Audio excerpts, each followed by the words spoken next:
live. We are all good. Let's actually get into the Game Pass and adjust my camera just slightly, just a little bit, so I can sit back and relax a little bit more. Adjust my microphone cable tie as well, just so it's not poking me in the chest. We're very high tech on this channel. There we go. Alright. Let's see the Wroclaw Panthers and the Enthroners throw down, because this is a highly anticipated matchup. If you watched the ELF live just the other day, you would know how big this one is. Let me turn down the broadcast just a touch. And I also need to put out my normal things that I tend to forget to do this early. With the actual thumbnails, just letting people know we're live, because I don't tend to do that very well. It's taken me a while to get used to it. But I think we should be fine. We're up, I believe. Let me make sure we're actually up. I think we are. There we are. John, also known as Jack Mangle. I'm excited to see what he does today. He's been on good form. Everyone in this Enthroners team should be super proud of that form. Janos Salahi, another very underrated. I thought he was going to be... Oh, he is good. He's very good. But with him and Fernandez last season, I thought it was going to be one of the best 1-2 duos at linebacker in the entire league. That's how hot I was on them at the start of last season. I didn't think they were going to be great, but I thought they would have, you know, a little bit about them. Not as much. This year they're a lot better. They're absolutely getting better. I think that's pretty undeniable at this point. Okay. You're in. For some reason. Here we are. Cool. Right. We put out the actual things to make sure we're actually live.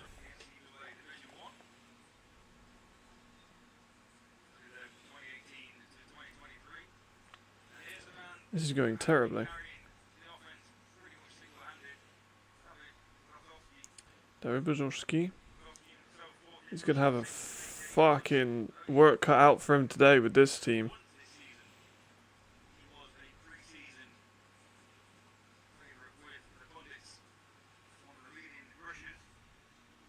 Oh. You said about the pundits. I thought we were going to get a shout out. Not this time. Alright. Put it on Instagram as well.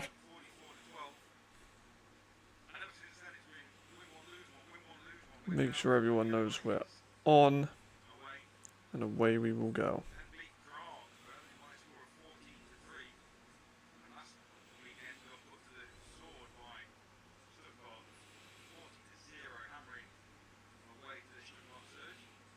There we go. Get first down on it too.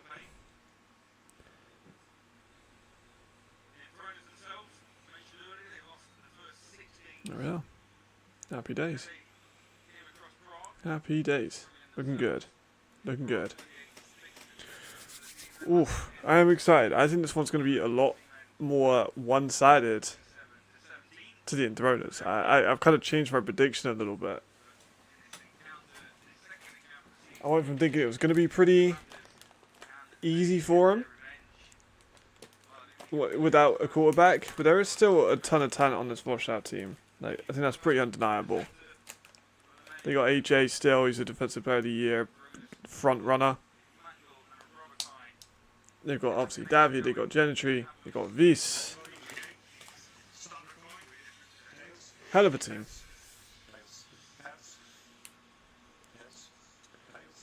Just turn that down slightly. Should be fine.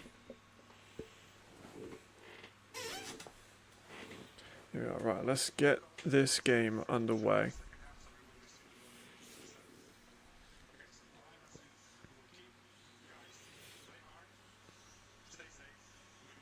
Play hard, stay safe. Good game. Wise words. Wise words. Right, in Wroclaw too.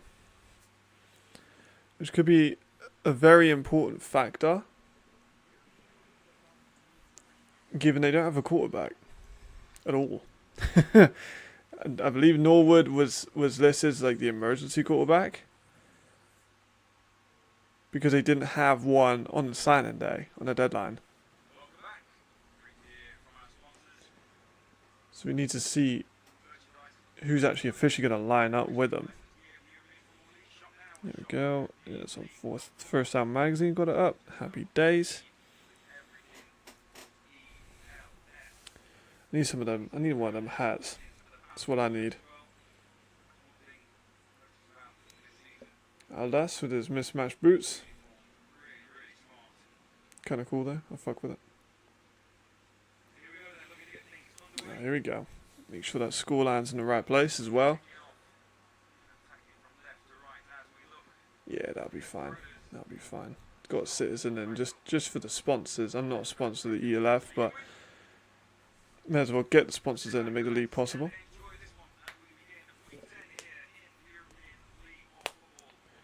Let's have a look. Oof. I really didn't think I'd be so excited about an Enthroners Panthers game. I really didn't think that would be a thing, but here we are. We are underway. Enthroners will get the ball first. That's perfect for me. I said Mangle will go over. Right, here we go. I need to start writing some notes. That's what I need to do. I usually will write some notes the day after, but I think it might be easier if I write notes during.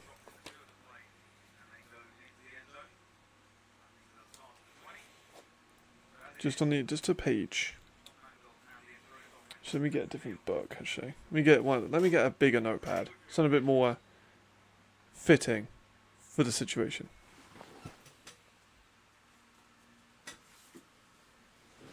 Here we go.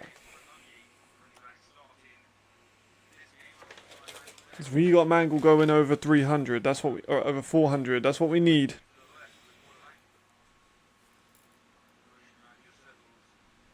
Good start. Here we go. Roby with a nice catch over the middle. Over the middle? On the outside. Starting strong for me as well. Enthroners v Panthers. Right, we need Mangle over 400. I think Leo's going to have a good game today as well. Again, his passing defense is horrible.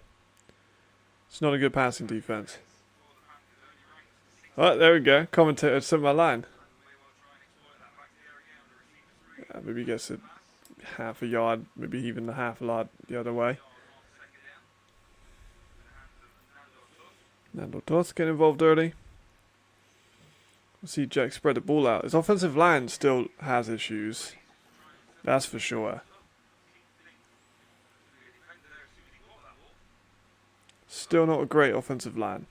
It needs to be these quick passes, but he's got quick receivers, so. Especially Roby. They're in about 5. Over the middle, nice catch. Oh, we got it. He got slammed, but that was a bloody good run. That's Toth.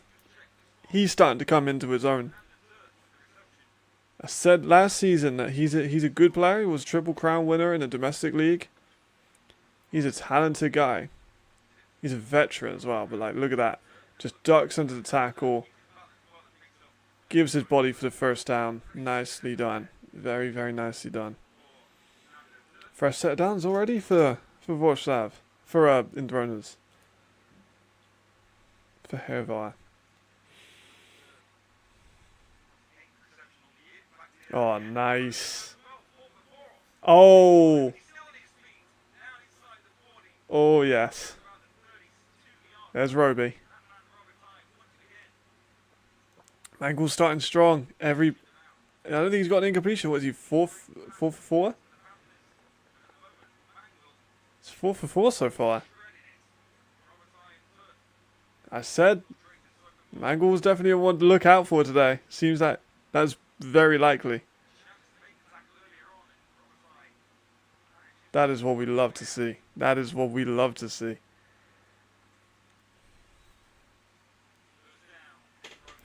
Again, short.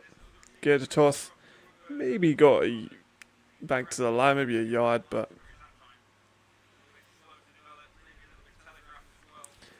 short screen didn't really have anything on that one. Yeah, 5 for 5, as the commentator says. Mangle getting after it. That's what we love to see. He's doing good.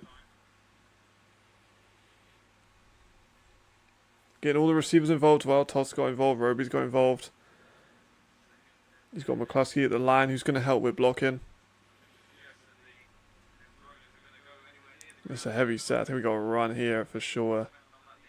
The outside left looks very, very vulnerable. Oh no, still going to be a pass. Mangle's not got fucking anything. Okay. I feel like maybe they should have broken the tendency and went for a run there. Not really much developed.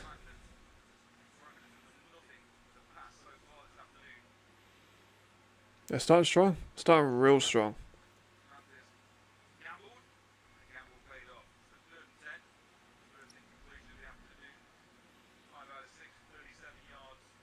But they're borderline field goal. I won't say they're in field goal range yet, but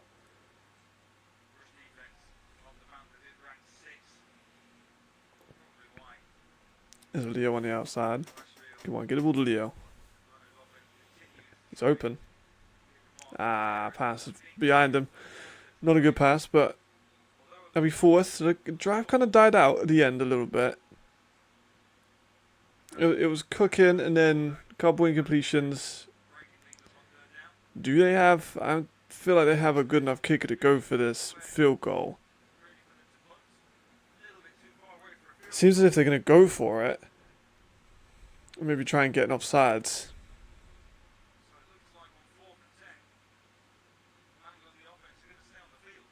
You got some speedy guys that can create space. I'm expecting the ball to go to Roby here. If they do snap the ball, I'm expecting it very strongly to go to Roby. He's going to have to run out. Did you catch it? Inbounds? It's Roby. That's Roby. I'm so in love with this Enthroners team, man. I'm so in love with this Enthroners team. Right, Mangle starting hot.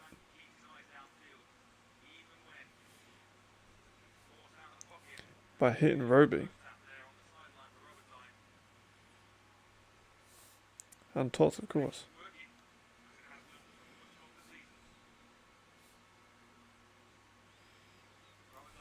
Great stuff.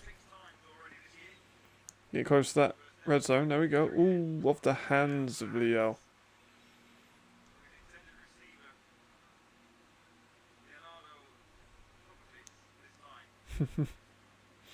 It's hard about commentating on European football. It's the last name. Cephalochollis, I believe is how you say his name. But he's British. He has a Greek and Albanian? Latvian? I think he's a little bit Latvian.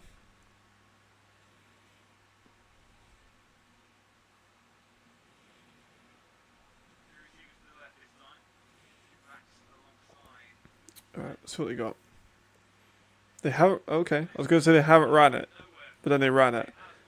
And it was nothing. I think we could see Mangle go for like 40 passes this game. Because like the Panthers' run defense is fine. Let me actually look at the numbers of the Panthers' run defense. But like their passing offense is really bad. Shame. They're down and pretty long too. Alright, let me have a little look at the Wroclaw Panthers.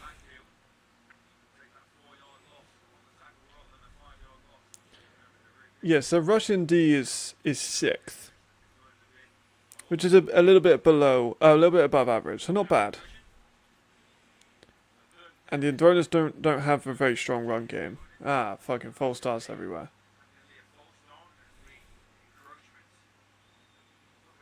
That's not great.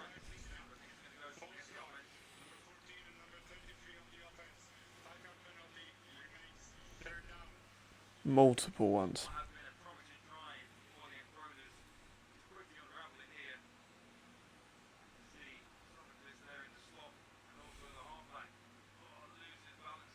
Yeah, multiple players on the flags for that one. Not great. Neo came in late, but it's still not good.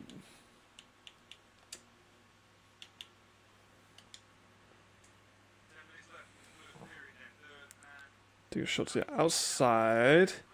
Great catch. Back to like the 20, but it's a great catch by Leo.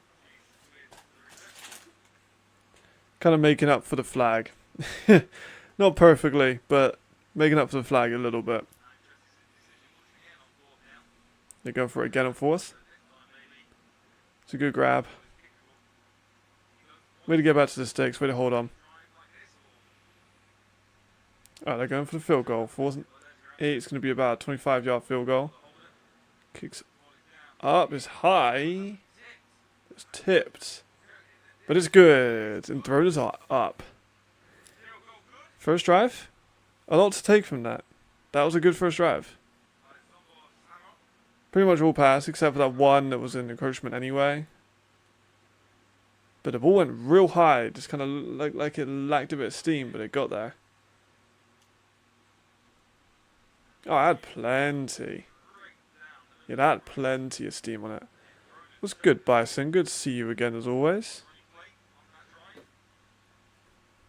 What's your... oh my god, I forgot the poll again. Every time I forget the poll. Every time. Right, so you want Panthers. Enthroners.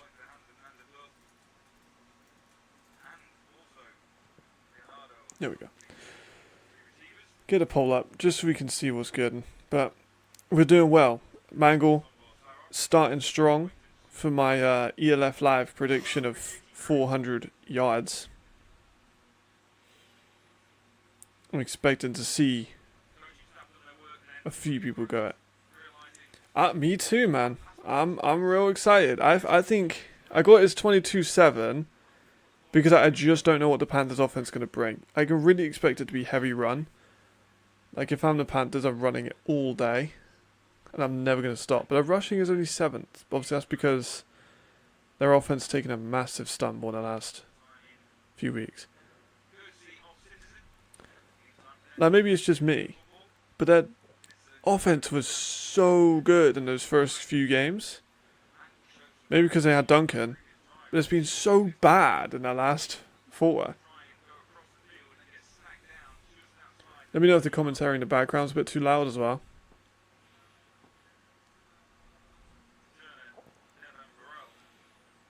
Their first few games, 49 points, 34 points. So that was the Duncan games, and they scored a lot. And then they get then they had the 13 point. That wasn't very good at all. And then Galaxy, they lost that one. They only scored 10. And Enthroners, they scored 44. But it's been wildly poor. Right, here we go.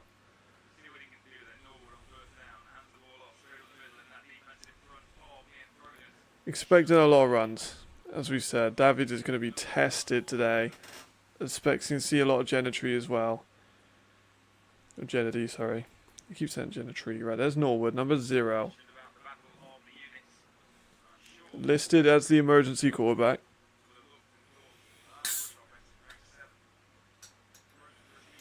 Let's see what he can do.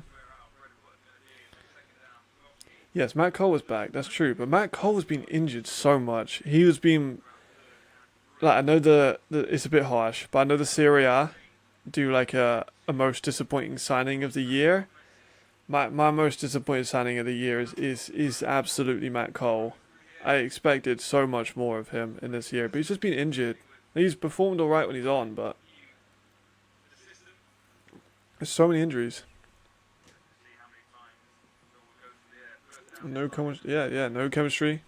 Oh, they got the first down, 3rd and 4.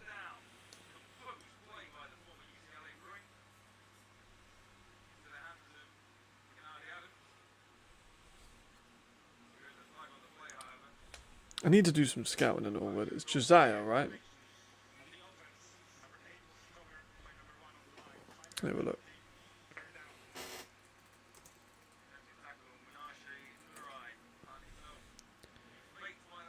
Josiah Norwood.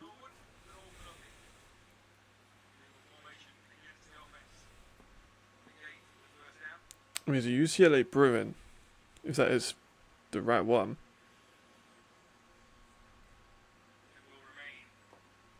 Commentator said it was. So 5'9", 175, and a receiver. Not. Oh, there we go. Oh, Andrea. Nicely done. Andrea with a big gain, about 20 yards off of that one. Yeah, we only saw him for a couple of games. We only saw Matty for a couple of games. I think Uriah did pretty good. I'm not going to lie, I feel like Uriah was kind of fucked over. He got like 7 touchdowns and like 1 pick, but I think that Cologne will struggle without Elman. They've got Fuchs, who is a good player, and they have some other guys they recently brought in because of the injuries. It's going to be a lot of Isaiah Weed, like a ton of Isaiah Weed. I think they'll struggle because Alman gives them like a. Alman can take so much contact and just keep on going. Like, he's very durable. I'd say that he's got injured, but he can take 20 carries a game.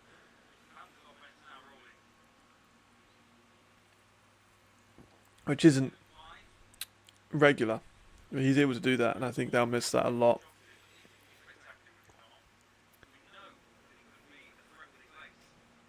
So he's a former receiver as well. He's a slight build. He's only listed at 5'9". This was in 2023 when he was at UCLA, so it's not like it was a long time ago.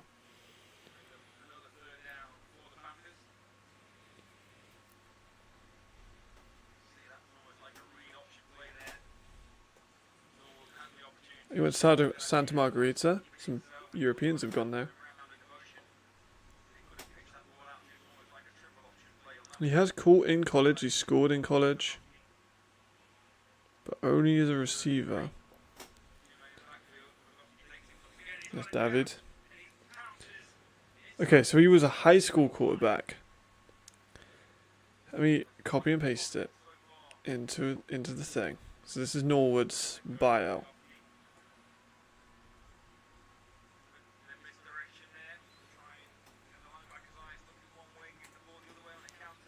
So that's Norwood.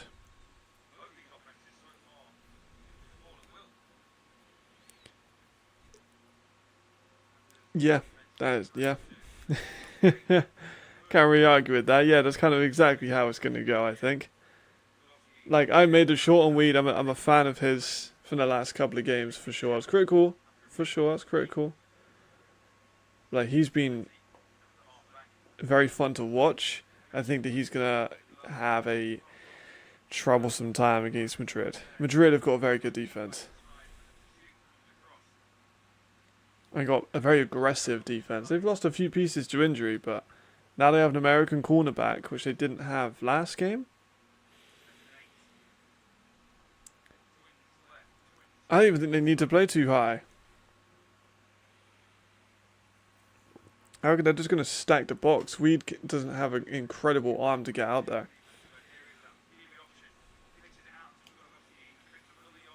I'd be surprised, though, if they run even 10% with too high. They do run quite a bit of it, but they'll creep a Raya down into the box.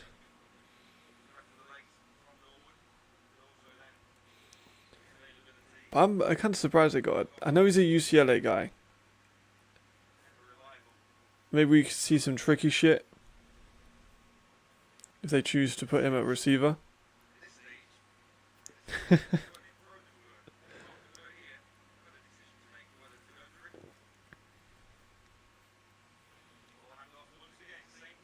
Let's dive it again.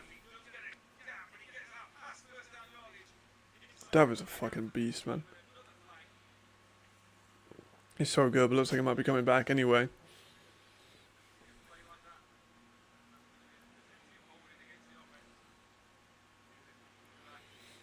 Yeah, bro. I've known Jeremy for years.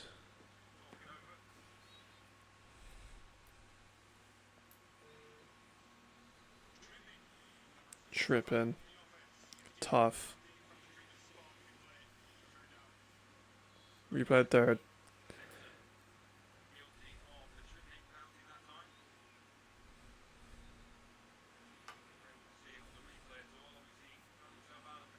So we'll look. Can't really see anything.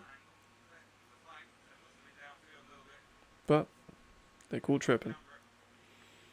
Alright, they're down. I'm really shocked they haven't started busting out some weird shit yet. There we go. This isn't the backfield we're used to seeing.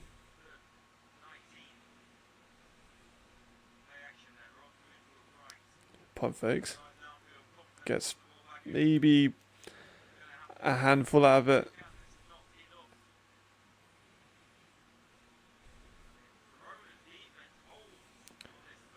And defense holds because of me. I'm taking credit for some very slight parts of the Enthroners renaissance. Very slight. Because a couple of the Nigerian guys reached out to me and I got them linked up with the Enthroners. You know, IPP guys, so. And now, because they're in the ELF, they count as Hungarians, which is cracked. They get the IPP Nigerians. I think the league should keep that because it gives the Nigerians an opportunity to play in Europe. It gives these smaller teams something to use. Makes them a bit more competitive. It doesn't go against the squad registration, so I think they should allow the Nigerian guys into like maybe just so you can't buy every single IPP guy. Maybe you do it as like the bottom half. Like we even saw the Raiders do it. Raiders did the same thing with their punter. He's Irish. Alright, here's Leo again. A lot more Roby this time, I think.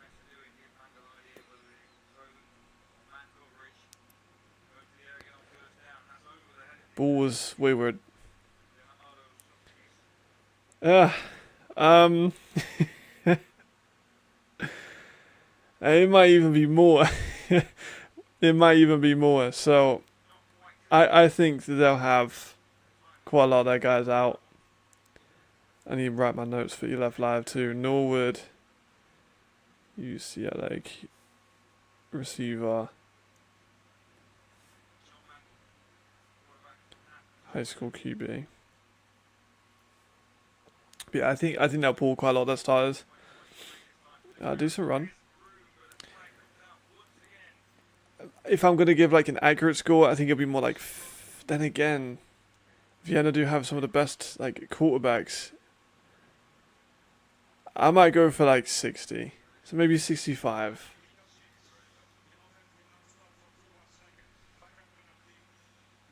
Unfortunate 5-yard penalty for illegal shifts. Panthers going with Norwood with lots of read and option on O. Yeah, I think that's going to be what we can expect. I thought we maybe see some Wildcat as well because Norwood is a receiver. Like you can motion him. You can put like David in behind the snap and then motion Norwood. Like you can get tricky with it. It's not going to be easy, but Mangle is hit hard as he throws.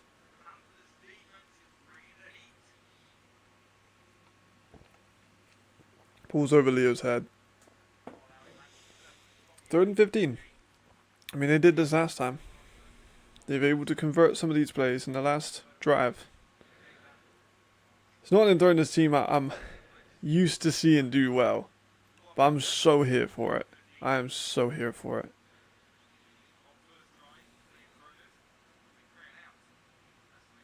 Swing pass out. Kind of an odd play call on 3rd and 15 to throw a swing. Subcatted, as per usual. Good to see you, good to see you. We got Brits on both sides of the ball today, as is pretty common in this league.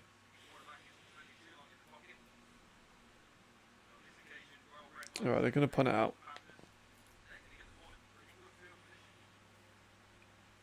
Makes sense.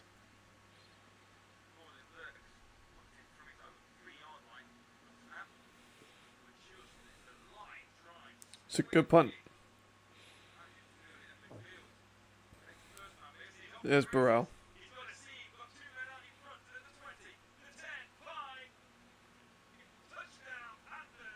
That's Burrell. That's Burrell, isn't it? It's Burrell. Yeah. Burrell things. I ain't even too surprised. It's a very, very good punt return touchdown. It's kind of just what he does. Burrell things. Looks like, I mean, they're up now. I appreciate it. Thank you very much. That is very much appreciated.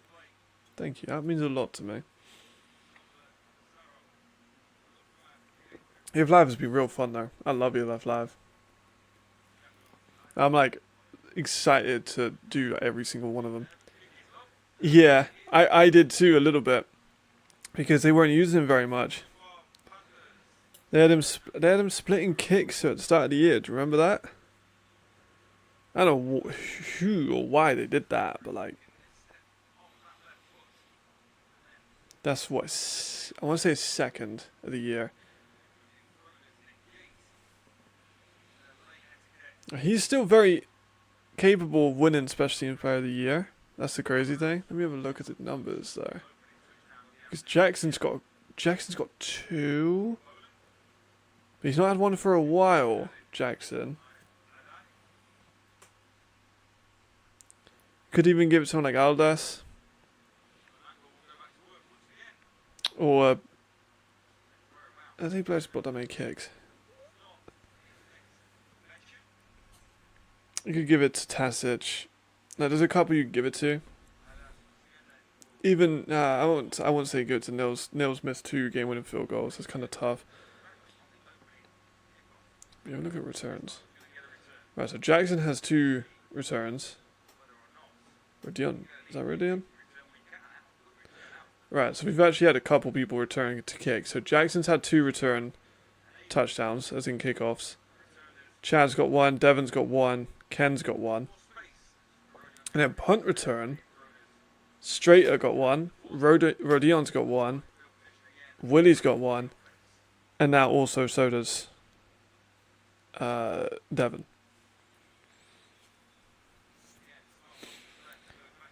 Yeah, it's good. I like it. It's a nice mix too, because like Nick's very calm, very level, very charismatic. Silas is very open with his takes, which I love. He's very honest. He doesn't pull any punches. And then I watch a lot of tape. So yeah, I mean, true. I mean, that's its own conversation, though, isn't it? Because the Black Panthers are really quite good. And the Black Panthers were undefeated last year. They got the Gladiators, who are a really good team. You got like Jakub Zizek, who's an amazingly good corner that I think they could really use. There's a couple of like everyone from like the Steelers, the Gladiators. If I'm in the Czech Republic, I'm recruiting the fuck out of some of those guys. Like Czech Republic has talent. There's a lot of talent that could be pulled from the domestic league into the Prague Lions, and they could definitely compete. Well, not like for a title, but they could compete with people like Helvetic. Oh shit! Compete with people like Helvetic. Compete with the Enthroners. Compete with this year's Panthers team.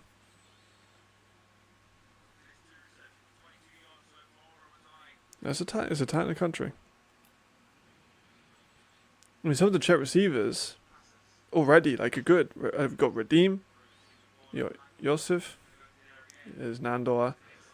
There was a crease of space there for a second, but... Oh, really? That's such a shame. That's such a shame. Yeah, I watched that game too. I was really expecting Prague to be a bit more competitive. Prague were actually my sleeper team at the start of the year to be like pretty good, but they have not been. Yeah, I've heard from like connections I have out there that a lot of the Black Panther players just wouldn't ever play in a Lions uniform, which is never very good for your club. If you're undefeated and challenging for AFL titles team in your city doesn't want anything to do with you, it's a bad sign. I'm surprised they didn't kind of like maybe try and combine them, like a Black Lions or something, you know, I don't know. Even just a fresh, whole new team. Yeah, exactly. Which is it's a big shame because they're good. They're a good team.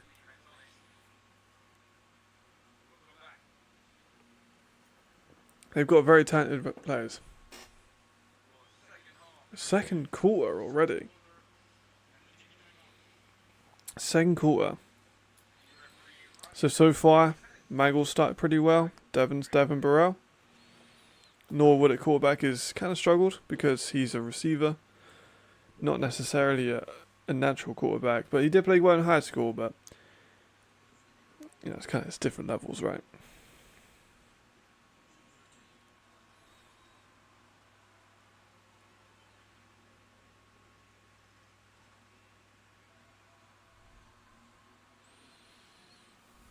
Yeah.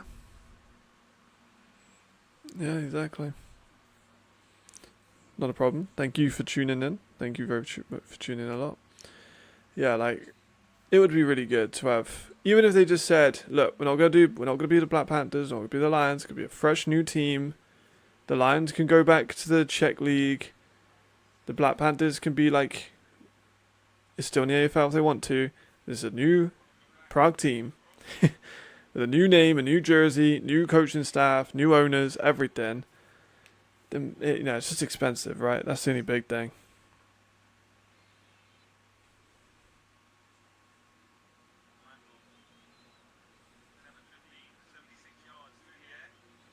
There we go. Norwood is 2-2, to be fair. Right, Mangle, here we go. Drop back, shot. Ah! Oh! Oh, the hands look like it might have been picked. I do think this Lions team is better than the Black Panthers. But together they would be a lot more competitive. Because Prague do have, like the Lions team, do have some very good assets. They got Janota, they got Kalius, they've got Jan Chris, they've got these Alexander Volkovic. They've got good players. It's Toth again for that short screen.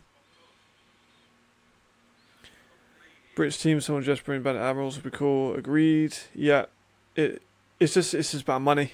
That's a big thing. You know, it's an expensive league. It costs a good amount to enter into this league. Trust me, it's expensive. So finding someone that can invest that is hard. It's still a very new league. That we're in the 4th year. Zuleka, exactly. Yeah. But together, they could be competitive.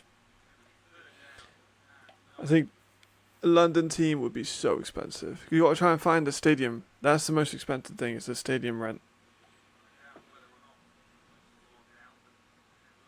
Nice catch. Great catch. Who was that? Is that Toth again? It was Toth again. He's been so good this game already.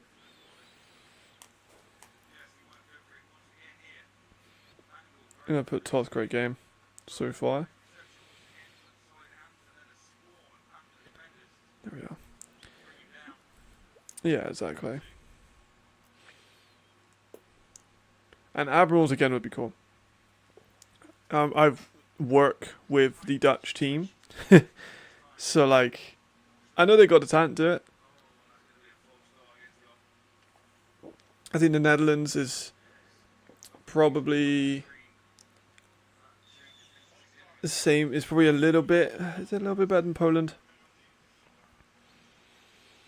I think in some positions, the Netherlands is quite comparable with the Polish talent. In other positions, no. Like the offensive line, the defensive line, the Poles are definitely better. In the skill positions, like defensive back, the Dutch are better.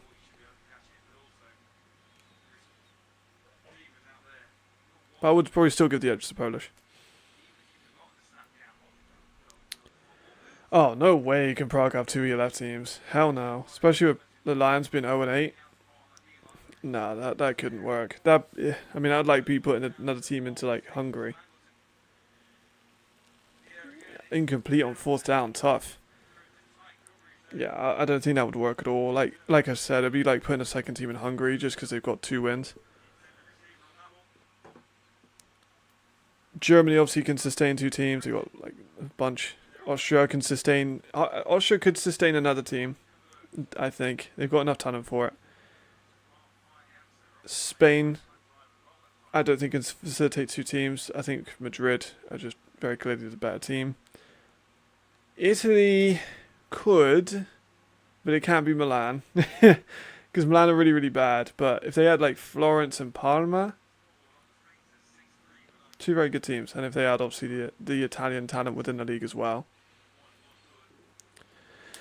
Yeah, potentially. Zach's not an overly popular figure in that organisation anymore, if I'm not mistaken. There's David again. I also really miss the orange. I really liked the orange for the Lions. I don't know why they changed it. And the new jerseys are really nice. And the new logos I think is really clean, but I miss the orange.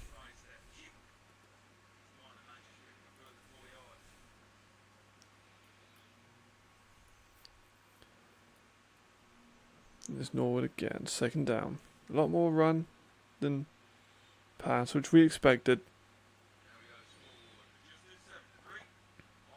He's a tricky guy. Very tricky guy.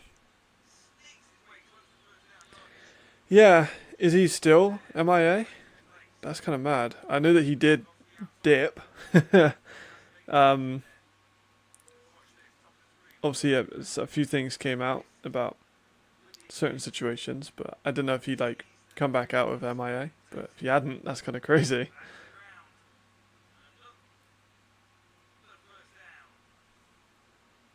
It's Cole again. Like I said, when he's on the field, he's so good. He's just injured constantly. He's been on IR twice already this year.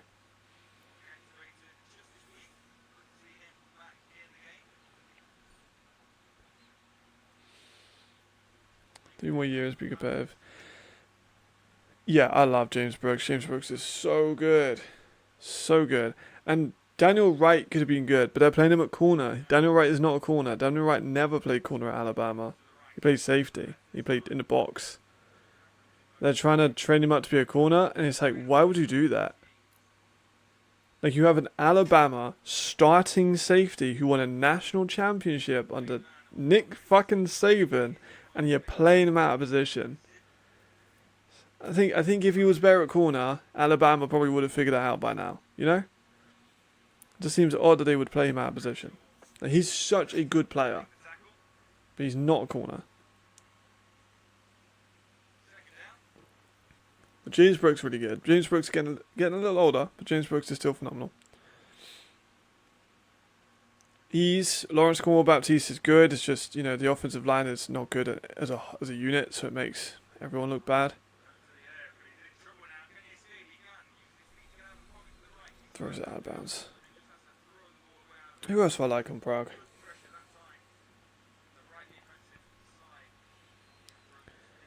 It's just because they're playing him at corner, man. Like, it's such a big difference between playing a corner and safety. Like, he's not a corner at all. I'll be the first to say I thought he would be a lot better as a player than he's been in this league. He's still a good safety, But he's not a corner at all. He's not a coverage guy. I think if you put him in like a straighter role where he can just play in the box, disrupt these short passes, get his like nose on the ball, he'll be a lot more effective. It's alright, man. I like talking about the Lions too. I like talking about the Lions too. I like talking about all the teams.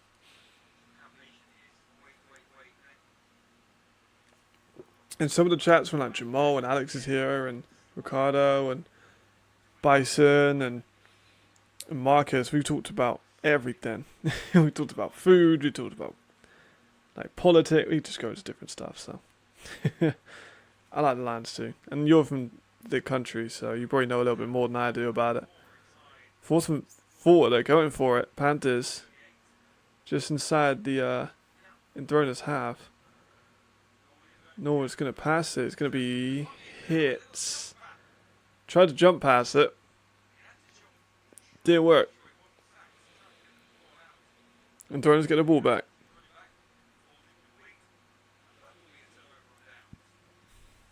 Right, so in my prediction, the Enthroners have kind of got to get 19 points unanswered. It's going to be tough to do that. It's going to be very tough to do that.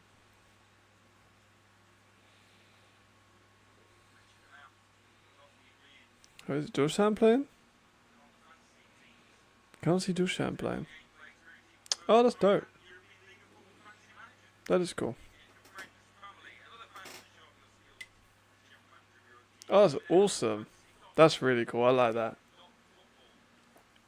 So are you in Chechnya now, or are you in Czechia, rather, not Chechnya, Czechia, or are you back home in America?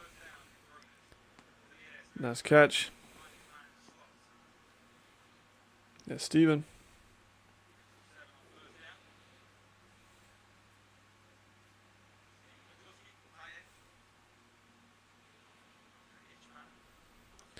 The Newbrook Apes. What a fucking name. What a name. That's such a good name for a team. Czech third league. One of my friends is he's American, but he grew up some of his years in Prague because he went on a missionary trip. His family moved over from Louisiana and Texas, was like where he's kind of between. He went over to Prague as a missionary with his family. So he played with the Prague Lions. It's probably as close. And obviously I know some of the players and stuff, which is pretty cool. But yeah, there's a surprising amount of American Czech people, which I was surprised about. 3rd and 4.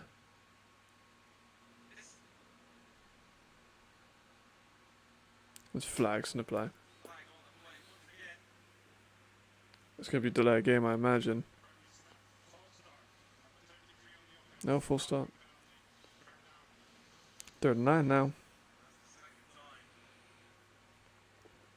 Yeah, to be fair, it might still be a little bit early for the Americans. It's only 5 o'clock.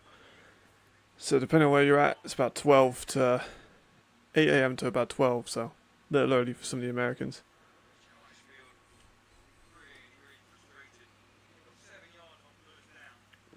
Alright, 3rd and 9. Kind of push back with these penalties.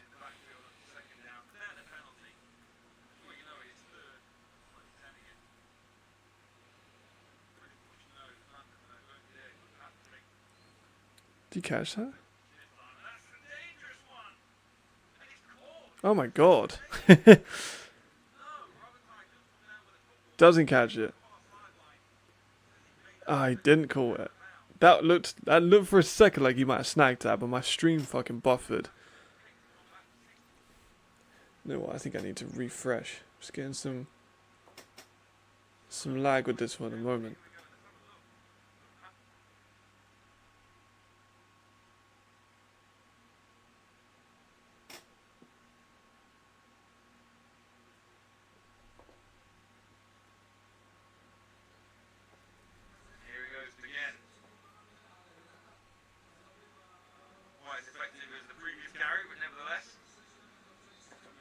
There we go. Should be a little bit better now. It was very, like, buffery and laggy. But I think we should be a little bit better. That's the plan anyway. And what I'll do, I'll get the chat on my phone, just so it's a little relieved on my laptop. My laptop's an old piece of tech. It struggles. So I've got to give it a little bit of leeway.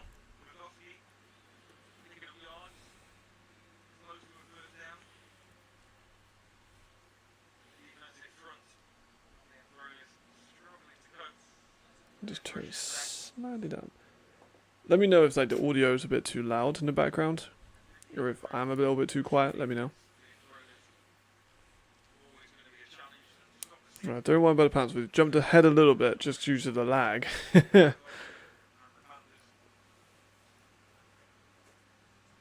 3rd and 1. David is stuffed eventually.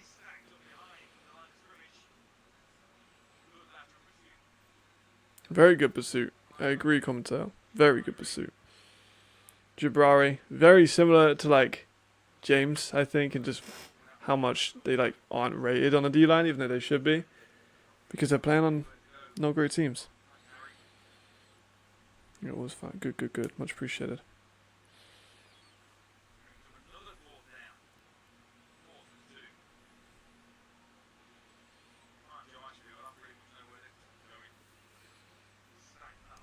They are going for it, 4th and 2. They're going to run it. Oh, good call. Great call.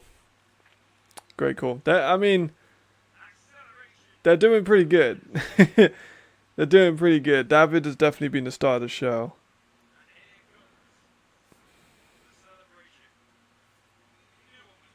David has been the savior, I'm going to write.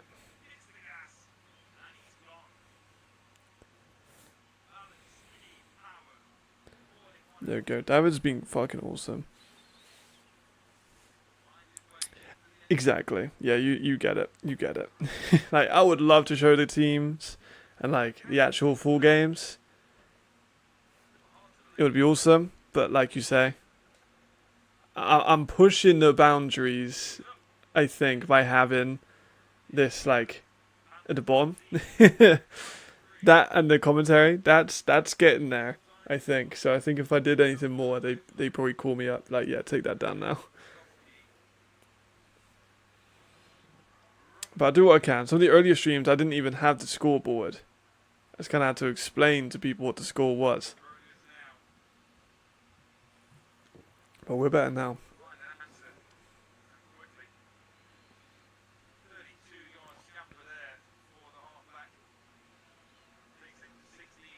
Last thing we want to do is annoy the league. They let me do ELF Live. I think if I annoyed them too much, I get that taken off me. And I love ELF Live. I don't want to have that taken off me. Great run, though. Great run. On 4th and 2, I was a little questionable with the call, but they definitely made the right one. That's why I'm not an offensive coordinator. That's why I'm not a coach. I'm a scout. It's different.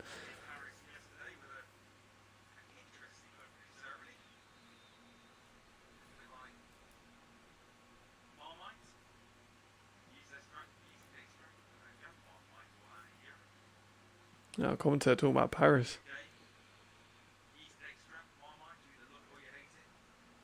Oh, big up my British commentary. Let's have a little read. Panthers off is effective. I agree.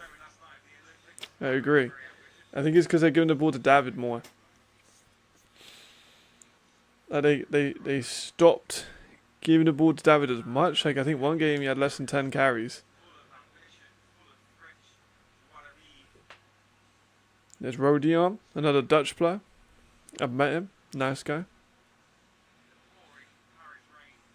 I actually have a video with him as a thumbnail for the Dutch players. As soon as I left the country, I made that video.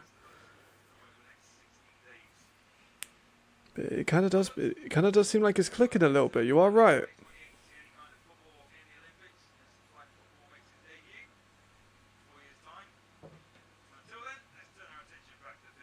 Right, throwing this back on. They go.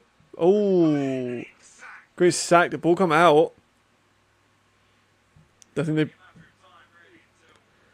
they blew it dead, but it looked like he might have fumbled that ball.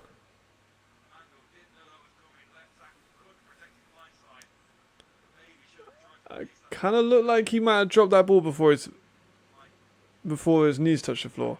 Let's have a look at that again. Alright, okay, he was down. Close, but he was down.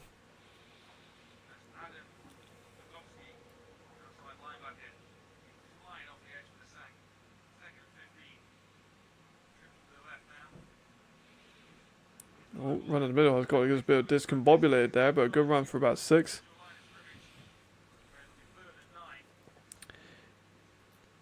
Ooh. Yes, I do. I think Germany, Italy are really good at flag.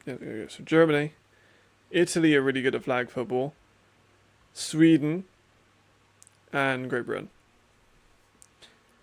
and Austria. That's my 5 teams I would expect to be a big one. Maybe France. But Italy are really big on flag football, especially if it depends how they allow it, right? Because if they allow Italian Americans to play, Italy definitely has an advantage. There's Mangle going for a middle shot, incomplete on 3rd and 9. Yeah, a lot of tackles. So last time we did a flag football thing, the flag world championships was between America and Italy.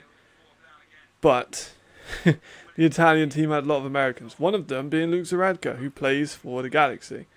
Jordan Buell was on that team, but he is an Italian.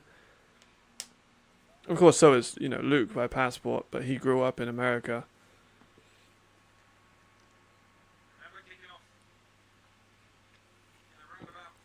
I think that would be pretty interesting. I would like to see if we have some kind of change like basketball's had. 20 years ago, well, 1992, so 30 years ago. Oh, there's Devon again. Yeah, so 30 years ago, only 5% of the NBA was European. Now it's 23% of the league is European. I don't think we'll see numbers like that in American football. But we could see definitely an increase, because Europeans probably make up maybe 1-2% of the NFL, if that. And maybe in the future, maybe in 30 years, we'll see 5 to 10%. That'd be pretty cool. We've got the athletes for it, for sure. Europe's got great athletes.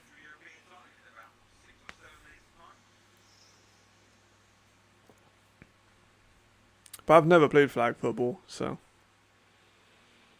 I think they should get me on as a GB.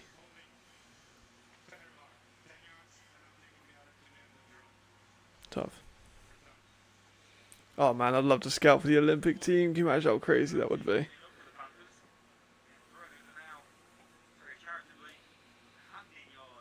They'd have to put some rules in it, I think, though, to stop.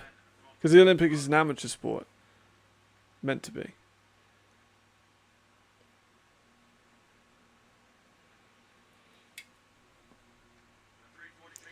Yeah, there's every single team has a spot on the practice squad for a European, which doesn't, it's just a free spot. Or European or an African or an Asian player or an Oceania player, like a player that isn't American. So that's already a thing. Obviously, we got people like Sandro, who played a few years in the NFL.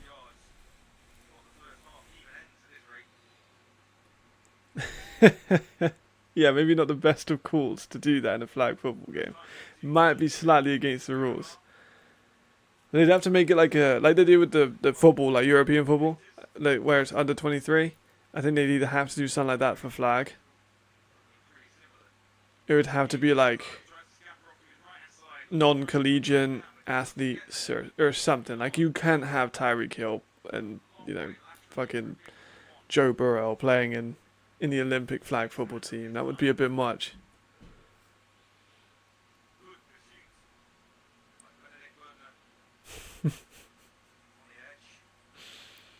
Can only imagine the reaction of those in attendance. Just, did that fucking dude just tackle a guy? Right, 3rd and 3 for the Panthers. Within field goal range too. Aldous is a good kicker.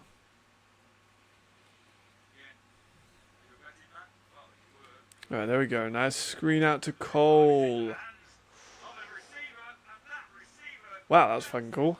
He ripped his jersey.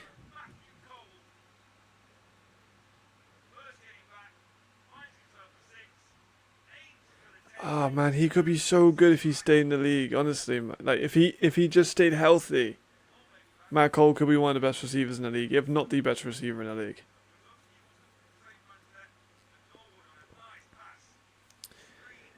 Yeah, like that would be a little unfair. Mahomes, Hill, Jefferson, and Chubb, very unfair against some of our boys on screen now. Might be a bit much. No disrespect to our guys, but.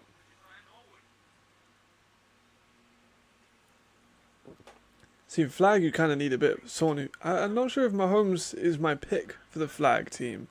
He's amazing. But in flag, I feel like I need someone who can just dice teams up. I think I'd go for someone like Joe Burrow.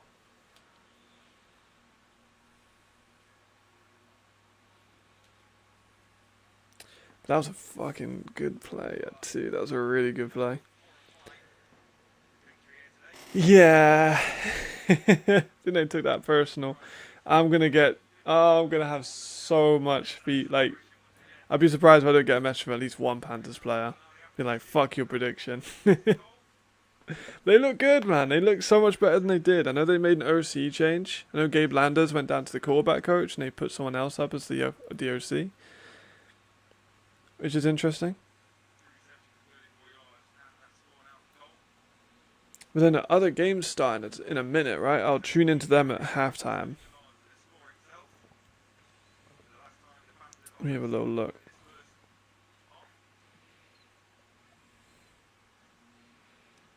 Yeah, so Vikings are it's the boring ones. It's Vikings. Not boring, less entertaining ones. Vikings and Prague and Surge and Dragons should. Oh, bro, Dion doing what he can. Gets fucking blasted by Gatspa.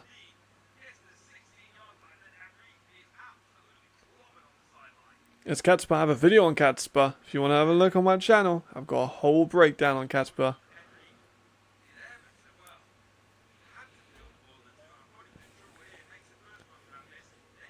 Yeah, maybe you can stay healthy.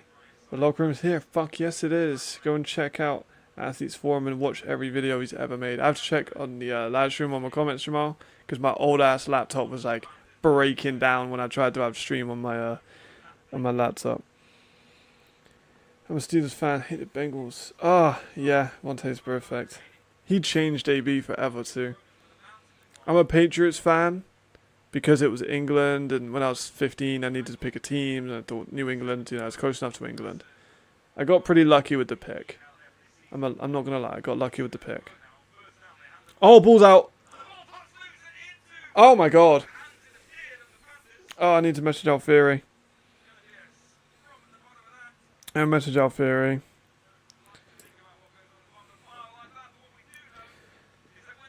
They're going to make so much fun of us when they find out.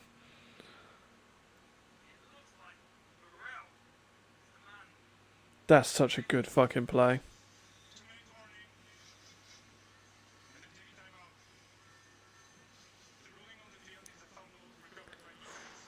I need to see the replay. I want to see if that was Devon. I think it was Devon. So let's have a look. So he runs up the middle. There's AJ. Oh, it's AJ. It's just AJ. Of course it is. Yeah, man. If you want to fork out money for a laptop, I won't decline. But like, it's a hell of a lot of money, bro. Sky Report and Drake. I need to have a look. Actually, I haven't seen that yet. I've been a little hungover today. I was playing cards last night, so I have not watched it just yet. I shall watch it immediately after this stream.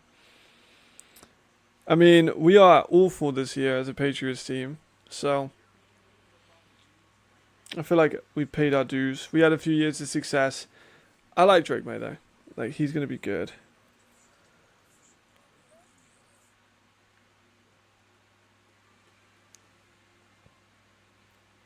textbook strip. It was indeed. It was a great strip. Fantastic strip. That's just AJ, man. That's just what AJ does. Nick, I was thinking the same thing.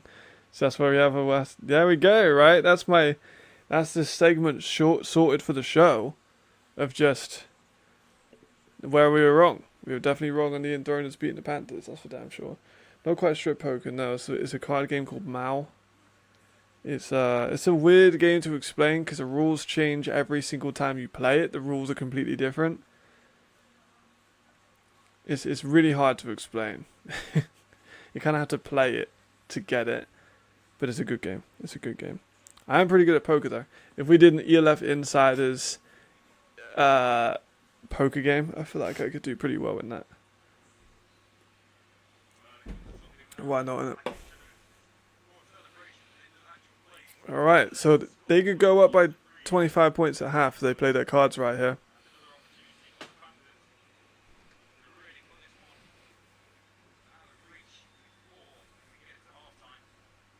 More Matt Cole? Maybe? David apparently already goes to 100 yards.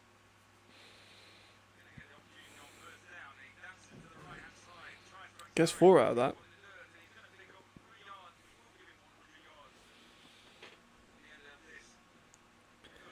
I'm definitely not like anywhere near being a good poker player. I feel like I'm a decent decent casual. You get what I mean? Like against the general population, I might be alright. That's let me get the exact time for you. That's at 6 p.m. my time. Ooh, 6 p.m. my time. It's in 1 hour. It's in 1 hour.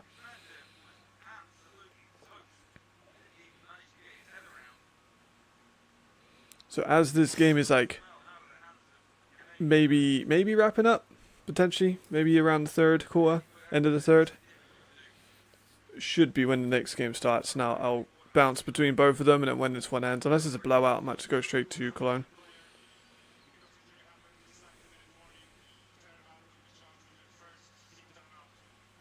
Ouch! It's a cruel rule.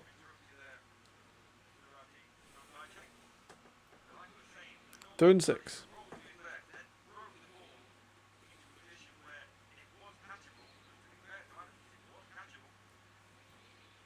That was a pretty good throw, I ain't gonna lie. I was very skeptical. Very skeptical. I really didn't think they'd score very much, nor would a quarterback. I mean, he's a natural receiver.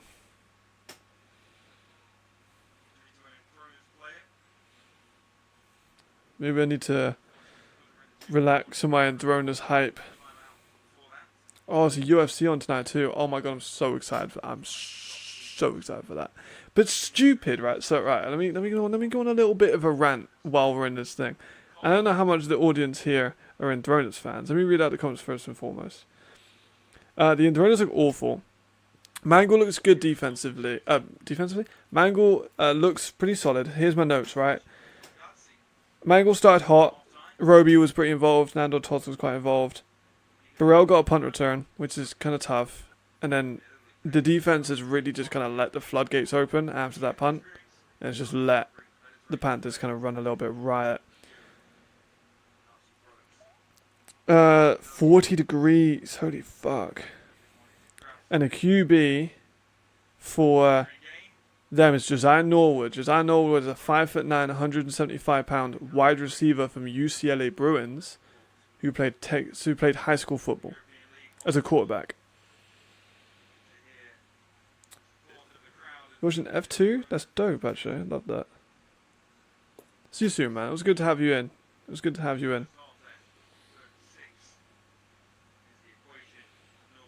Oh, yeah. I might have to watch that, too. I know I got obviously the ELF games to watch as well, but I might tune in for that.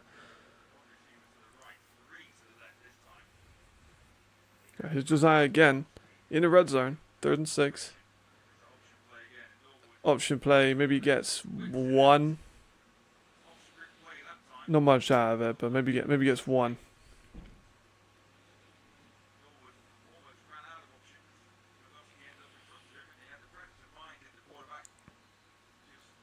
flag in the place. Who's going to score first with the Surge and the Vikings too?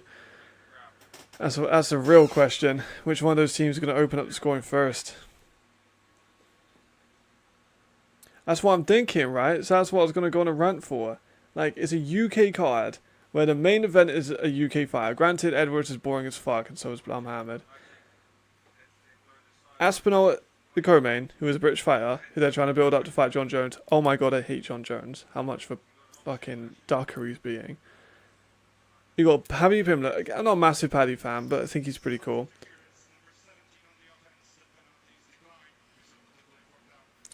British fighter, they're trying to build up, and they put it on American times. And then you got people like Arnold Allen and Giga, and Giga's a European, and it would have been easier for them to watch it in Europe. Arnold Allen's English. Like, you got Molly McCann, who isn't a massive American name, but you know she's English. Makes no sense. You reckon? I think Paddy beats him. I think he beats him by submission or by decision. Oh my god, they even fumbled. They fucked the kick. They fucked the kick. That's a lifeline for them. That was very that was very good. Like that's removed the fumble of the books. You reckon? I like Riley there. Riley was me and Riley messaged a little bit in a week.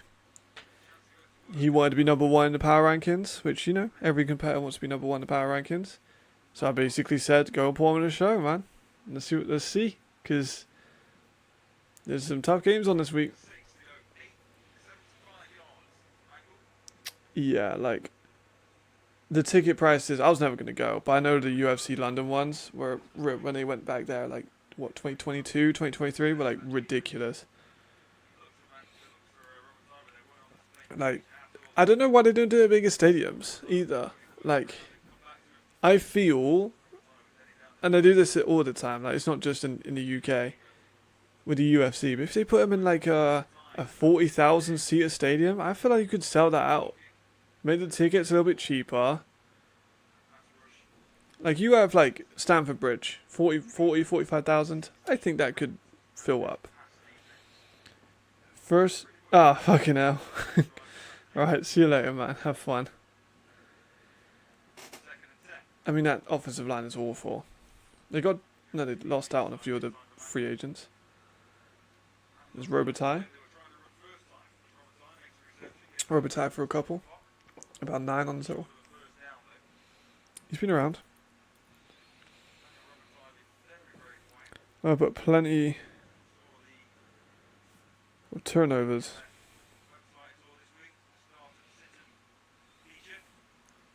The fumble, the block kick. No interceptions thus far.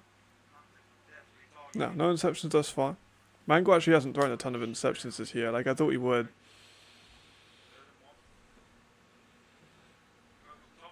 Ooh. Incomplete, Roby. Incomplete. So that's going to bring up fourth. They might run it and then call a timeout, so 4th and 1. I'd be kind of surprised if they run, like, if they try and pass it at 4th and 1. That seems like a high risk.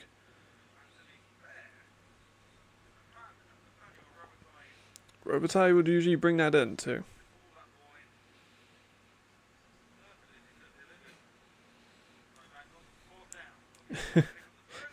The shock and horror. You know me?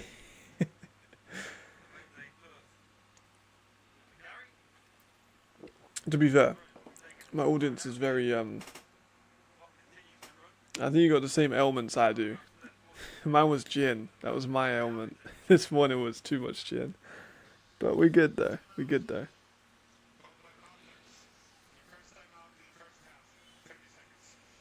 I also want to see Mangle back next year. If they cut Mangle, I'll be quite upset with them. Because he's got, what, 9 touchdowns, 2 interceptions. His offensive line hasn't been great. He's got some good receivers. I hope they keep Roby. I know that Roby's, what, 32, 33? But hopefully they get Roby in. Hopefully they keep some of their more talented Hungarians. Keep putting ease in that Hungarian. And to be fair, I'd be very surprised if there haven't been some young guys coming through that system. Booth review.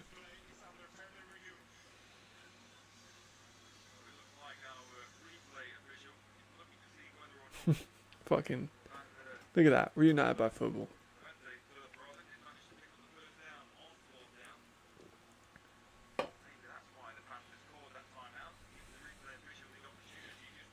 What are they doing a booth review over? It was an incomplete pass. They can't be looking for PI or anything like that, but oh, it was a fucking forward. What am I talking about?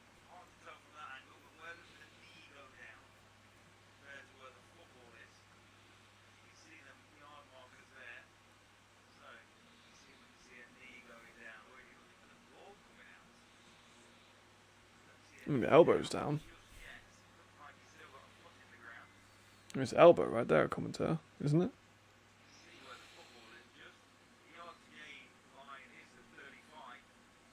I mean, I think Madrid are going to sleep them quite a lot. The man, that's why his MVP tag is legalize it. I've given out a lot of nicknames and MVP tags this year. As a member of the media, it's my honor and my duty to do so. That's what I think. Like the NBA gets so many sick nicknames. Why do there's no nicknames in the NFL? I don't know why.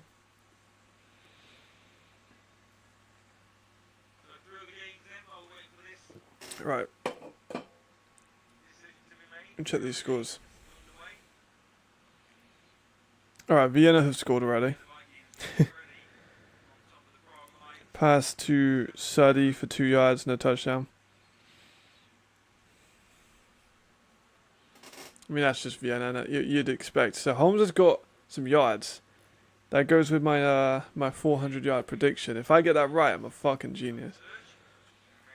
You're damn right there's only one Matt Bressington. You're damn right. Oh, Bressintino. I mean, Eno means little in Portuguese, to be fair. That's why Ronaldinho, it's not his real name. Little Ronald, that basically means. I mean, I'm drinking Pepsi now, but I was drinking gin last night. That was the problem.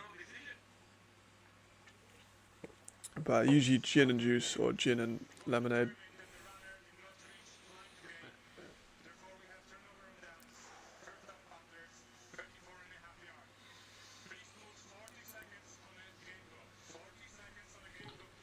Tough.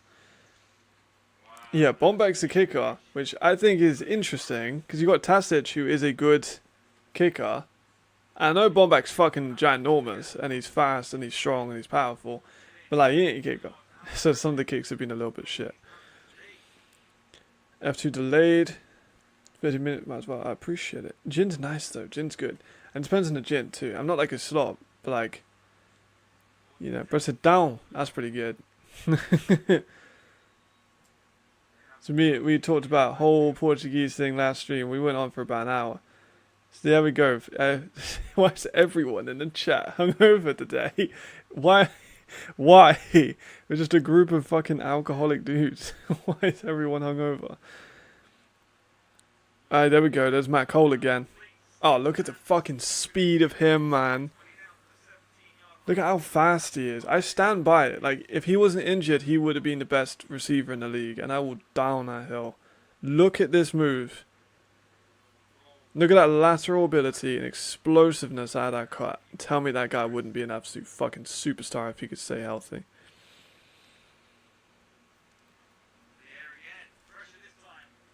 Andrea Bottomero with a catch as well. Like, I'm not a fan of vodka. I hate vodka. I hate whiskey. I'm a very simple man.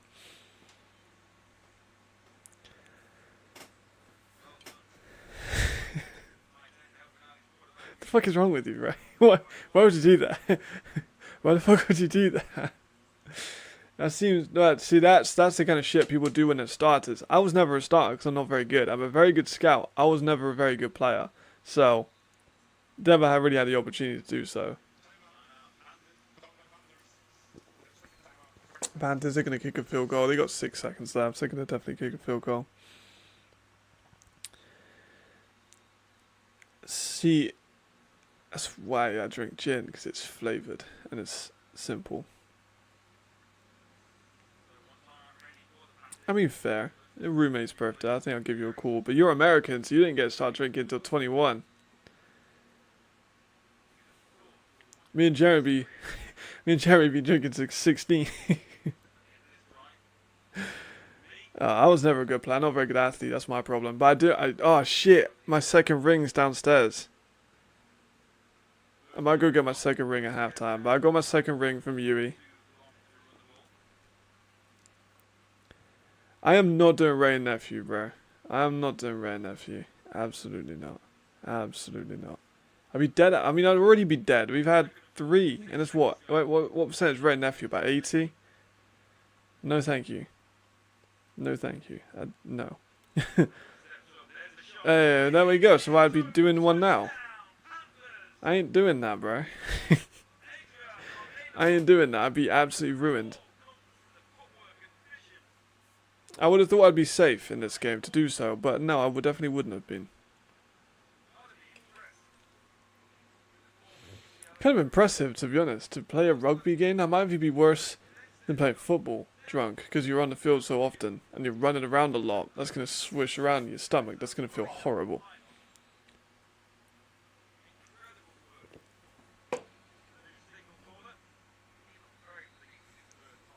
But one of my ex-girlfriends was Jamaican, so she liked Ray and Nephew.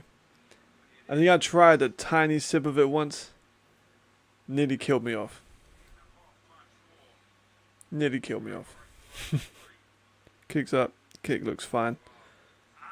Kick's good. 2 seconds left, so I'll kick this one off. Yeah, man, they're fucking him up, which is a surprise. Real surprise. I did not think it was this. I really thought this would be an Enthroners kind of win. And they started off pretty strong, and they've not done very much since that first drive. Norwood's been a lot better than I thought he would be. That's a pretty good pass. The DBs for the Enthroners, though, they're like the Hungarian Enthroner DBs are not very good. Yeah, exactly. Not playing for the tank ball. I think if you got a tank ball, I mean, we had Prague versus Enthroners, so you could argue that's a tank ball. I think at the moment it would be Dragons, right? Dragons in Prague, that would be the tank ball.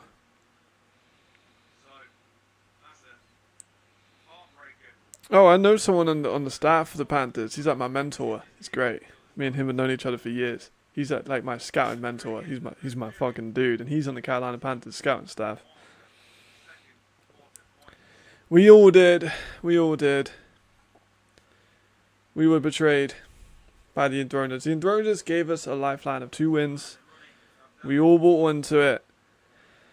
We all tried. See, I'm just accumulating nicknames in the stream. I had Bressington spelled the German name. I've got Bressington. I've got Brez. It's all coming up me at the moment. I do want to get my second ring, but it means I'll have to go downstairs for it. And leave the stream, which I'm not going to do, but maybe at halftime. Yeah, shout out Caleb, man. Shout out Caleb.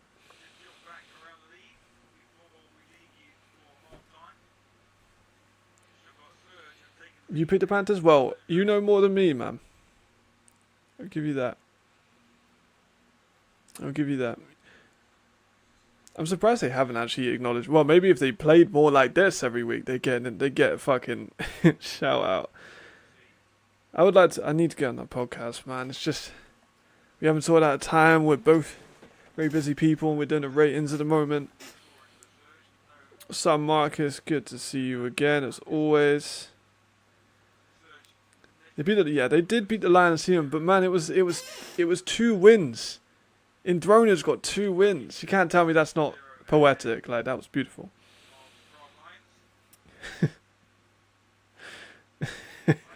Jeremy, you know what they're called by now, man. Like, I know everyone knows the shit name. It's not even on the C. They need to rechange it. They need to change that name. I'm sorry, they need to. That's right, DI is going to get caught up. Lions got first down. You know, that's crazy when that's the highlights of their game, right? Let me tune into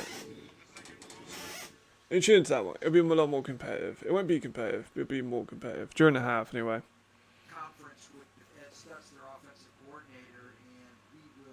Turn it down slightly. Of course, I've come in the fucking commercials.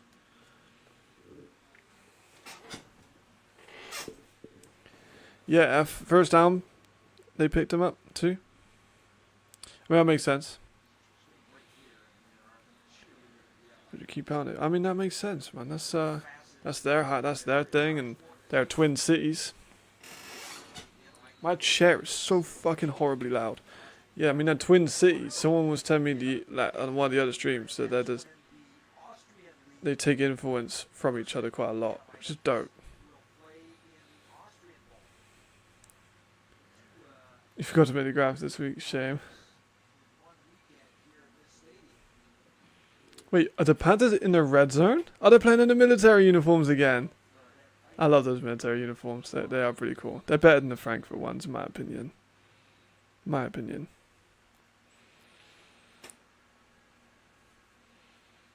Flags, not a good start.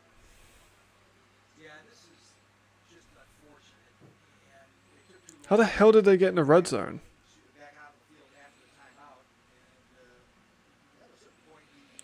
3 first downs in a row? Yeah, there you go. Diplomatic Twin Cities. Lions have... I mean, yeah, Panthers have been... Panthers, I don't think it's that... No, they've definitely got more than that. Alright. So what the fuck is going on with Prague then? Again, we talked earlier, me and Spine in the chat, about them being a talented roster that just can't put it together.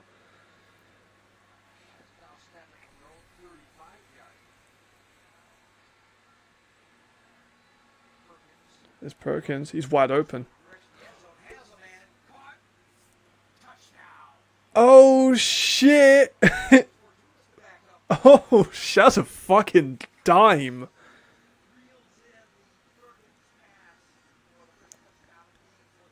Oh, shit. That's such a good fucking play. That's Redeem, man. Redeem's serious. People don't know how good Redeem is sometimes. Was that even Redeem or was that Halovic?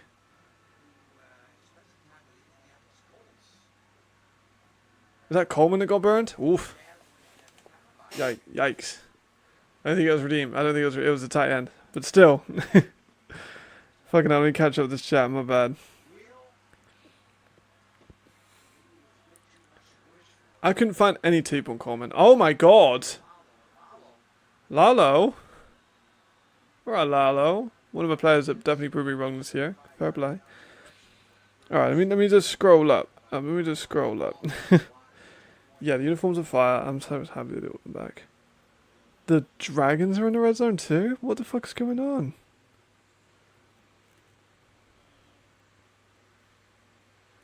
That's cool. They went all the way from Wroclaw to Charlotte. Maybe not Charlotte. That's pretty fucking cool.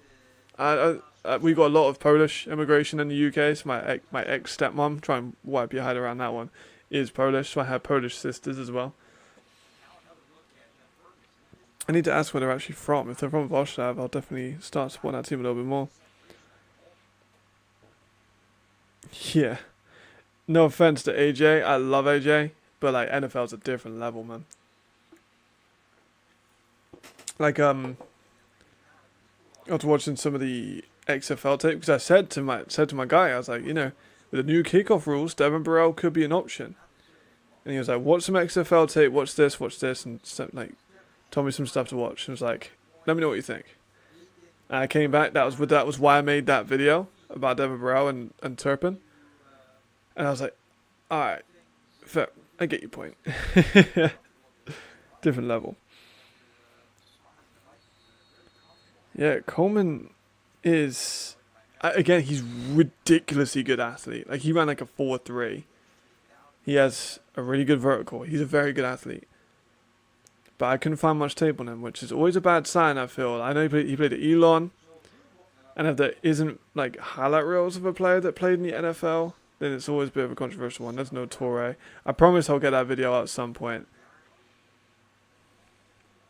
Grew up in Charlotte. That's awesome. Very cool. I grew up in Bristol myself.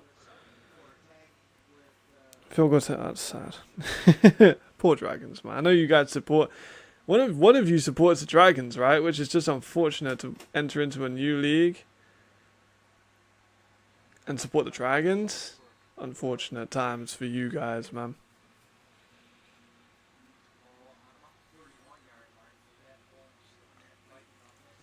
Very tough.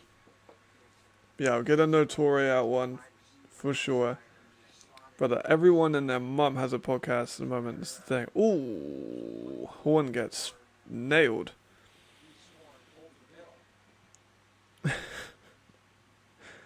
So, why is it my... Right, so...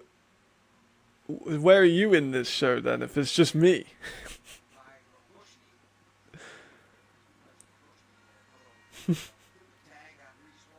Yeah, Jordan supports him. Jordan picked a bad choice. Are you going? What are you doing this year, Jerry? You were playing out in Algor, right? That's where I got you on my boards anyway, but I believe you got hurt. Because you had a wrist injury a while ago. There's Carey. Yep, there he goes. I said he'd get 1,000 yards this year. He's gonna get it with room to spare. He's so good. I've been a fan of him for years. Maybe I'm blowing my own trumpet. I feel like I could rebuild Barcelona. If they paid the players, it would be even easier. But can I skip a Shan? I don't want to be Skip, bro. I don't want to be Skip. You gotta be Shannon. That's not fucking fair. You gotta wear cool suits and shit. I don't want to be Skip. I like, Skip's a legend in the industry as far as what, like, the numbers he's pulled and stuff, but he also said, like, a 60-year-old MJ could be a prime LeBron, so. Oh, my God! Alexander Borkovic. He's still going! He's going to be a prime Madonna eval one. Shaz Mumfrey's been, like, on my ass about it. Borkovic, he's a turnover machine, man.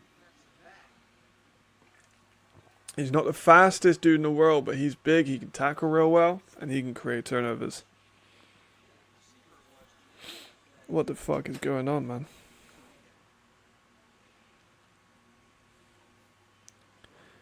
See, isn't this kind of just a podcast, though? Kinda? It's kind of a podcast-esque. I mean to message Shaz, actually.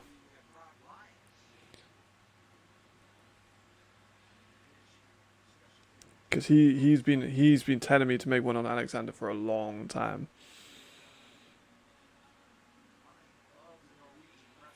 And oh my God, it happened again. I've just realized that once again, Ben has thrown another pick. Like he always takes one before he gets started. Yeah, Borkovic has been there for a while. That's why Shaz has tried. He's been telling me for ages to make a video about him. I got so many pairs I need to make videos on, but those videos take about 20 hours to make. As Perkins gets brought down by the line. So those video evals, like the Degan one, the Toro one I'm currently working on, the fucking Catspa one, they all take about 20 to 30 hours to make and then get no views. The Chad one as well. And then they get like 7 hours of watch time. And it's like, damn. I do love making them, but I wish they got more views. Can you rebuild the offensive staff of watch staff? Yes. Yes, I could. I would get in a quarterback. Like, who would I bring in? I mean, I would throw money at Jaden Henderson. Oh my God. Oh, big fucking hit, but he carries on. That's Joseph Zanotta. He's hard as fucking nails. He played a game with 2 broken hands, by the way. Josef Janota is one of the toughest fucking receivers in the league. Is that Lalo again? Lalo's so good this year. I'll throw money at Jalen Henderson at Potsdam. I would probably put 2 or 3 E's on the offensive line. Keep Katzpa. You got Mazen. You got if he returns, not sure he's injured. And Cole, if he can't stay healthy, I'm getting someone else in.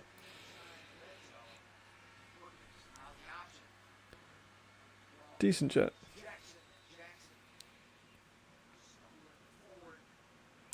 See you there, Jeremy. No, I feel that. Funded by the Dragons? Brother, I have 0 money. I have minus money. I got minus money. I cannot fucking afford to buy the Dragons. Yes, the right pick to get over it. For sure. For sure. Like it. He I don't know what it is. Like, it's happened in every game that he needs to throw a pick before he gets started. And you cannot do that when he's going to play against people in the playoffs. There's Perkins. Got man wide open in the middle. Wide open. Oh my god, look at 17. Oh my god, he is disgustingly open. Oh, I'm so pissed. He was so open. I did get 500. Let's look at the watch time. It sounds a bit ungrateful. I don't want to make it sound like I'm ungrateful. But, I put a lot of work in for those, so I would like them to do well. That's the simple part of it. Alright, so the Chad one got 546, or 548, sorry. And the watch time was 28 hours, so that one did pretty good. That one did really, really well. But then, like, the Degan one, which I really enjoyed making. It's a good video, it's well produced. And you got 146, 7 hours of watch time. It's not very low. Like, we're already oh, Merrill, let's go. There we go. So on the stream, as of now, we have more watch time than the Degan video ever has. Which is kind of mental. Yeah, Lucas Gadlets, that's who it is. He's a baller. Again, like I said, 2 hours ago. Well, the stream's not even 2 hours long. Like I said an hour ago, Lucas Cadlets, Josef Janota, Radim Kalius had some fucking good receivers. You don't need an E on those receiver core. You get an A receiver, you just stack that offensive line with E imports and an A quarterback. You got Adam Zuleka at running back. You got Brodokovic. You got Jan Chris. You get Jakub Zilchek in from the Gladiators. That's such a good defense. You got James Brooks. Oh my god, this team could be so much better than it really is. Do you think Carey goes back up north, gets Scandi team? Potentially, but there's a couple of really good Scandinavian running backs. You got Lassie Bajarin, Carey Bajarin, Nico Barrow, who I've been so hot on for years. He's been injured this year for Dresden, but he's a fucking killer. Imagine Glenn, but like Finnish. That's Carey. That's Nico Barrow, one of my favorite running backs in the entire of Europe. Appreciate you, Rodney. Thank you as always. You're a legend of the game. We very much, all of us, appreciate you, Rodney. You're the dude. There's 142 and I checked up. And our Paris page, but it's on the left page, isn't it?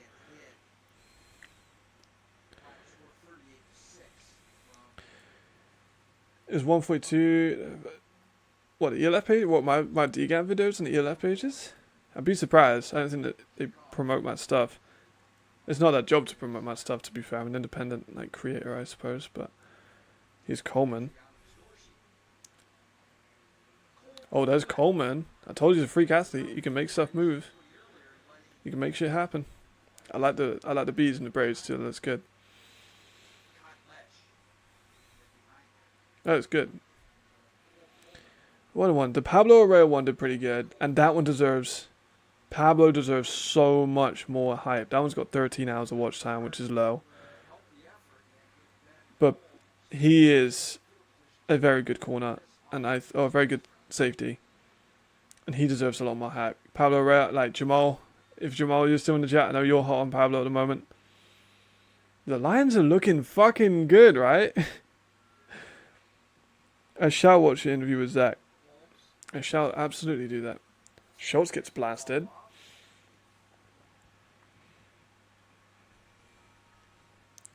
Yeah, the Facebook groups and stuff worked on Chad for sure. 100 of the views, so like a good 20% of the views came from external sites like Facebook, Instagram, Twitter, whatever. So, absolutely. A lot of zeros in the crowd.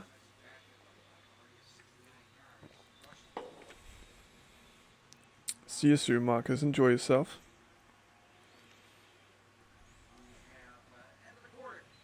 It's the end of the quarter. End of the quarter. Fucking Prague are winning. What the fuck? Right. I need to check in with the Enthroners. But oh my god. Like, this game's been insane. Oh my god, what timing?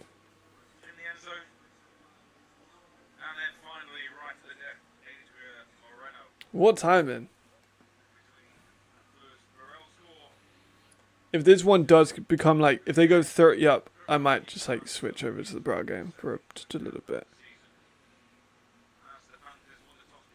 Let me know. You guys are what's important. Let me know what games you want to see, and I'll start. I could make this graphic here. I could like not change it now, but for future reference, I don't have to have like those game details. I can just have like the teams that are playing, and then we could just switch to whatever games we want.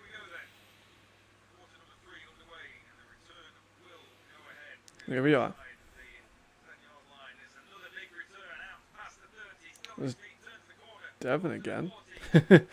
Devon doing Devon things. Can't buy it.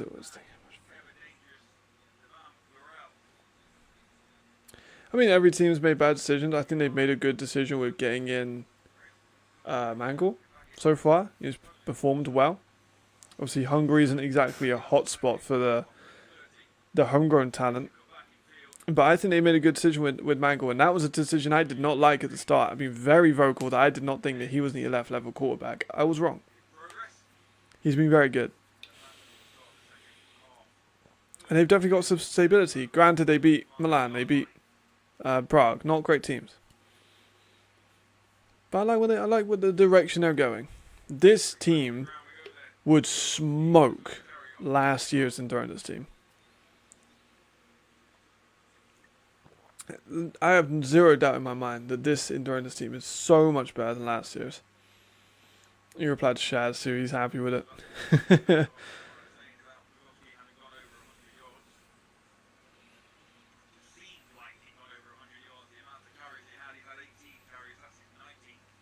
There we go.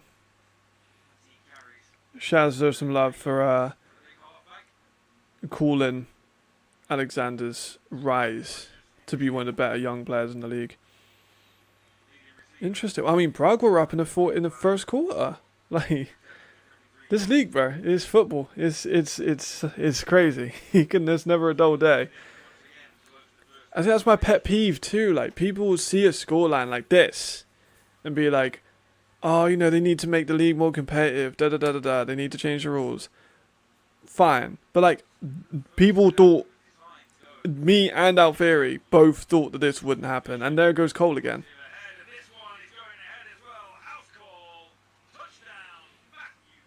And there goes Cole again.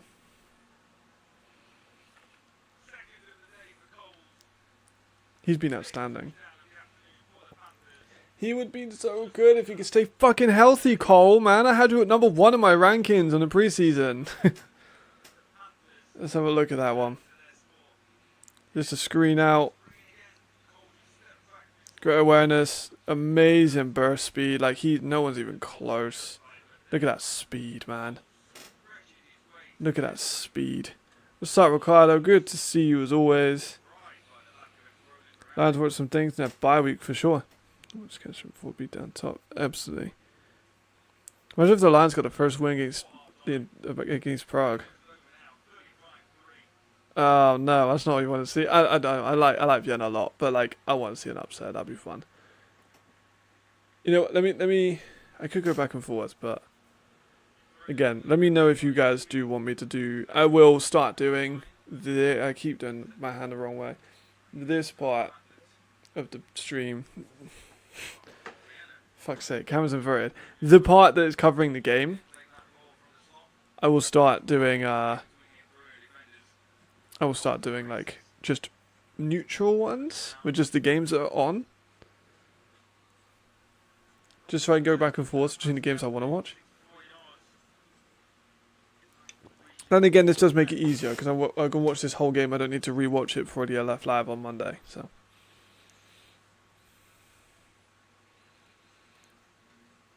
Hey, what do you mean, bro? You saying you want my job? You saying you want me off the ELF Live show? That's crazy, man.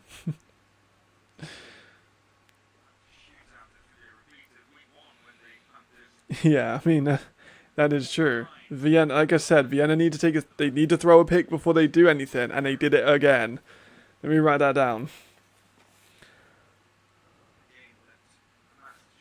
Holmes again, all caps. Needs to throw a pick before he starts.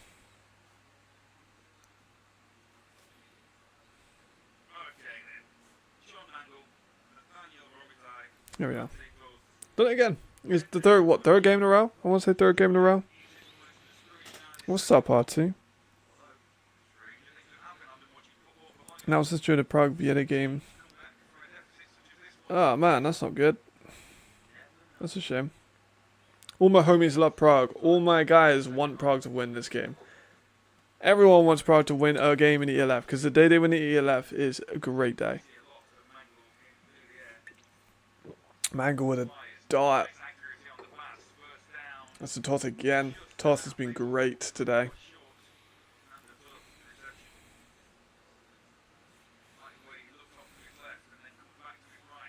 Toth creating contact. Mount Nando Toth at one of these rating sessions. 4th down fiasco. Toth might be the guy we got to do.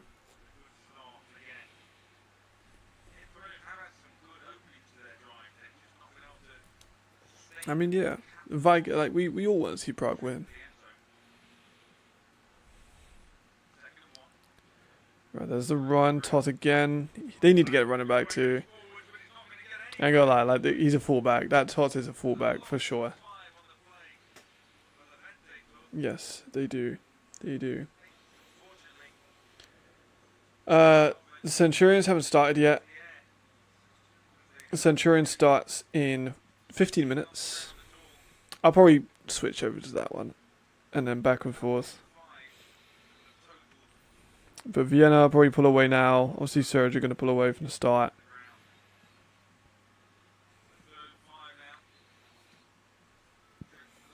Centurion starting 15. Ooh. Nearly picked off. That was very close. Very, very, very close. Yeah, I mean, Prague deserves better. Like you said, though, there's talent. They could make it. I might make a video on that. I might make a video on that. I might scout for a while. There's some of the Czech players. Maybe. Maybe. Once I've done the Tory video, I'll start thinking about my next project. Because the Tory one is not like the Tory one's not a big one. It's very normal to how I always do these evals. Ooh, Devon again with a nice looking punt return start. Here he goes again.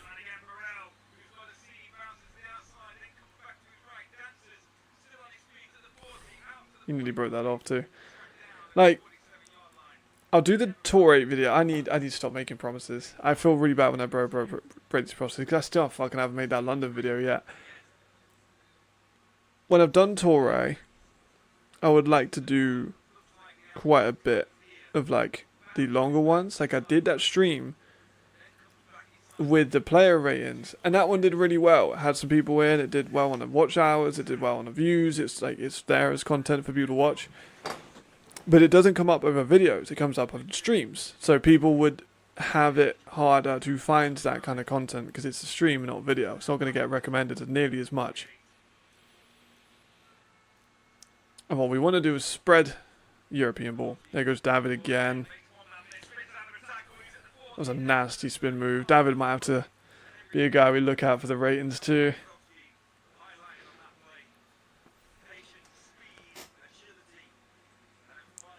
9 points for Lions, though, is 9 more than expected. I expected them to get none. I think on my pre-game prediction on Tuesday, I did spend my... Tuesday, in hindsight, is a terrible day to do my prediction videos, because the signings are still going on. But now, everyone's signed up, so we should be good. I agree.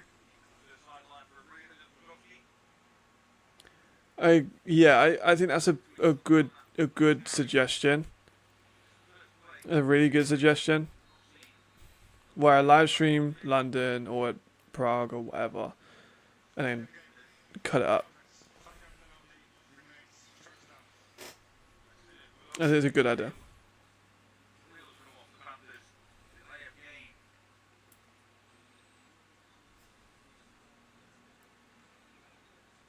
Yeah, I think that's a really good idea. I just need to figure out how to do that.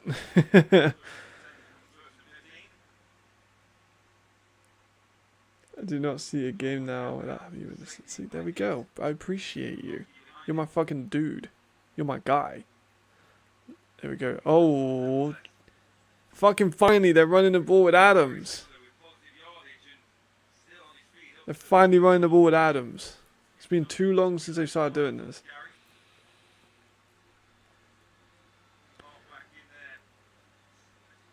Yeah, that's true.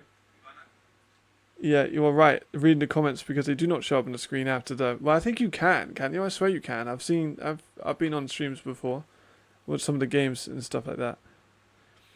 Yeah, I've done a couple of those. It's just I'm recording like this part of the actual stream is on a really low quality. Because we tried to make it a lower quality, we tried to make it higher quality, and it fucked up the whole stream. Was like I tried to go at 60 FPS, and it made it like really, really laggy. So I had to lower it back down to 30, and then when I put that, because obviously this is a big screen, because a lot of it's taken up by the game and by the overlay.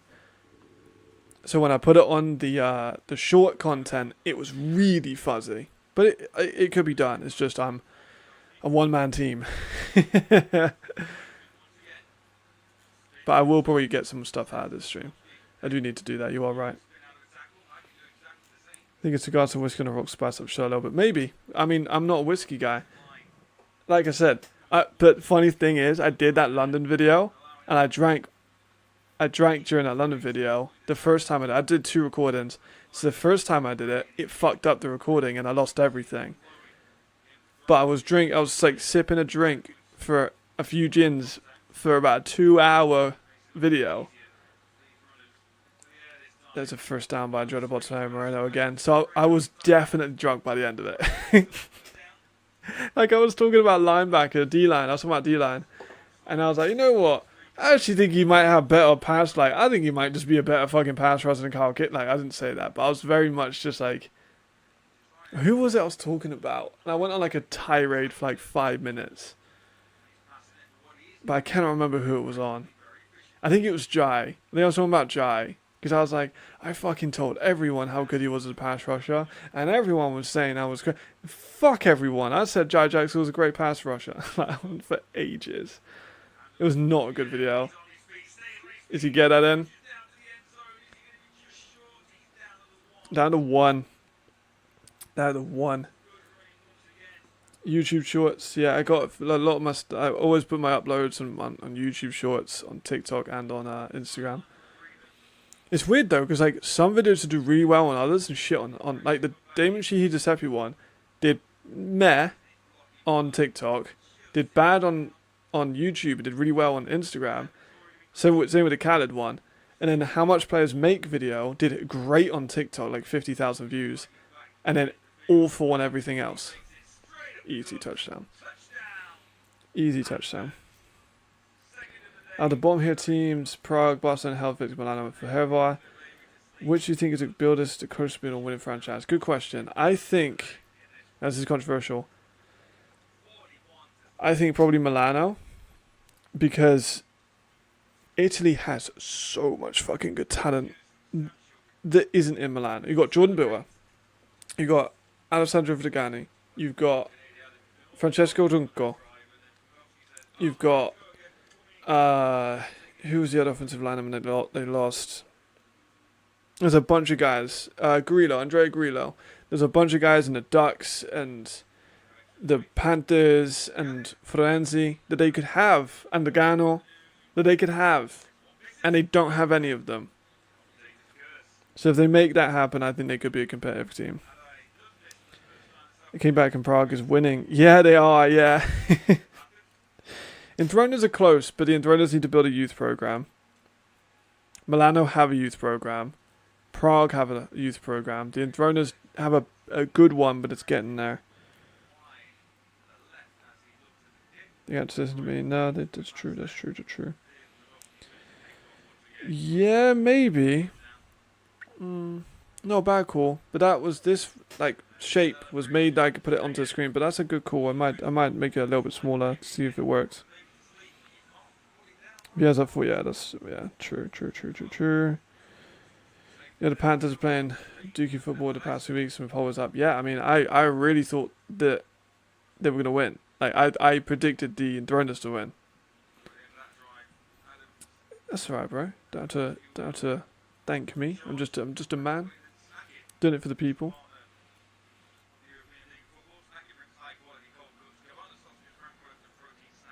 Yeah, this is a blowout. I really didn't think this would be a blowout at all. There goes Rodion. Good return by Rodion.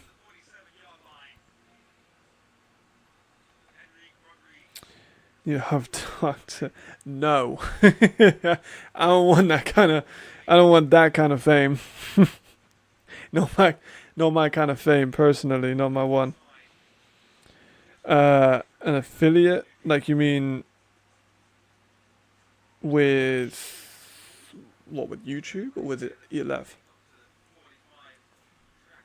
What do you mean by affiliate? With whom? Deck taxes, Horn Tuddy. Yeah, I really want Guy to get a touchdown and tie it up though, because that could be a fun little back and forth between those two. But Horn's been so good. See the game? Yeah. I mean, potentially I could do it on my TV, but my TV is like, I would have to have my TV on my laptop plugged in. Like, I just need a better laptop. Like, I think it'd be fine if my laptop wasn't so shit. Maybe if I do a Masters this year, I might get a better laptop, but who knows? Or if I work with Secret Team, I might get a new laptop. New GM for Helvig, but upside down recruiting. Excited for 25. Me too. I'm excited for Helvetic in 2025. If they keep Carlton, if they keep AFB, they keep building that Swiss town up. There goes Mangle again. He was down. He was down. He was down. He was definitely down. I know AJ's going to scream, but he was down.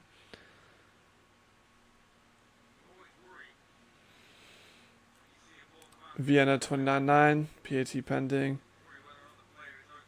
No, I'm far off of YouTube affiliation. Let me check up now. So I am currently about 1,700 hours off of YouTube payment. I'm way off. I'm way off. And we're getting there. We're definitely getting there. Like, if I go on my last 90 days of watch hours, it's nearly 2,000. So if we do exactly what we've done in the last 3 months and we do that again, then we'll be able to be paid.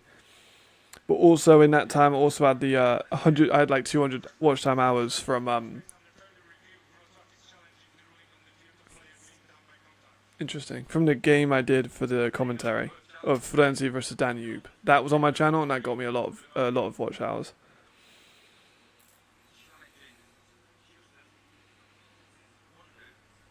Let me skip back. There we go.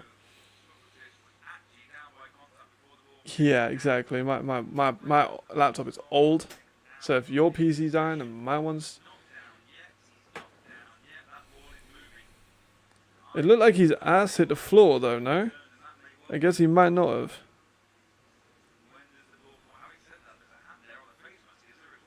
I mean, yeah, his hand is definitely on a face mask.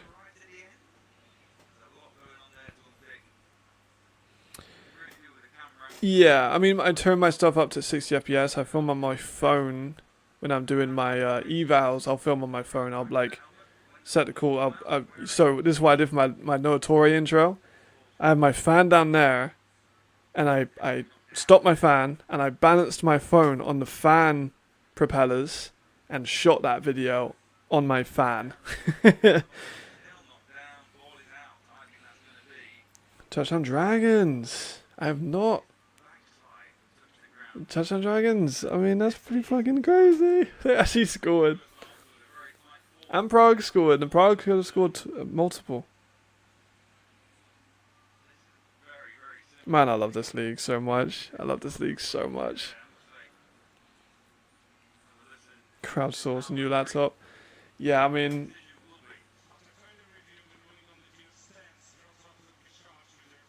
Ouch. I mean, I thought his ass hit the floor too. On live viewing. Maybe ELF will buy me one. No, they ain't gonna do that.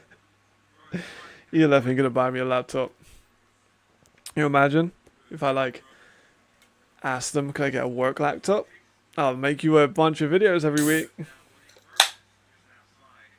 Unlikely, let's be honest.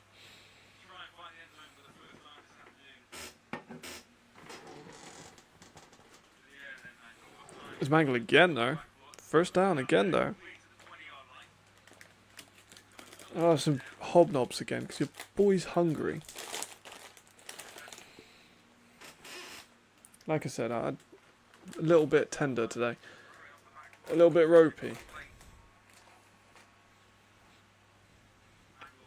And plus the new laptop's like fucking 700, 800 quid. They're expensive as fuck. And I definitely couldn't sell this one for parts either because it's dying.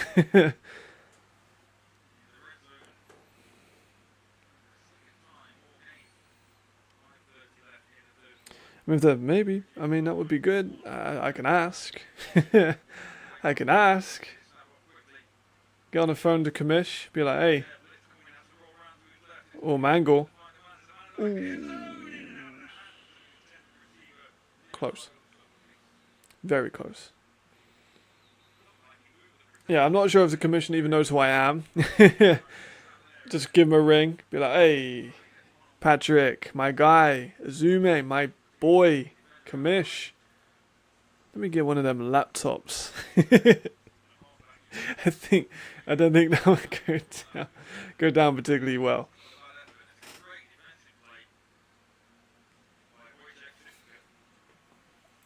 Shit, what the fuck? Where the fuck do you work? I want to work where you work. I've had many a job in my day, and none of them have ever bought me anything. So here's my job history. I worked in a Chinese takeaway when I was like 16, and then they got done for £35 million of money laundering. So I didn't get, I didn't keep that job very long. Not great. And I worked in a Spoons for a few years. If you don't know UK Wetherspoons, it's like a pub chain. And a lot of shit goes down in Wetherspoons. I was 19, I was a manager there for a couple of years. And then I worked with kids with trauma and extreme mental trauma and physical trauma. It was a very good job and it revealed a lot about myself. It was great. I loved that job to bits. Very stressful though. But it's safe to say, all the jobs I've ever had have never really bought me a laptop. Yeah, okay, true. You probably do. I don't know what CDA is, say CAD, but yeah, you probably do need a fucking weapon if it's design. But this laptop is a Pavilion, HP Pavilion. That's kind of what this is on, HP Pavilion. From about 2018, 2019, give or take.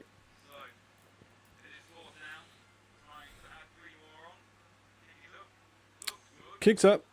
They've scored a field goal. This is the comeback. This is the comeback. Potentially. Right, let's have a look back at... let's have a look, see if the Madrid game started up yet. Let me give it a refresh, because obviously it won't come up just yet. Torre, yeah, there we go. Oh, computer-aided design, engineering stuff. Well, you're a lot smarter than me, my friend. No, Torres scored again. He's so good, man. He's so good. I can't wait to like make this. Like I've been very much like putting the video off just because I'm lazy. I'm not a very good editor. Oh, that would turn that commentary off. I feel bad. Like he's a fine, like he's a nice guy, but the microphone quality is not too high. They're in Madrid too. Right, let's go back to watch stuff. I'll watch what I can of both, but.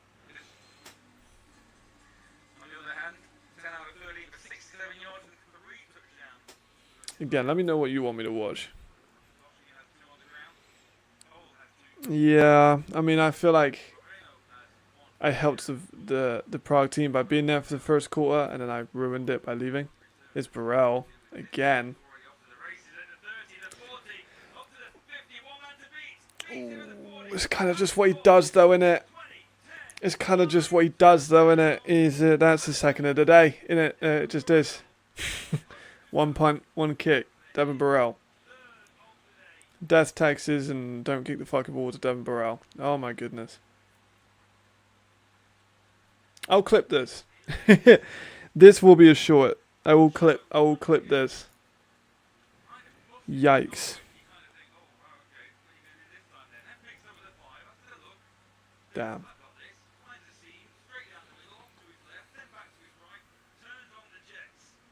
He's quite good, that guy. I reckon he should kick him again. It's on now, but I've been going back and forth. Luckily, I caught that one. But now that I've seen that,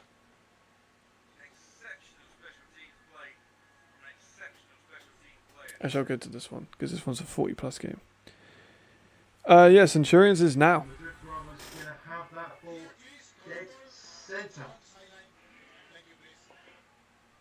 I'm surprised his audio is this bad by now. See, they haven't bought him a mic, so they ain't gonna bring me a laptop. Okay, he's a fellow Brit, so I like him. I think he's doing a good job, but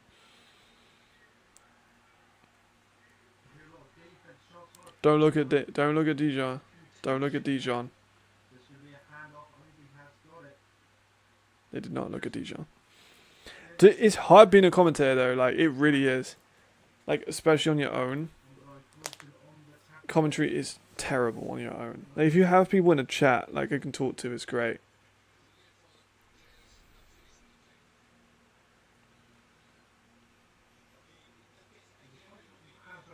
But on your own, if you don't have a colour commentator, someone you can bounce off with energy, it's not fun at all.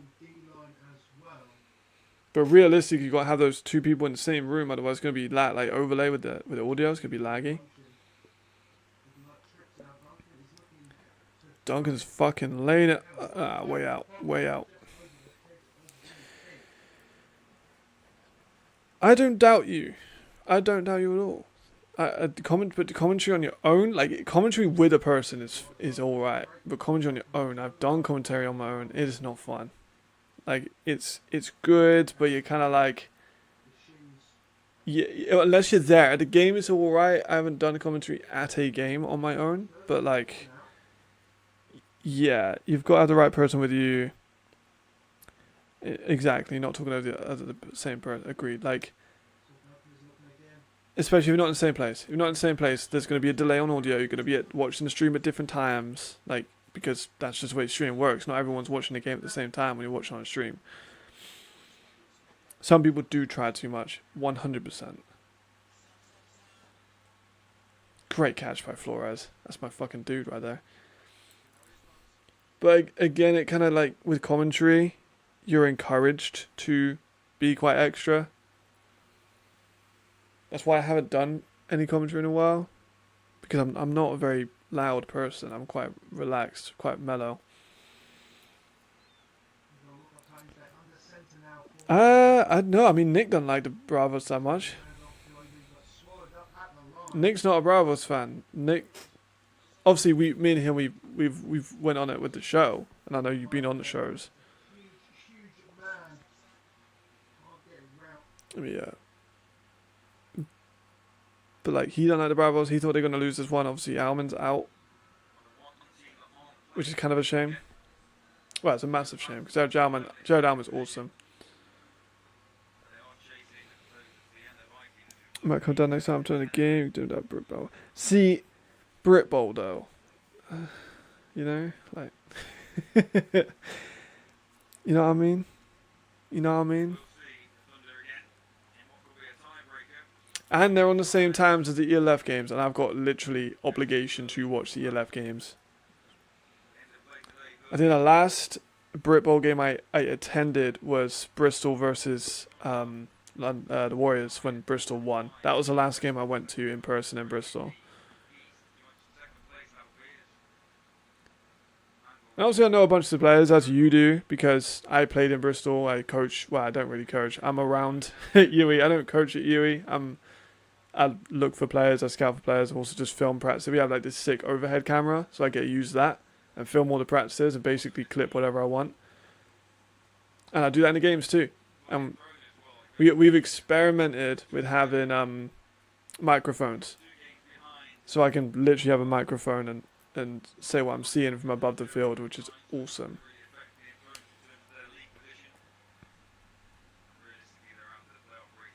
Yeah, it's a very cool system. Costs a fucking ton of money, but it's very cool.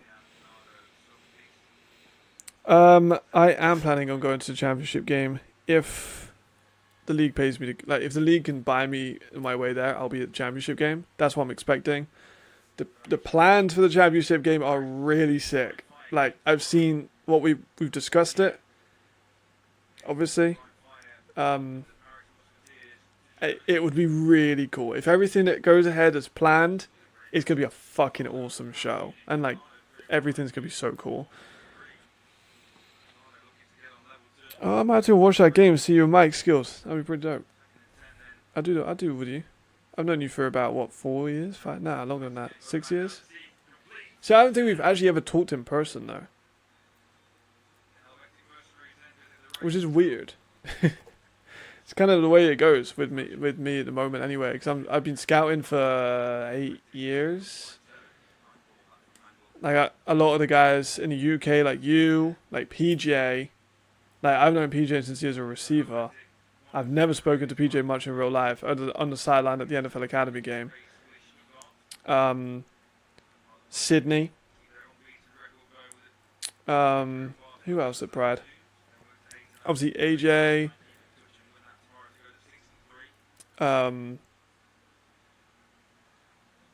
Yeah, pretty much all of them. But I don't really talk to them that much. I'm quite a quiet guy. I don't really go out to people.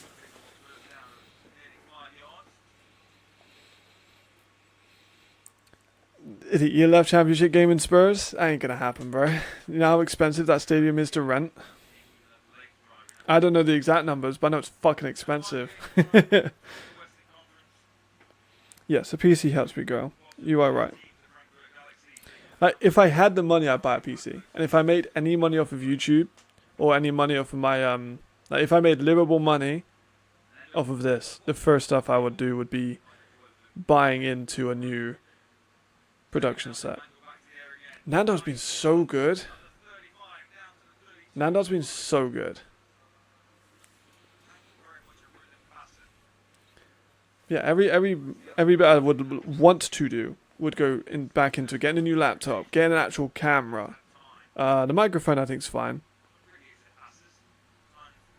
Getting like a green screen, all of that would be on my my to-do list if I was to make money off of any of the stuff that I do.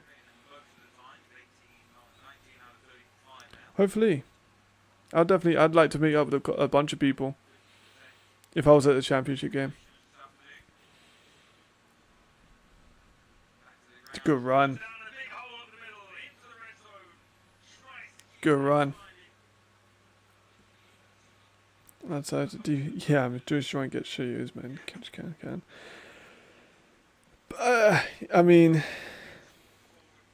don't get me wrong. The CEO of the ELF is a very well-off man, but also London Spurs Stadium is like. Would they really want to do that? Like they will be easier to rent out in Germany. The fans are mostly going to be German. Yeah, green screen's cheap, but like fourth quarter. A green screen is like 10 euros. But guess who doesn't have 10 euros? Me. Bravos on the board. Nicely done. 26-18. Vienna leads. Let me message you now, Danny.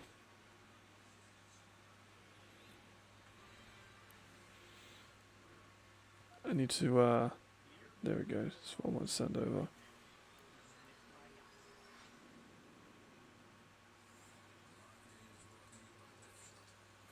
There we go. Just, hinting. There we go. Cool. Yeah, green screen would be cool. But would I really use a green screen that much? I definitely would a little bit. I have toyed with the idea. Obviously, I've used different angles in my videos and my evals before. I have very much toyed with the idea of going to UE and doing some shit there too. But I'd have to take my laptop. My laptop's so old it needs to be plugged in permanently, otherwise it will die. I need to bring my microphone, obviously. I'd have to bring my phone and my SD card reader and everything, so it'd be a bit of a hassle. But I have dabbled in ideas of how to make my stuff look a lot more professional. Getting some nice like backdrop or something, just going to a nice place and recording would be really cool. As some people said, you need to get set, and I'm like, brother, a set? Like, how much money do you think that would cost? So much. I'd love to. It'd be great. I couldn't think of anything better. But set? Let me clear all my tabs so I got every single thing on my phone open. Is Mangle again? Go for a shot. Incomplete. Nandor again. He's been incredible. He'll be a player that is going to be talked on ELF Live.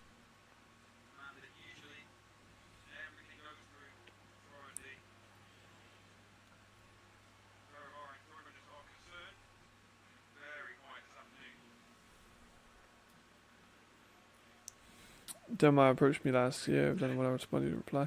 Well, I mean, can still apply. But we had a lot of running backs last year. We had KK, who was an all Ivy League running back. We had Twist, who's a D3 running back. We had TJ. So we had 3 American running backs last year. So, and one of them is a former D1 record holder at Penn.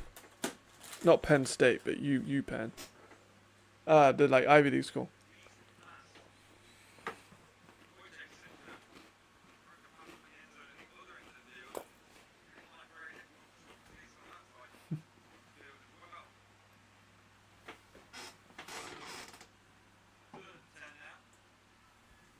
I mean, step by step, you're right.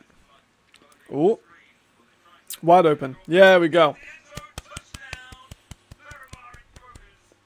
Bravo. Bravo.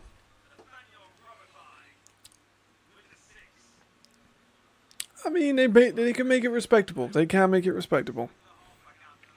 That's the ones, yep. The Quakers. They were renting studio space, but that whole set. Right, so we just at UE did just get a big leather chair. I am an edgy bitch for a big leather chair. I fucking love a big leather chair. So if I can film some shit in that office space, I definitely will. Now we have an office space in UE. We also, obviously, it's a university, so I could maybe record some stuff in some of the lecture halls. That'd be so sick if I could do like get like some cool shots in a lecture hall. And just do like this is why this player is so good. And then get weird with my angles. That'd be so good. That'd be so good. Lions scoring twice. Well, Lions scoring multiple times is not what I thought I would see today. I mean, it's been a surprise day already because I didn't think the Enthroners would get beaten this bad. But it's still been a pretty entertaining game. Wroclaw offense has been moving very well, considering they have a former wide receiver at quarterback. And of course, I'll be talking about that quite a lot on the show on Monday. Go and check out ELF Live on Monday. You'll see me with Nick Alfieri.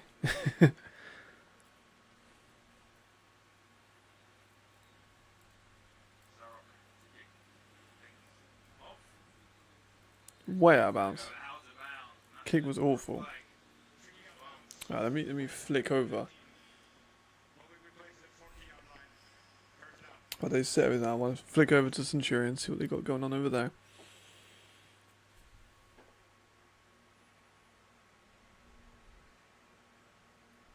And they still got Telwani here running back, don't they, right? Tor again? Yeah, that sounds about right.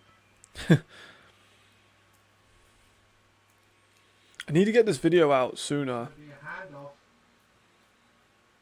I really need to get the Tory video out quickly so that it looks better when it ages well, when I say how good he is. Because I've predicted him to be great from the very start with Rookie of the Year, but honestly, yeah, who would have thought? Who would have thought? I mean, Cologne are just outside the red zone too. They could tie it up. That's not weed. Who that? Well, yeah, it is. That didn't look like weed for a sec. The like sun on his skin tone made him look like he was a white dude. Oh man, I'd love to. That would be cool. We've discussed like an ELF red zone with like with some stuff on it anyway. What happened in F2? What race are they doing in F2? Now what track? I mean, Vienna are up. Damn. 35-16, brutal. We'll see this drive. And I'll flick back to Vorstav and Enthroners. Ooh, it's Vera with a pick. Yeah, Vera. Yeah. Andy Vera is a fucking killer. Andy Vera is one of the more underrated players in the league. And I've said that 100 times. Every player is underrated. But Vera's an OG. He was really good in Barcelona a couple of years back.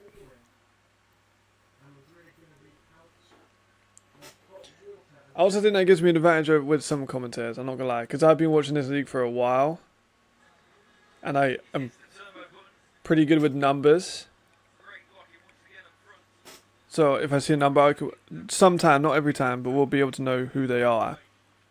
But I don't know. Like, I just saw the tape of Sweeting, and I was like, this kid's fucking good. Like, I like how he has big play potential. I like how he can play in the outside, he can play in the slot, he can play as a running back. I like that.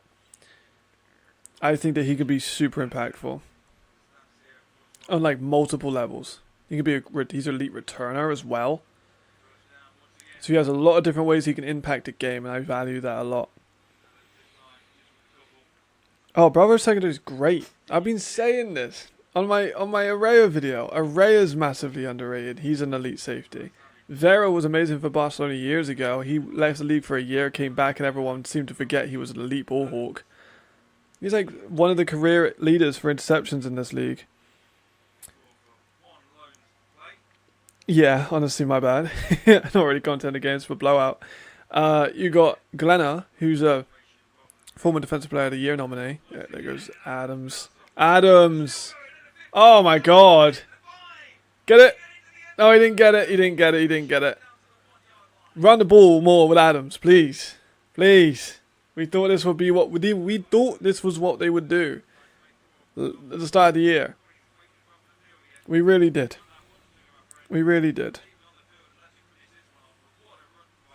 And then number 11. Oh yeah, that's Woody P. Woody Patterson, one of the better receivers in the league. He did well to hold on to that even with a stretch. And he got who's the other Spanish corner? Because Jeremy, you played last year with a Spanish corner, and his highlight reel was the worst fucking highlight reel I've ever seen in my life.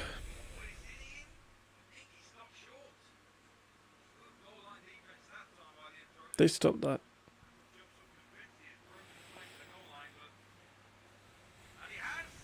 Now they called it a touchdown for Gennady.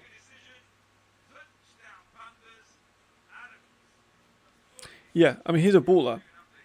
He's a baller. There's a reason why Madrid won. That's why reason why the Fire brought him in to replace Roby when Roby got hurt, because he is a lot like Roby. His release is my favourite release in the league.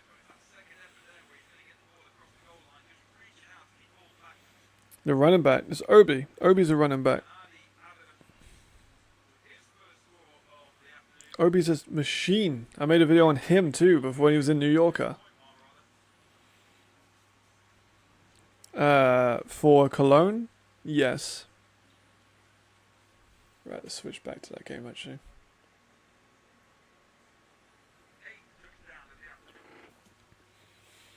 Yeah, the Cologne starting running back is out, I think, for the year.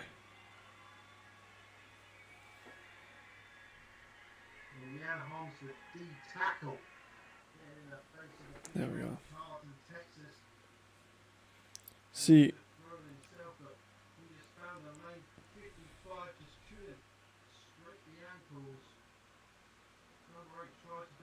who is it? Alright, Duncan, calm down, bro. Calm down, calm down. Keep your head, keep your head.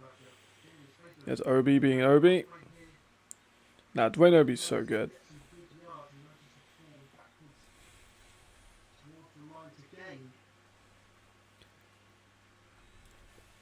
That's the thing. Like, Woody Patterson's great, and no, Obi is that fucking dude. Because Obi can catch too. Obi can really catch. But, like, Madrid have good secondary receivers. Like, Madrid have Madden Siestrel, who is a great blocking receiver, is very physical. He's not the most refined route runner, but he's got good hands, he's a good blocker. You've got Mario Flores, who was at Barcelona with Zach Edwards, one of the better number 2, number 3 receivers in the league. He's just been slow to start. But he has absolutely got the talent. He played at Danube as well. Like, Mario Flores is a baller.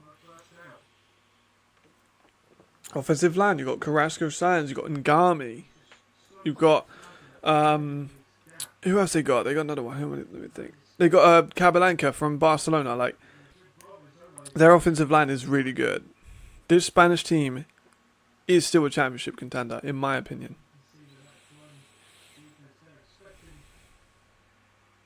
And there goes Obi. I told you, man. He's a fucking good player.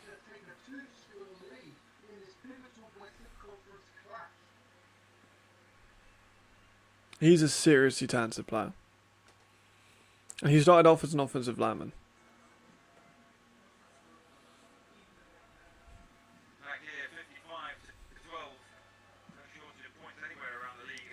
More screens.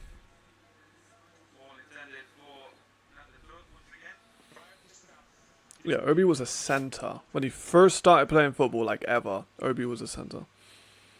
Which I think has benefited him in the long time, because it means he can also block.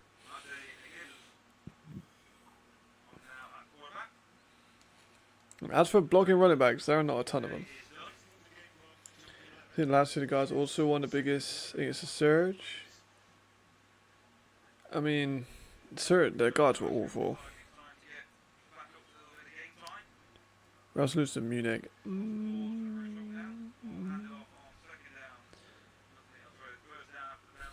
Maybe. Munich do have a really good defense. I think it'd be a close game. I think it'd be a really close game. I don't think we'd have a blowout in that one. It'd be good. It'd be a good game. I'd like to see that game, actually. I don't think it's... I mean, it is possible if all the teams do well in the playoffs, but I don't think it's that likely.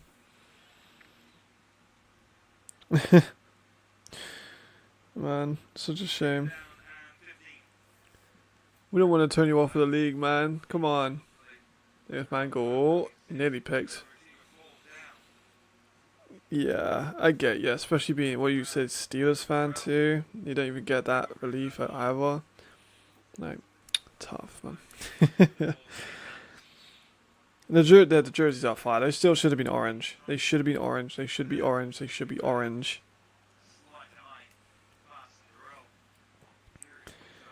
So you got to find the light at the end of the tunnel, man. I know it is tough. Like, those teams, they've not got a win ever. That's fucking rough. But just think about that day they get that win. It's going to be one you'll never forget. That's the one. You know what I mean? Bravo's rushing D. They have good edges. Their interior lacks. They got Diego Iris, who I made a video about. Talking about some gems in Europe. I made a video on Iris.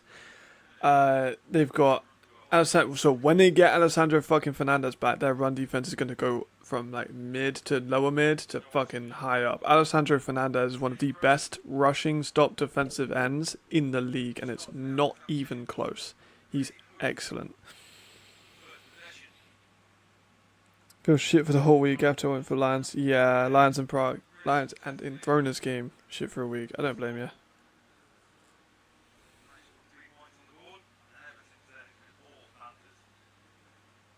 I don't blame you. It's tough.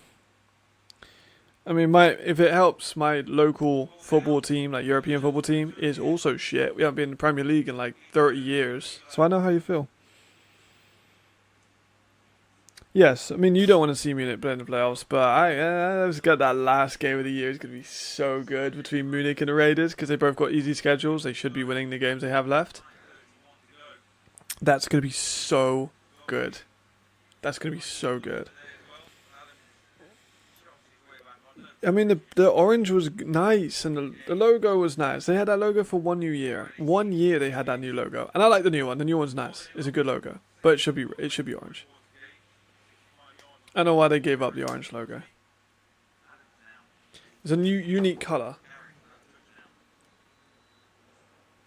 Like literally every single team in this league is red or blue or a combination of red or blue. I want to see some different. I want to see the Leipzig Kings and they're green. I want to see the Prague Lions in orange. Ryan do have nice jerseys. Yes, they do, especially with the black. Even the popcorn was bad. Man, that's sad. Just getting sad. There goes Adams again for the runs. This is a lot more what we expected with Adams and David getting runs, not just David. Best jersey in the league is probably my favourite one was the Paris one from a couple weeks back, the gold and blue. I really like the Vienna Army one. I really like the... Who else do I like? I actually kind of like the Istanbul Rams ones a little bit, but... Which return? What? Which game?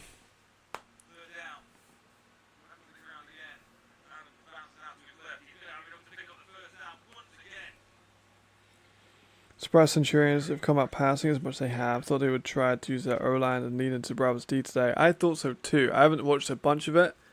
I will when this game starts finishing up. I'll flick over.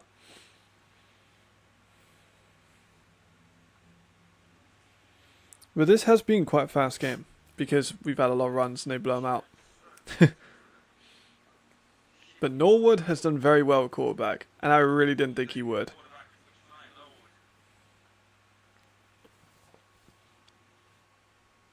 Of course, they've managed it.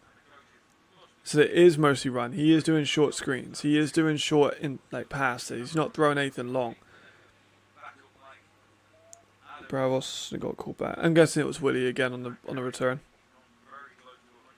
You know, I like the Madrid Bravos jerseys too. I didn't think I would, but I do. And I like the Enthroners jerseys too. I like the white and gold. It's different. Their other one's blue, so it's not so different. But the white and gold is different, so I like it. It's a combination of, it's purple. It's red and blue combined together. Vienna and Frankfurt.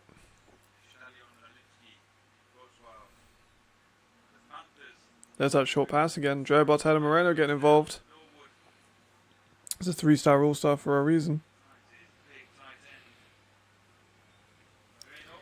If Centurions get picked, they'll change momentum for sure. I mean, Duncan is a bit reckless. We saw that in Dresden. He was reckless too.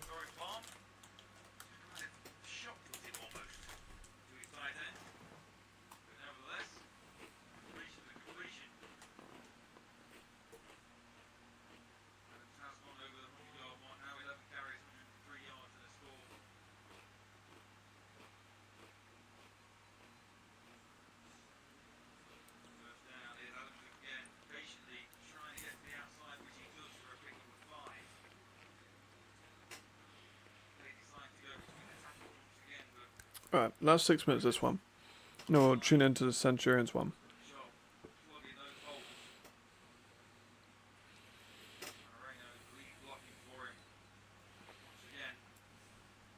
Moreno is so good too. There's a reason why he's a 3-time All-Star. But he is just a very, very good talent. And he went to close us at the end.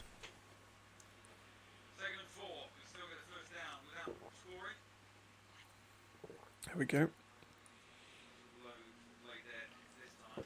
Flags. Tough.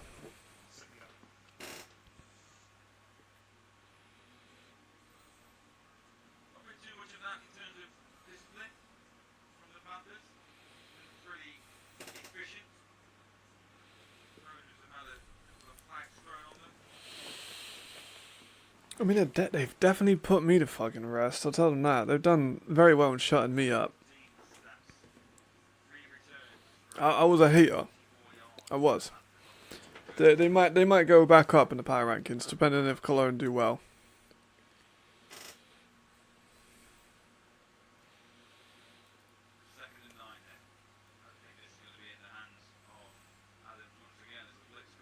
There goes Adams again. Man, I reckon Adams might have had the most touches he's ever had in Panthers uniform from a running standpoint. Which I'm very glad they're doing again. Right, they got an injury timeout. Let's go back to our boys in Madrid.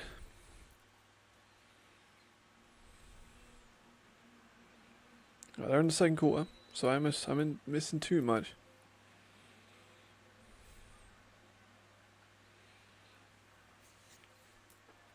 Right, where's Manning? What number is Manning wearing? Two brilliant defensive plays there for the Centurions. We saw one line will get to Molina, but Duncan just throws it short. I can't see what number. Alright, that's Montel. Absolutely. Alright, you Manning. You'll be at corner 23. No, I'm pretty sure it's 23.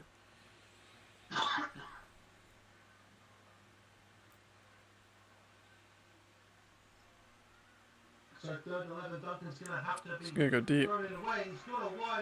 Nice catch. Sonerda.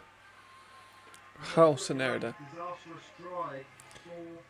I do need to turn this commentary down. Turn some of that commentary down.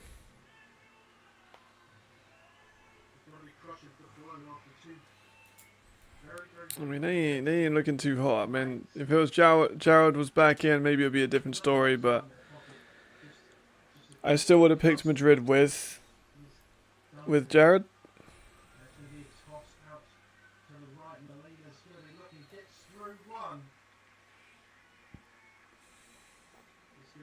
Let's tune back into our other game. We want to finish off our Enthroners and Prague game. Prague? Panthers. Oh shit. I just fucking missed a hurdle. Alright, let's have a look. Oh, nice. Keeps balance on even through the contact. I am happy with seeing more of Kennedy Adams. I think that he was used a lot as a receiver, which is fine, but I think using him as a running back in this game has been a lot more effective, especially considering that without a quarterback, they've got David, they've got Adams. That's two great running backs. I think they made a great decision to use that a lot better. I'm definitely going to clip that too. I'm going to try and clip a lot of these, I reckon. It means I've got to rewatch it. Each has WhatsApp salvages 500. Let's have a look at their schedule.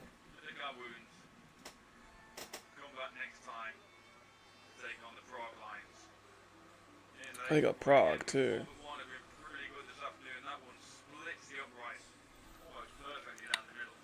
Let me get a new tab up and see who they got left. And that's not what we want it to be, is it? Because if they got an easy schedule,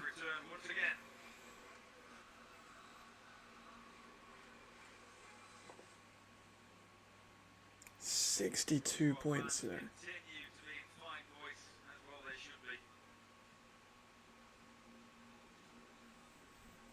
62 points. Yeah, the commentator's microphone is terrible. Rather just go back. Was 3rd and 26. Yikes. Right, let me get Voslav. That's what I'm saying to Ricardo. The league ain't gonna give me a laptop if they won't get my dude a microphone. Alright, so they're gonna be 4 and 5. It's the 4 and 5 they got my bad. 4 and 5 they got the Berlin Thunder. That's a really good game. I'll take Berlin, so 4 and 6, and Galaxy and Lions. That's actually quite tough. I mean, best case scenario they go 3 and 0. Worst case scenario they go 1 and 2.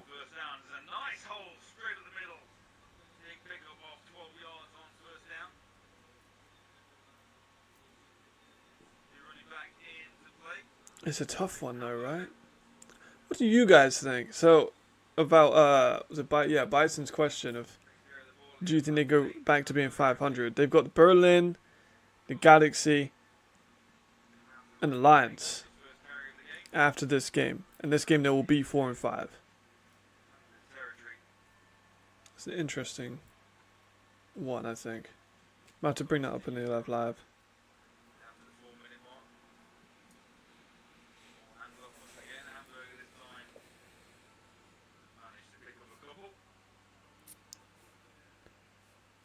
Adam's been used a lot more at running back.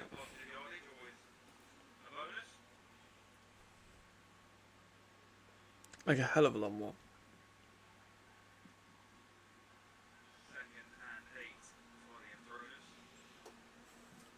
But I mean, you say that, and I agree, but Norwood's been alright.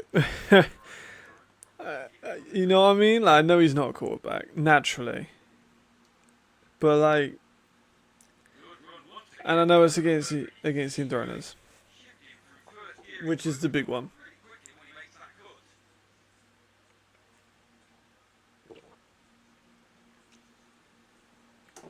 But you never really know.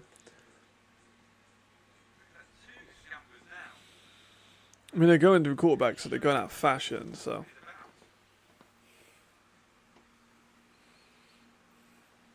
I have really no idea what they're going to do with their quarterback situation over the next, like, season a bit.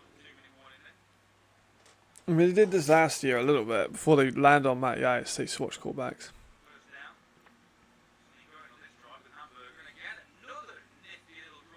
Decent run, they're just moving.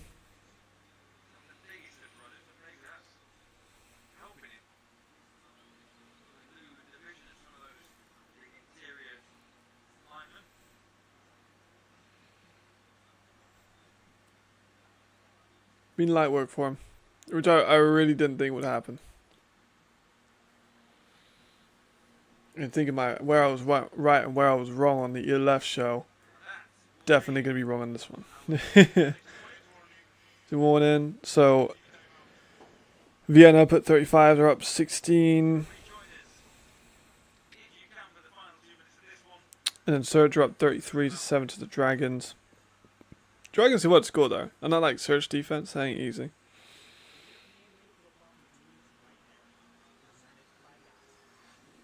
That really ain't easy.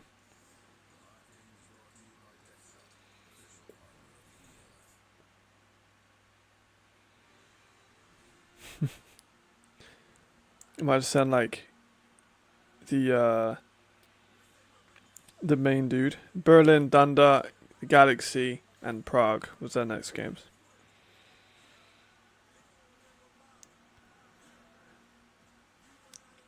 Let's see what was that. I might just message like the fucking guy in the year left, Maxi. Just be like, can I have a laptop, please? Please, come on. Hook your boy up with a new Pavilion HP. I like this laptop. It had touchscreen. The touchscreen broke on this fucking thing years ago, but it had touchscreen.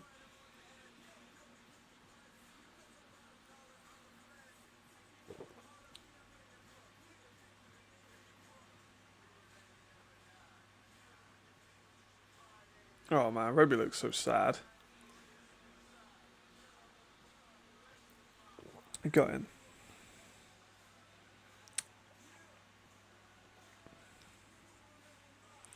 Right, laid out Torre.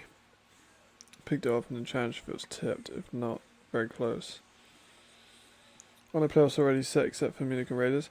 No, not technically.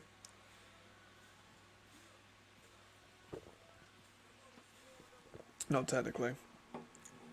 I believe there are a few different ways it can happen. Like those are the very, very likely ways it will happen, but it's more about seeding. Obviously Ravens and Raiders are hot on it. It's not guaranteed, but it's expected.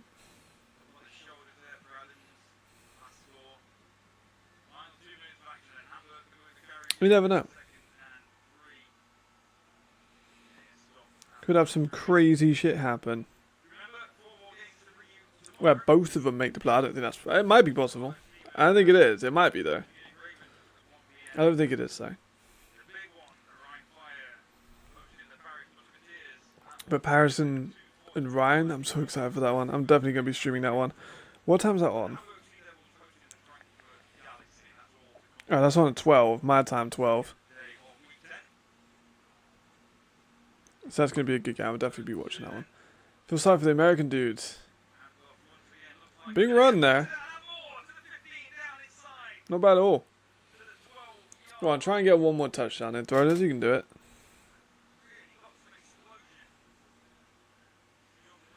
I want to see it. Technically, only the Vikings... Yeah, only the Vikings have secured a spot. Realistically, Fire, Surge, and Vikings are all guaranteed. Yeah, you would really expect so. And probably Paris too. I know one of them has to lose this weekend. My money is on Ryan Fire to win it, but Paris are definitely able to be. I think I adjusted those ratings too. Fourth down. I think I did. No way they dropped the ball again, man. I think they're good.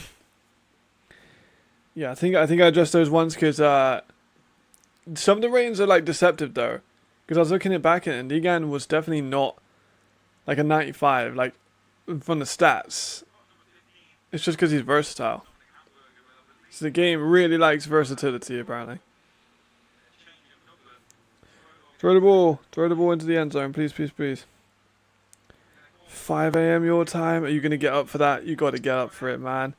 To get a coffee, right? So get up, like, at 5. That's the end. There we go. 62-12. A fucking annihilation. Annihilation. Yeah. Oh my god. Oh my god. Number 3 offense. Penalties 10 yards. I have that on minus 27 decibels. It's still loud. It's going to be a first down regardless. It's not quite going to be a touchdown. We've seen two big plays. And then they turn the ball due to penalties. I do think they kind of got to say to my guy, let's get you a mic, bro. Or at least you need to improve your mic. Because it doesn't look great for the league.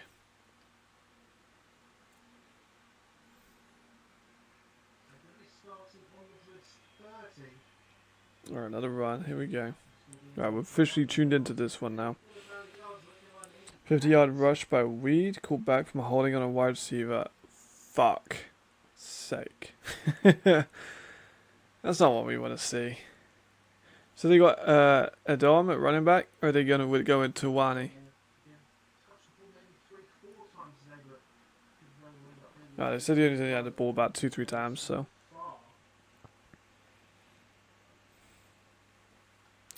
Does sound like he kind of is, yeah. That echo, not great for the quality. Then again, here's me eating fucking biscuits on stream, so who am I to judge? Second and 4. And Weeder's now looking, taking the hammer for defence in his face. Weeder's going to scramble out. And he's going to get it away and drop.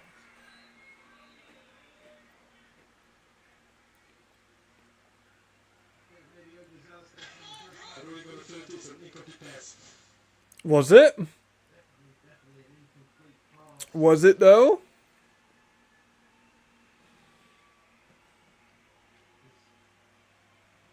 Isaiah Weeder scrambles out. Oh yeah. Catch the damn ball. Yes. But 3rd and 4. Mistakes like that out of defender, but Just outside the red zone. it's going to bring up a 3rd and 4 for the Centurions. As Weed lofting up. Going to try and get out to defender again. Yeah. Broken up, flag on the play. See, my biggest like thing with receivers when they like scream about holding, it's like you have the flag. I've thrown the flag. You don't need to scream. I threw the flag. Relax. You've got the penalty. Just chill out, bro. Chill out. Yeah, no, it's not called cookies, bro. It's called biscuits. Different. Different.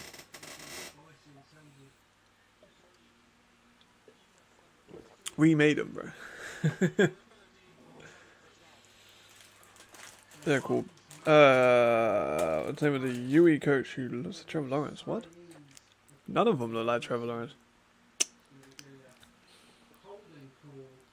Oh, Luke? The one I can think of you might means Luke. Like blonde hair. About 5'8", 5'9". I think you're thinking of Luke, yeah.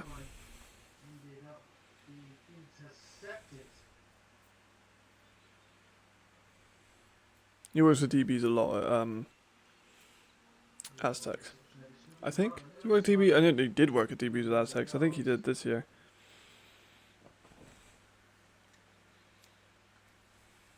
Come on, Cologne.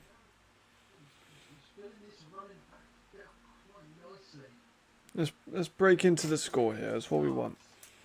Then has a read option of 4th and 1. Yeah, that's Luke. Yeah, definitely Luke.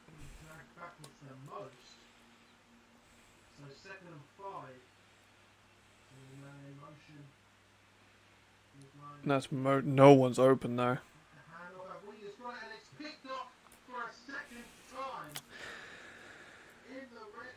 Yeah, that was gonna come in. No one was open. He tried to force the pass.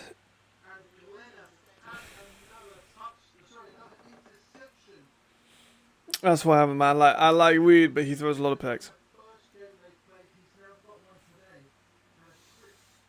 He's a fun quarterback. I stand by that. Like, that's fucking fun because he's throwing picks. But, like, he's not an elite player in this league.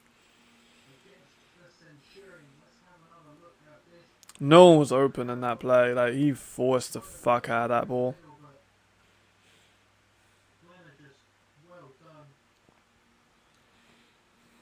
And Glenna too, yeah. Glenna's got a couple picks this year. I didn't think he would get that many, but he's definitely done that.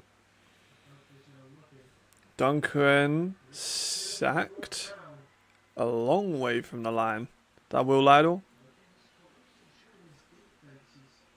Yeah, bro. They have such a good second.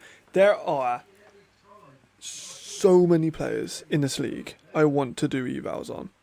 There are so many players in this league I want to do. I have a list of about 40 that I want to do evals on. I love it and I hate it at the same time. I love it because I get to do evals on these players. I hate it because it means I can't do some of them potentially for like a year.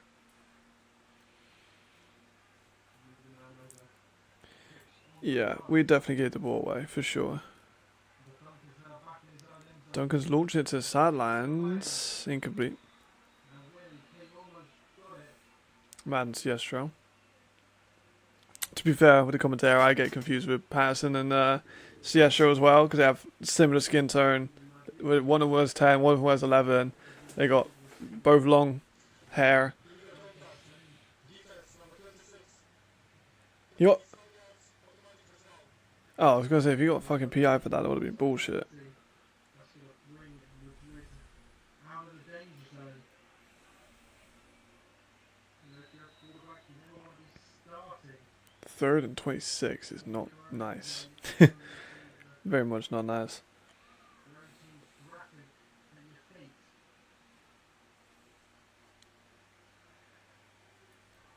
You're going to trip on the left now. Hand off Duncan running. to Oh wow. himself. Who's going to have a first All right, Duncan. All right, Duncan. 3rd and fucking 18, he takes the charge. I can respect that. I can respect that.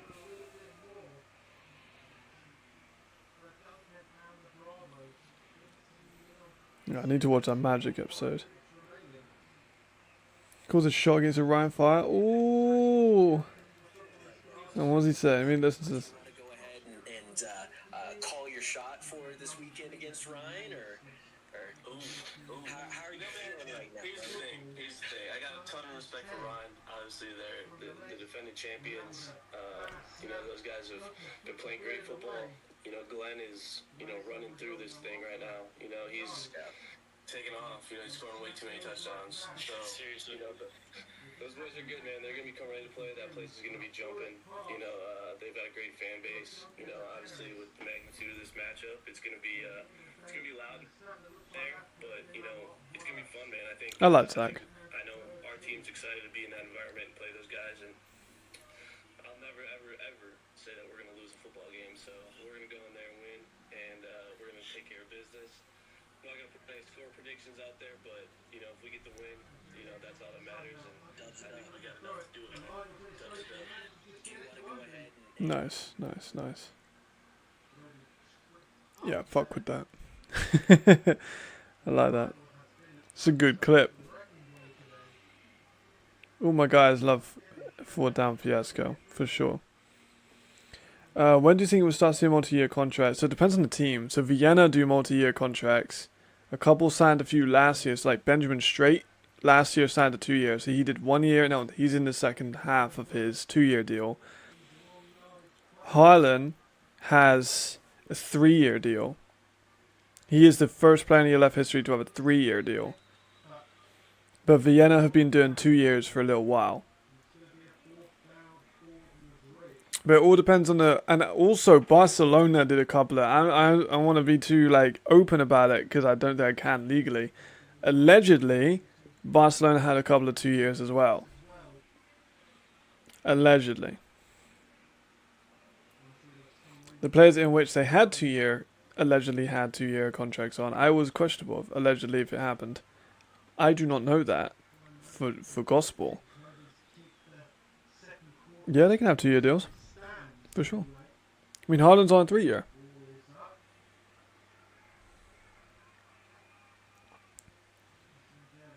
Oh. Bijan. Smart move. Yeah, so Vienna been doing it for a while. It's like his is the big one. No, they allowed Haaland's on a 3-year. That was like a big moment for the league that Haaland got his 3-year. Let me try and find it.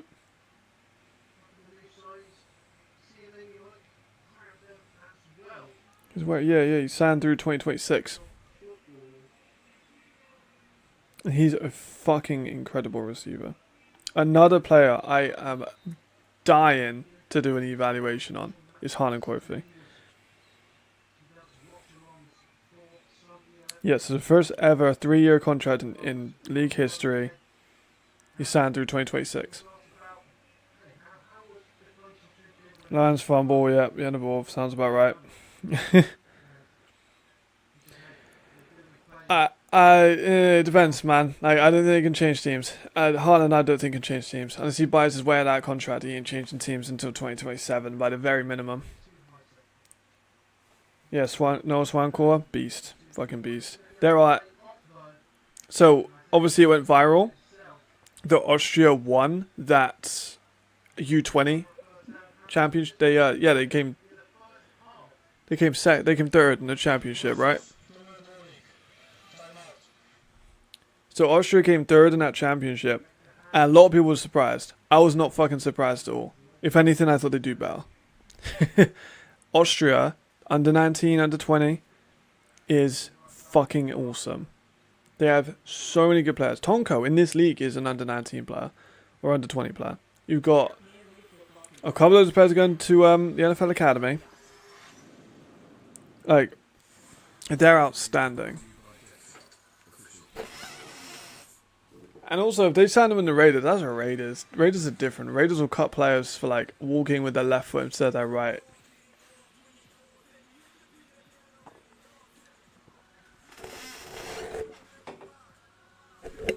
Oh, shit. My bad. Tonko played one game, he got hurt, but Tonko was an elite running back. Like, one of the... So, his name's, what's his fucking name? Felician. So, Felician is a D-lineman. Felician is one of the best D-line prospects I have seen in the last, like, while. He's going to the NFL Academy this year. He is, going to be a fucking monster.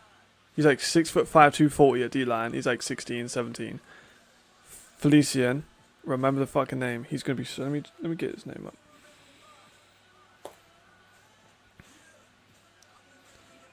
Because I can't say his last name. Yeah, so he's 6'5", 235. So Felician Vinesentel.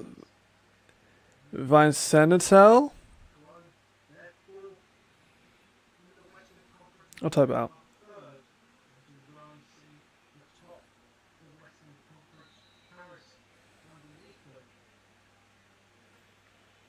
So this dude I'm typing out now.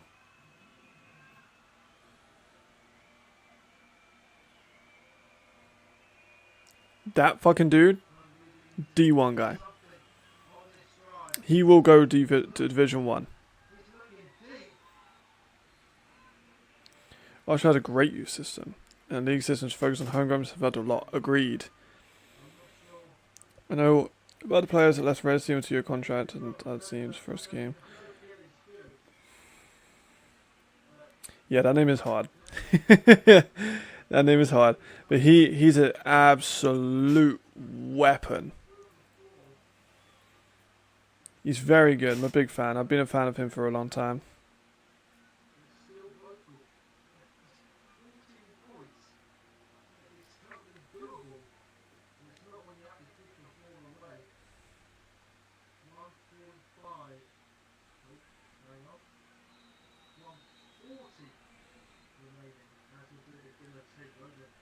I'll reply to some people, bear with. Need halftime too. Like Ricardo said, I've been talking to more people than watching the actual games, but they've been good games so far. They're surprising but good.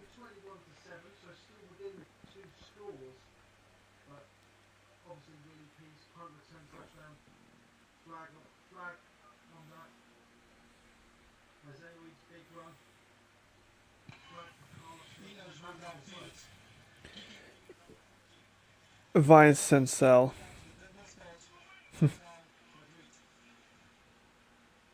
Vinesentel. I know a lot of languages like Polish and German have V's and W's that sound the same. I mean, brother, you are lying if you say you don't care about Sean Shelton. I'm calling it now. I know that shit hurt. Like, he was an MVP. Granted, I don't think he should have won the MVP. Still a very good player, but... Duncan. Fucking hell. What a fucking play that was. He got it. That was lucky. That was a hell of a play. Oh my goodness. What a play by the defender there. Look at that. He steps up, tries to unleash it, just gets the hips, forces the ball out. What a play. Yeah, he was old, but like he still had it. You know, he's still an MVP, and also he won like multiple AFL championships, right? He was definitely not some dude. He was a weapon. Fucking hell. Nah, brother, you like him. Come on. He did a lot for the team. I know he left to be in Munich, but he did a lot for the team. Well, who would you bring in? Would you stick with Nkosi, or would you go, like, next year, would you stick with Nkosi? Would you try and look elsewhere? You don't have to give me names, you know, if there's fucking thousands of quarterbacks, there are options, but, like... Oh, Duncan. Oh, my God, what the... Oh, that was amateur hour. Ah, that's nasty. Not a good one. No, AFL is not a year left, you're right, but he did a lot for the team in winning championships.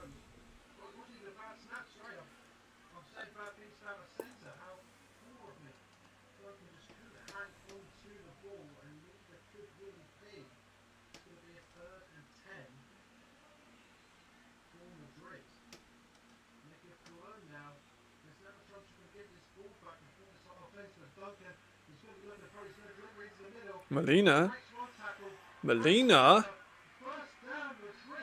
Not bad. Constantly gotta message people. Even on stream. I mean, if you missed yesterday's stream, my fucking friend called me halfway through the stream. Because he was in a dodgy area.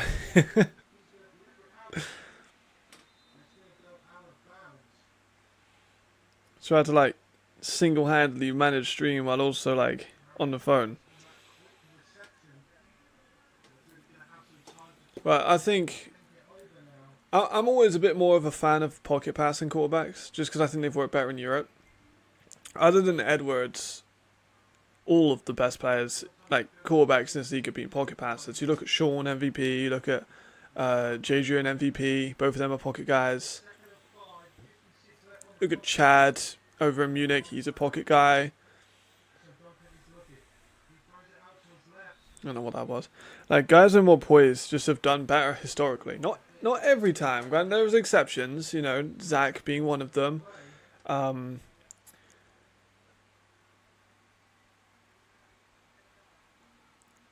So to Zach, that might be the only exception who's had continuous success in the league. Carlton's been good, but Carlton's only been for one season and hasn't had as much success due to his team being bad, but...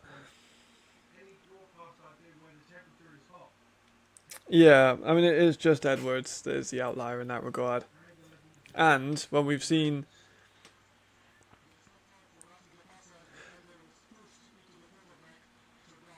The best we've seen of Edwards is when he is being a pocket passer. Last season he didn't look as great because he was getting fucking nailed behind an offensive line. This year he looks a lot better, he's got a great offensive line, he can pick teams apart, use his intermediate passing, and then take off when he needs to.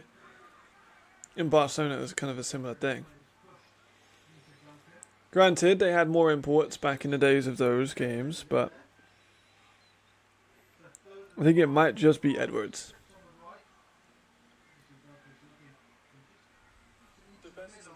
Oh shit, the fuck am I, why the fuck am I, there we go, it's weird. Also I got the stream on my phone, so like it just randomly started, I thought it was on mute, but for some reason it just started playing. At least I know the audio sounds alright.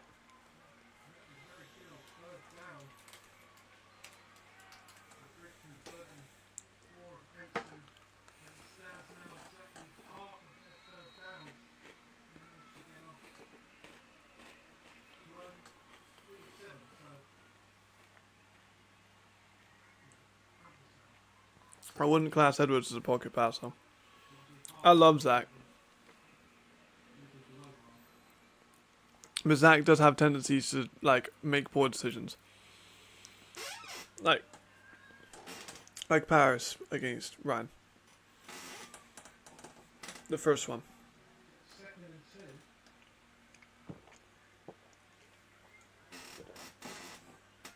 You know what's crazy?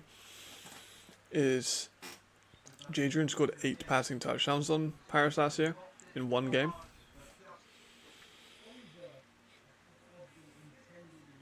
DT quarterbacks overall haven't been great. Yeah, I mean, you're right. You are right. I think you could maybe put Mahomes into that. Maybe. Because he is mobile. But I wouldn't class him as I would class him as a dual threat, but he's such a good passer.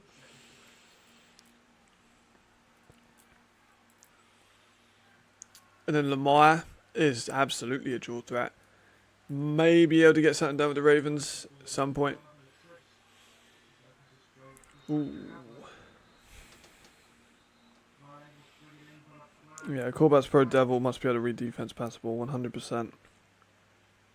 And reading a defense, I think people really underestimate how hard it is to read the defense, especially at the line, especially when you've got people in front of you that you can't necessarily like hear.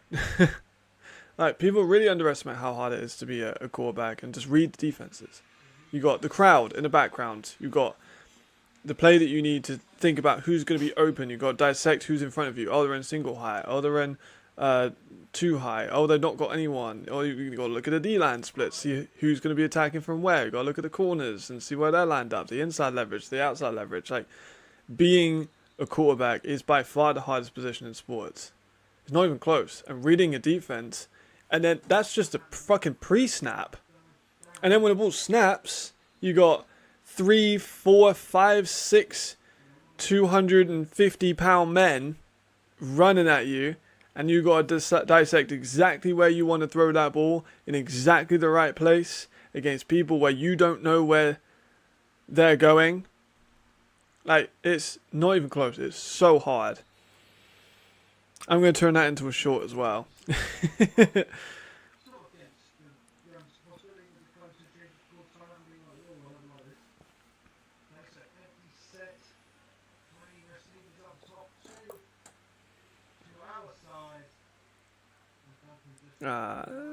Maybe go with that. I don't know, kind of low on the floor. There's only one touch, but they've blown the whistles for it anyway.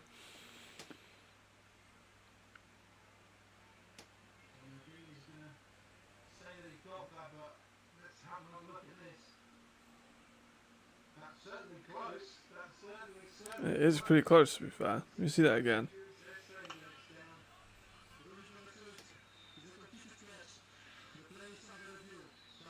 Under review. Yeah, it's kind of tough they blew the whistles.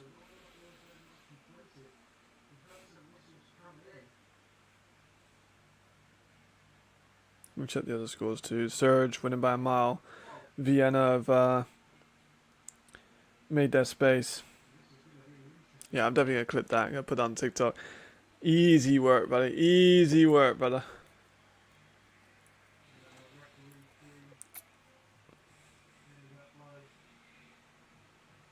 I'm going to have to like go through the stream at some point and just get a few clips together, I think.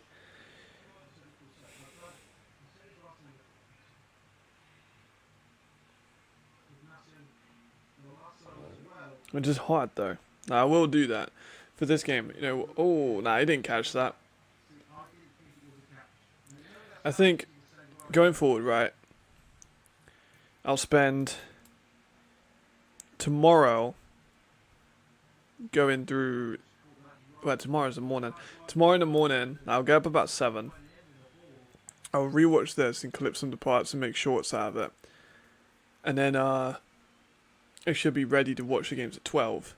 And then once I finish those games, and I've caught up with all the other ones, I'll make a couple more shorts on that. And then I will prepare on Monday for the normal stuff, power rankings and stuff like that. Maybe even do the power rankings filming on Sunday so I can get it out early on the Monday. So I can then do more shorts and more content and study up more on the for the ELF live show. Man, Schultz is really good. Schultz is underrated. I know I've said it 100 times. Schultz is a very good player that's come out this year. Like, he's not like a fucking number 1 receiver, but he's done very well. 2 for Torre, 2 for Schultz, 1 for Horn. Torre, I need to make that video this week, man. I really do. Like, because he's so good, and I know he's really good. And I've talked about him 100 times on this channel. And I talked about him in the preseason, about being my favourite for Rookie of the Year.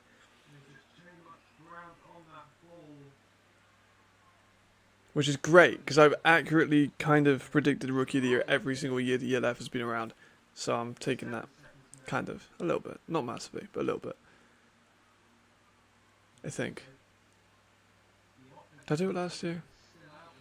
I might have not done it last year. But we ignore that. It's not relevant.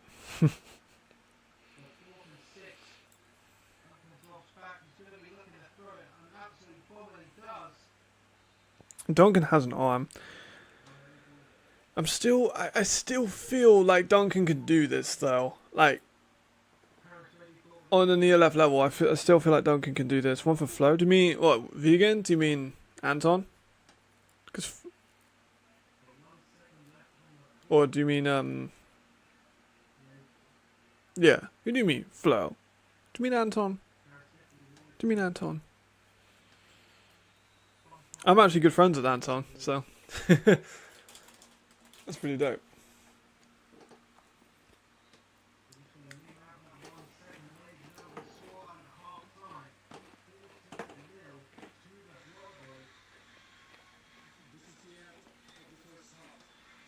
Okay, yeah. Beer bomber makes a lot more sense. Beer bomber makes a lot more sense. Let's have a look at Lions. While we're in halftime.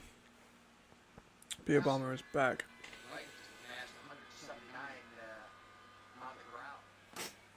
Right, Perkins getting sacked is how we welcome back ourselves into this game, which is not unusual because he gets sacked a lot. And I feel bad for him.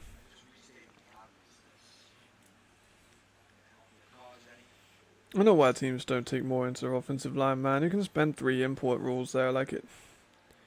It's not a bad thing. I know why people.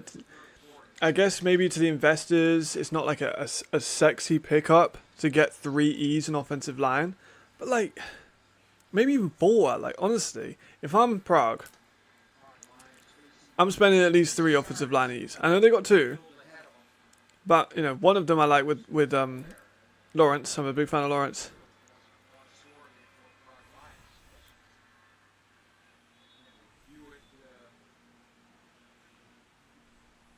But I don't think you need an E running back. Personally.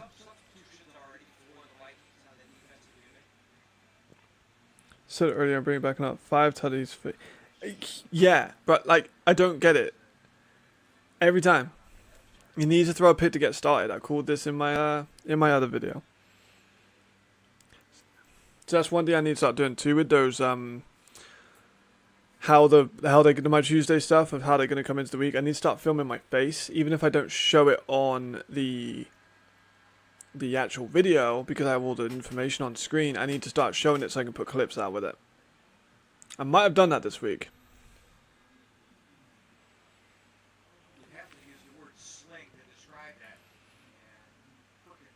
Yeah, man. Marcus, welcome back. To be compared, we need to go Dolan. Exactly. 1 touchdown for Suddy. Yep, Suddy got 1. Like, it's just football fundamentalism. You get a good offensive line and you'll be probably a little bit better. You have great receiver cores.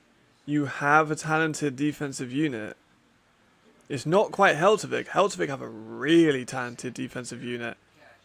But they just aren't investing on the offensive line at all. They have now.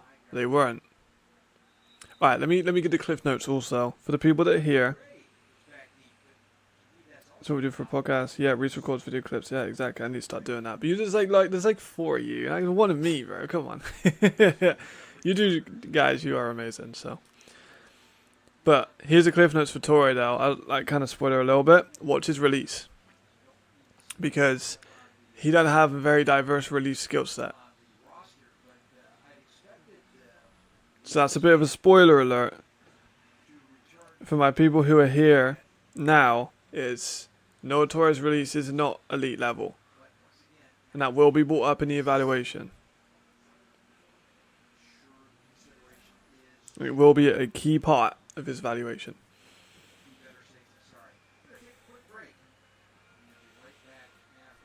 Oh, we're going to fucking ad break. Of course we are.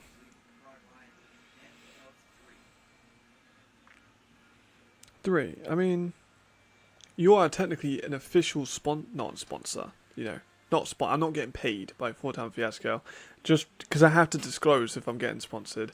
I'm getting paid by none of these. None of these people I'm getting paid by. They're just my friends. First Down, I do some stuff with on my short content. Elephopedia, I use their stuff all the time anyway. And 4th Down are just my guys. so they get shout outs.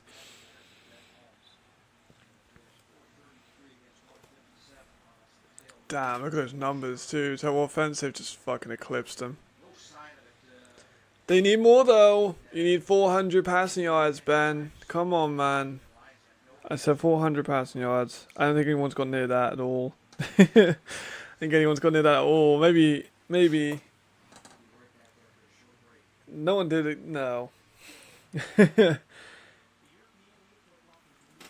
Unless Riley's absolutely went off. Let me have a look. So a return, a rush, a pass for Belcher, nice. Riley for 17. Riley for 8. No! They've taken Riley out. I think they've taken Riley out. Fucking deal there, bro. Fucking deal, yeah, hell yeah. You can have your name up there all season for fucking $5, man. I'll sell my soul. I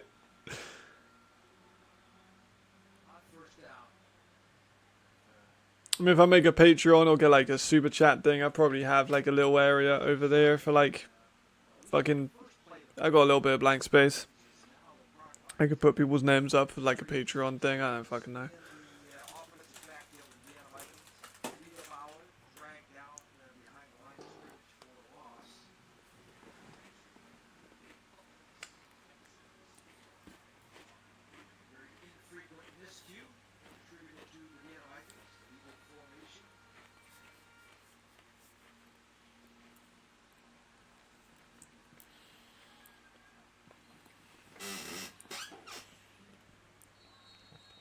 I would definitely start cursing teams for money.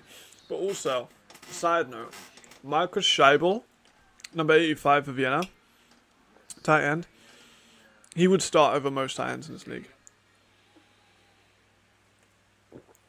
Marcus would start over most tight ends in this league. Right, like, here, right?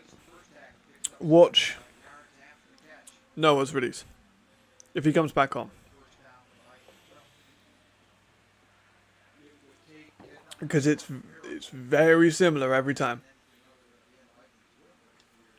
He doesn't give much of a split release. He doesn't execute his footwork great. It is the same time. Everything is the same. Every time it is the same. So where is he at? Oh, man, come on, put him back on, man. I've literally just made a good point. Just made a point and they're not going to play him anymore.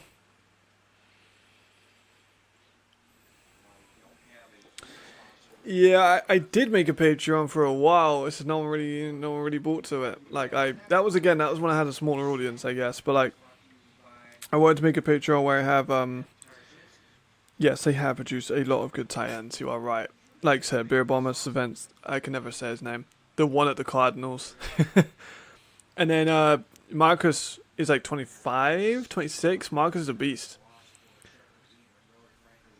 So yeah, you're absolutely right.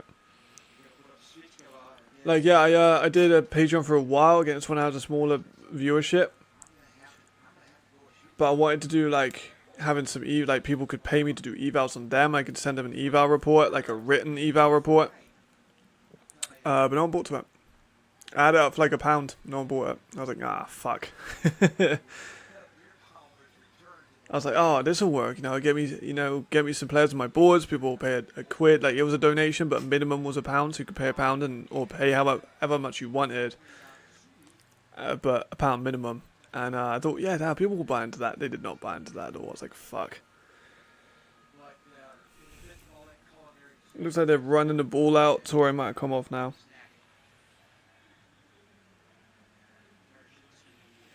Yeah, first games there being blowouts, absolutely.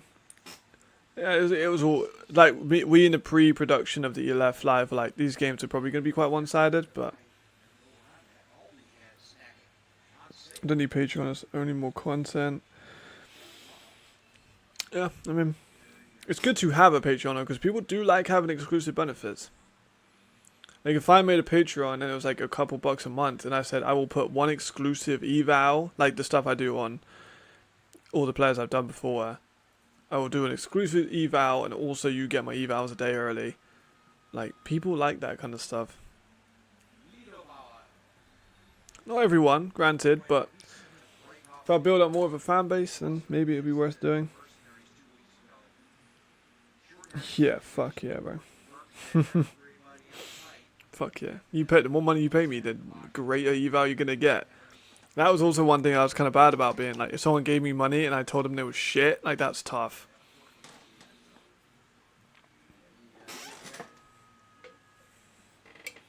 So that's also one reason why I didn't massively like the idea.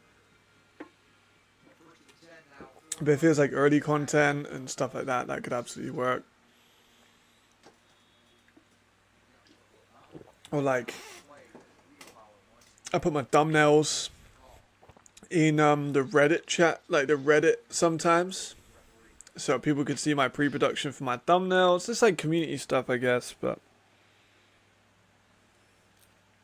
I'd be curious too, honestly, because I'm not an interviewer. Like, you and Jamal do that kind of stuff. I've had plenty of players and coaches message me, like, oh, we want to do an interview and talk about all the stuff that's going on. I'm like, ain't my style. Like,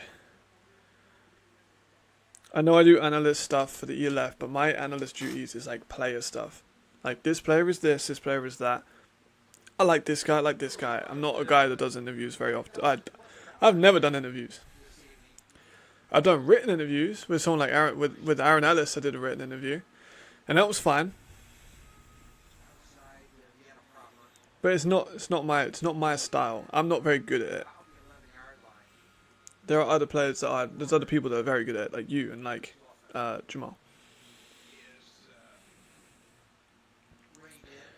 A Discord, yeah, buy me coffee. Some people have that for streams. Yeah, they do. I had a Ko-fi for a while where I put some of my evals and videos on that too. Starting a Discord would be good, yeah, but also like the comment section on YouTube also gets me more engagement. There we go. Vienna scored again. Like, if I had a Discord chat with everyone here, which would be great. Like, I'd like to do that just so I can talk to people in my own time, you know, off stream. That's fine with me. But obviously, if we started doing that and it wouldn't go into the YouTube comment section, I get no comments on the YouTube videos. So then it would just look like I'm talking to myself. Yeah, I probably should do that, shouldn't I? That's actually a good idea. I probably will do that. Yeah, I'm watching the Vikings one now. Just as they were blowing them out. I probably should go back to the Centurions Bravos game now that I'm thinking about it. Oh no, it's still halftime. Yeah. We're good. We're good. Still halftime.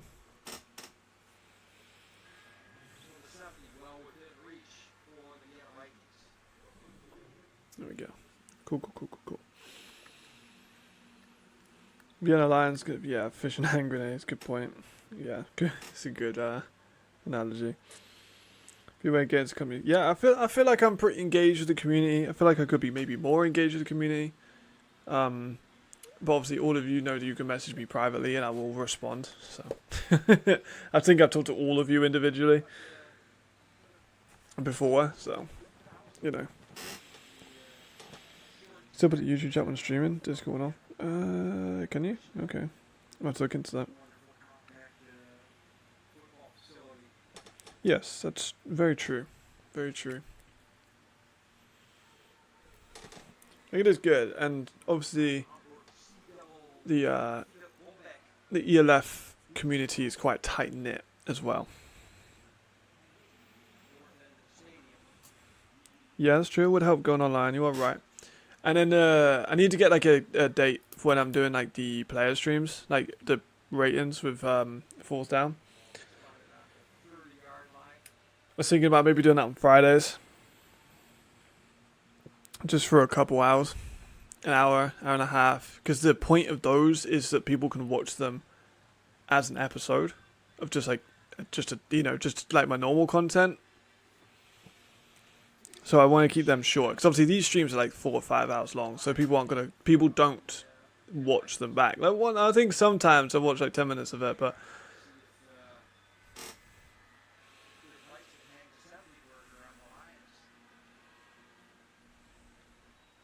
Tillits is definitely gonna be rookie of the year, by the way, or at least one of them.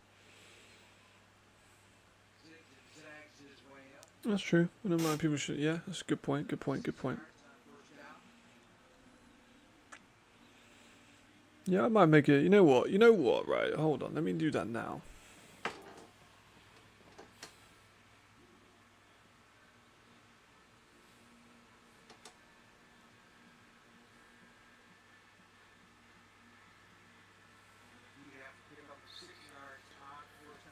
What should we call it? What should we call it? The photo I shall just put as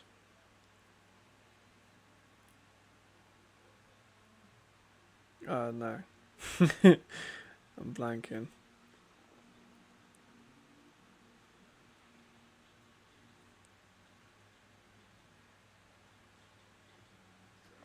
We don't have to put photo, have to put photo. What should I call the actual server? There we go. See? Fucking perfect. The server. You know what I was call it? Like ELF community server. ELF community chat, right? That sounds fine to me.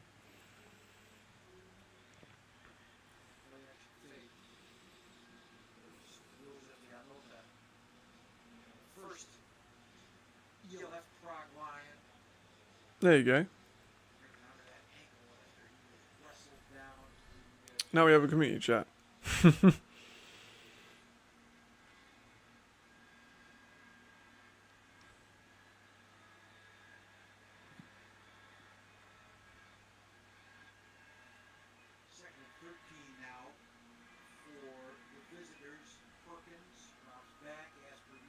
There we go. All good.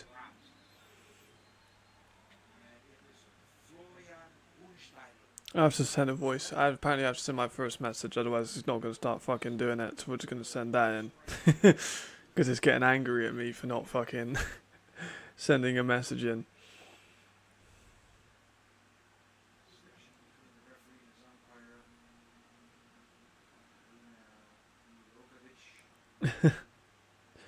There we go. Right, sounds good. We are in. You have that for the people that are interested.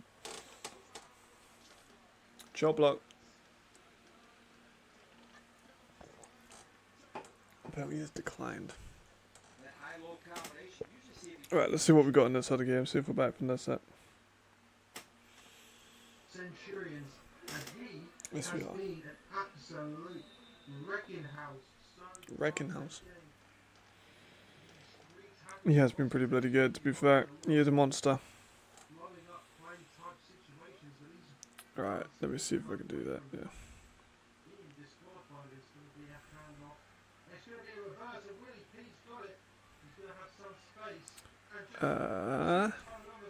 Manage.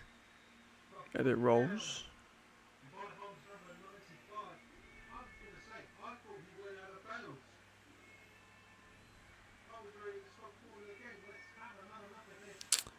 See, I haven't used it much. I have like a voice chat with my friends about it. Let me see if how I can add. As I can have administrator or something.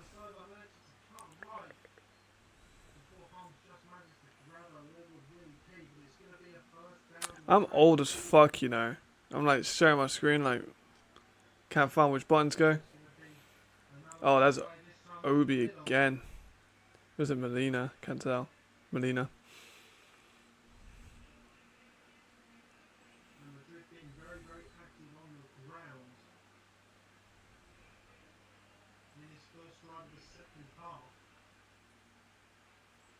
What the fuck?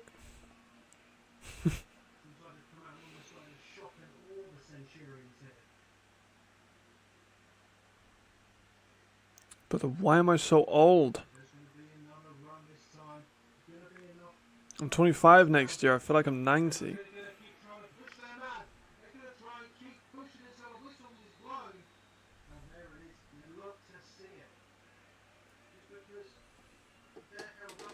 You know what? I'm gonna have to do it after the games, or is it, you know what? I'm gonna search up on Google while this game's in a break. Get caught up there, but you've got a whole big O-line pushing, and that's going to at least get him 2 or 3 more yards on that play. How to make an admin on Discord? There we go.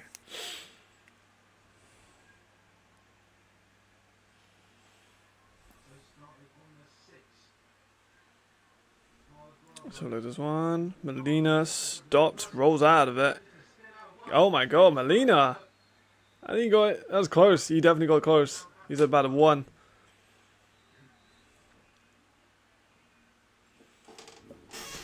Alright, here we go. Service ends.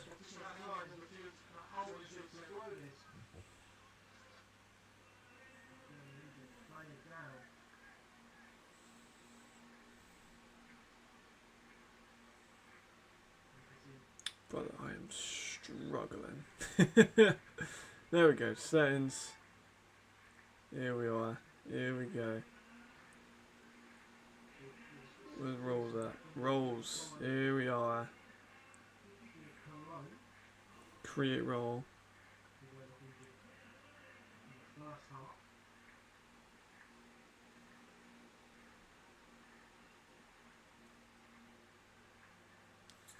Moderator, manager. That one.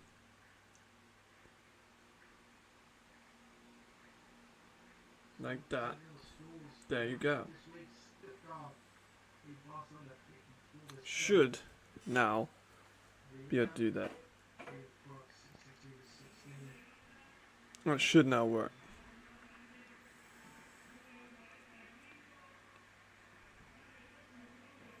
There we go.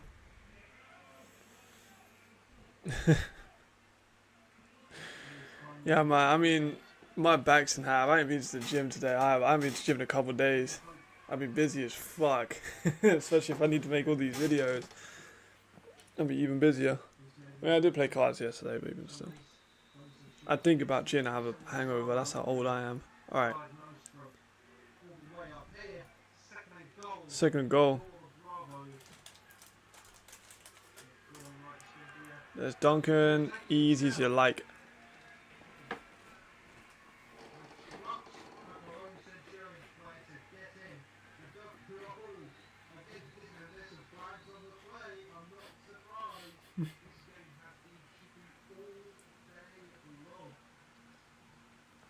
Duncan chatting mad shit.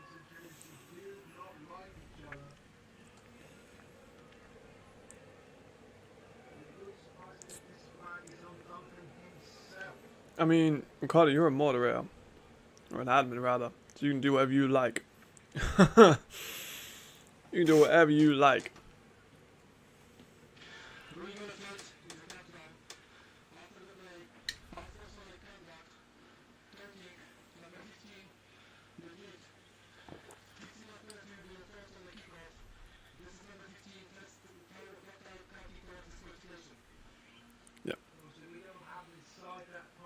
Fair.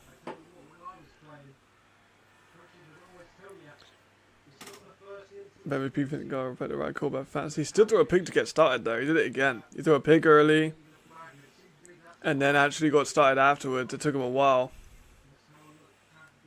But who did I pick? Where's my notes from the LF Live? So I think some of the ones I picked for later in the week, aren't they? Who did I pick up? Where was it?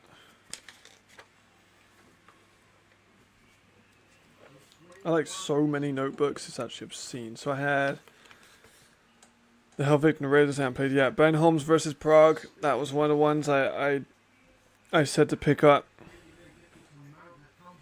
Malik Stanley.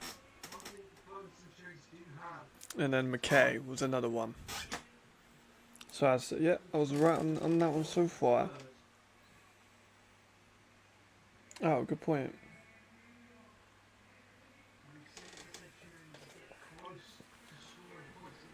We're setting up a community Discord, Jamal, if you want in.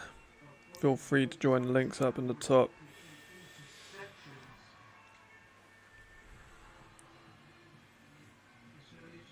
Also, Oh, the polls can be done. I could probably do. Ooh, I could do that as part of the community thing too. Like, help decide me what eval I want to do next. Alright, let's have a look at your roster on next. Let me have a look. Let me have a look. I need to go on like an athlete forums binge too.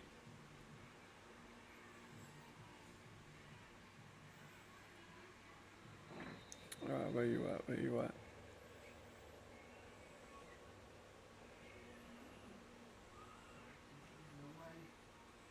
Is it on?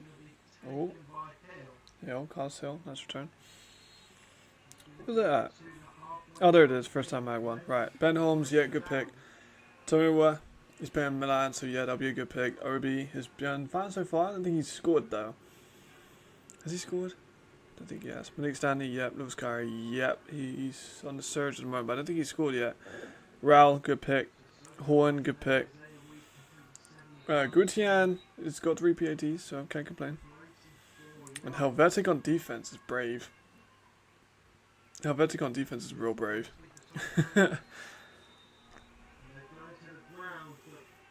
let's have a look how I can create these in, like, notification settings.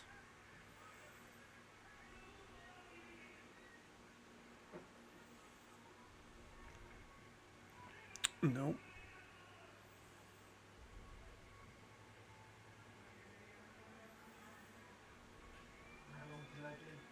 Oh, that webhooks?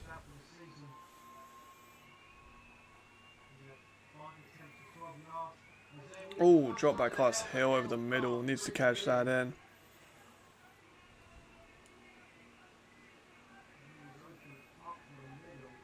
Oh, apparently YouTube aren't very good at webhooks. We try and, yeah, I'll have to figure that out at some point.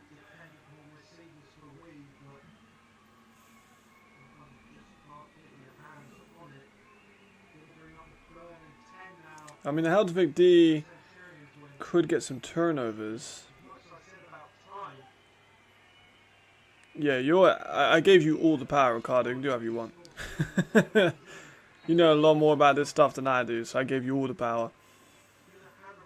Touchdown Prague, shit. I mean, they've got their backups in now in Vienna, so.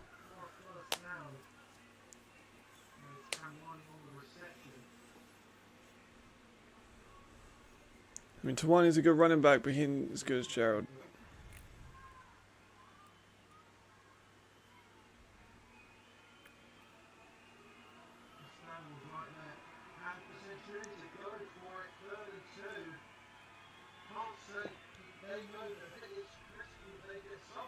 They do need to get something on board. It's getting close to that time. Was tipped up and incomplete. These games need to come to an end quickly. Fans judge what it's winning. A big bad amount. Yeah. I mean, they have talked about the rule changes, but I mean, to be fair though, Wroclaw, we were not expecting them to win by 50. Like, I picked the Enthroners. Nick picked the Enthroners. A lot of people, obviously in the chat with the poll, have picked the Enthroners. I can't see the poll. It's disappeared from me now, but I'm sure it's still live. They all picked the Enthroners, or most of them, I think, did.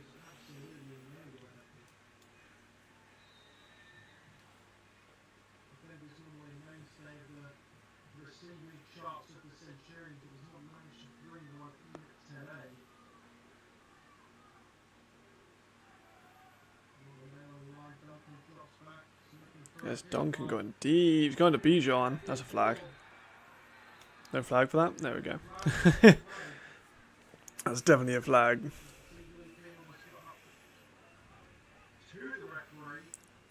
But I mean, one dual run in the middle. Yeah, no, you're right. But yeah, I think some of that's come after the fact, though. I think some people have dipped in and voted for Panthers and then left, which I can respect the hustle for.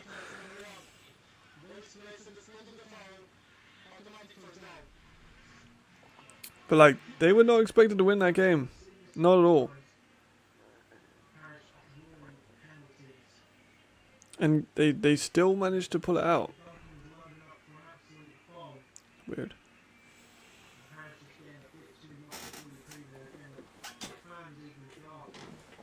I mean, that's definitely a flag by Bijan. I don't think that's deniable, to be completely fair.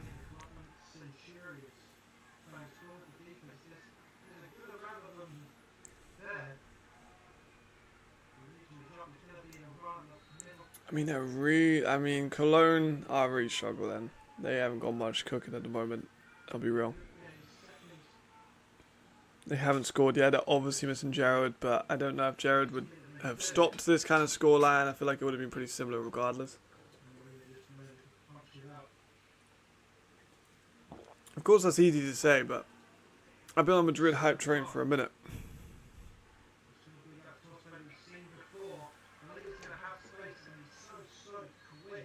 But it looks like Obi might be out. Oh my god, if you ever want to look at how bad the GFL is for blowouts, Potsdam just won 96-14 against the Comets. 96-14 is nasty work. Ben Holmes is out. Yeah, I'm not surprised. I mean, they're up by a lot. He didn't get 400 yards though, did he? Did he, Ben? Did Ben get 400 yards? You fucking... I don't think he did. I don't think he did. They took a lot of guys out for the injuries. But Molina's got a lot more carries. I feel like Obi's out.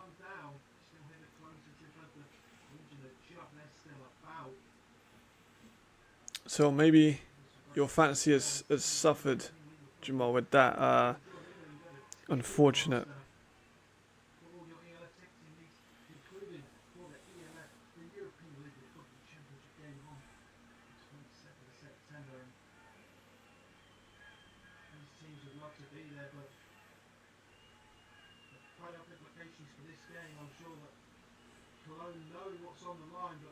There's Molina again, like, not much. He's a decent back, but...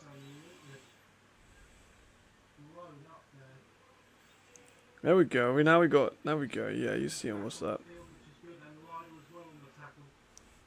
Better decision makers. No, building these teams and running these teams will really be helpful. But coaching better scout and better scouts would be helpful to your left.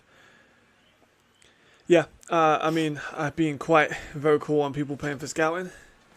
As a scout, I'm gonna be biased. But yeah, the money. Some teams don't have the money. Some of the teams do. Some of the teams don't. Some of the teams think that coaches could be scouts. Some teams think that GMs could be scouts. Some people think owners could be scouts. Also a touchdown for Ralston. There we go, Jamal. Fuck yeah. Nicely done. Like, a lot of teams will message out to people I know, and they're getting it from like media companies or word of mouth. Oh, do you know anyone in Italy? It's like, come on, pay a scout $20, bro. You pay me $20, I'll send you 5 fucking DBs. Like, come on now. Let's have a look at this. So yes, you set up the poll. I'm gonna go for Bravos. That's cool though. So you got your left polls, announcements. Shit, you got a lot going on, bro. No part your left football. I mean, scout for lines is easy. Can you breathe? Can you stand away? Get him on O-line. Yeah, I mean, shit. I still think, I was talking to Spine about it earlier. I reckon I could do a video on rebuilding the lines. Yeah, I reckon I could do that. But I would probably start that video or that live stream or however I choose to format it of this isn't a Lions team because no one can get along. So we gotta just do the Prague football team rather than a Lions team.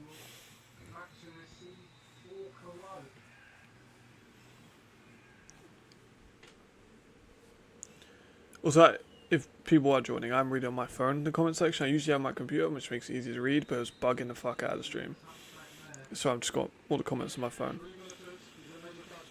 Gotta spend money to make money. Any business invests money into the product in order to make the product better and to increase business, therefore more money, more profits. I agree.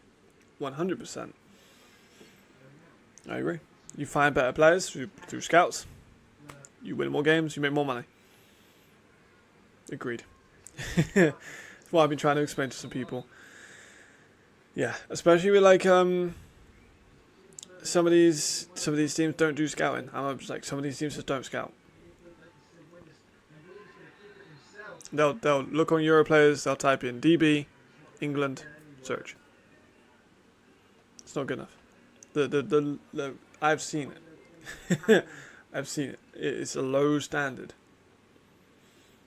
It is a low standard. I mean, AFL final, yeah, exactly. So, but they don't like each other.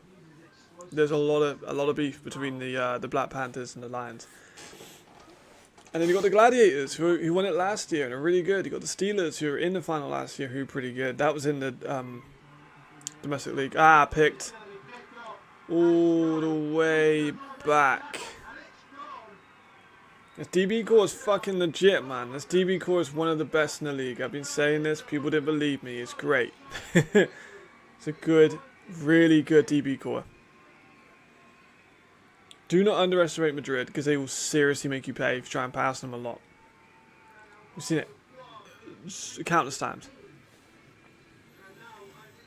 Game over. Could the Vikings players still sign Prague for their AFL teams, or is it not? They're Czech. So, they'll still be Czech. Oh, you mean, sorry, I misread that. The Vikings cannot sign. It's signing deadline's done, so they've made all their signings. Game over at 62-23, absolute beating. Sent used all the juice. It's running for it. Yeah, they did. It's a big step up, isn't it? Like Frankfurt and Madrid. I mean, Madrid beat them by about this much, so I guess it makes sense. But yeah, Centurions don't look good. A lot of turnovers, forcing the ball, not looking too good. Vetting the owners. Yeah, I agree. That's the thing about a lot of people getting on the league about the Barcelona situation. It's not the league's fault. It's Barcelona's fault. But like, the league, they're separate entities. Every team is a separate entity. The league isn't going to be like, you need to hire this coach. You need to sign this player. That's not how that works. I think, Nick said on the show, I can't remember the exact thing. If the Steelers made the same decision and the same problems, no one's going to blame, the NFL. They're going to blame the Steelers. Exactly the same thing. That's a good point. Like, it's tough. It's still a new league. It's 4 years old. It's a new league.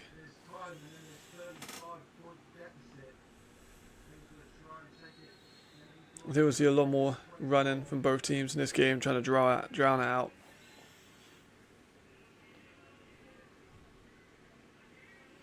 Been the expectation anyway, because this game is definitely washed up. This game's finished probably.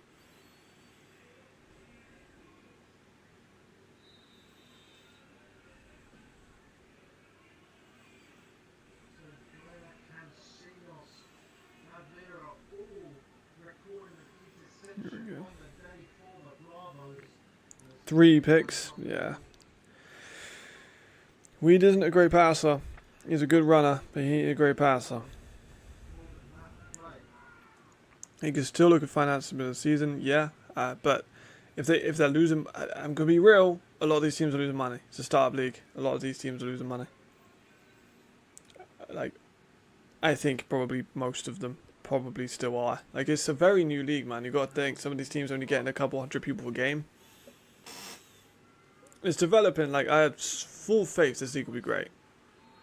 It's just gonna take a while.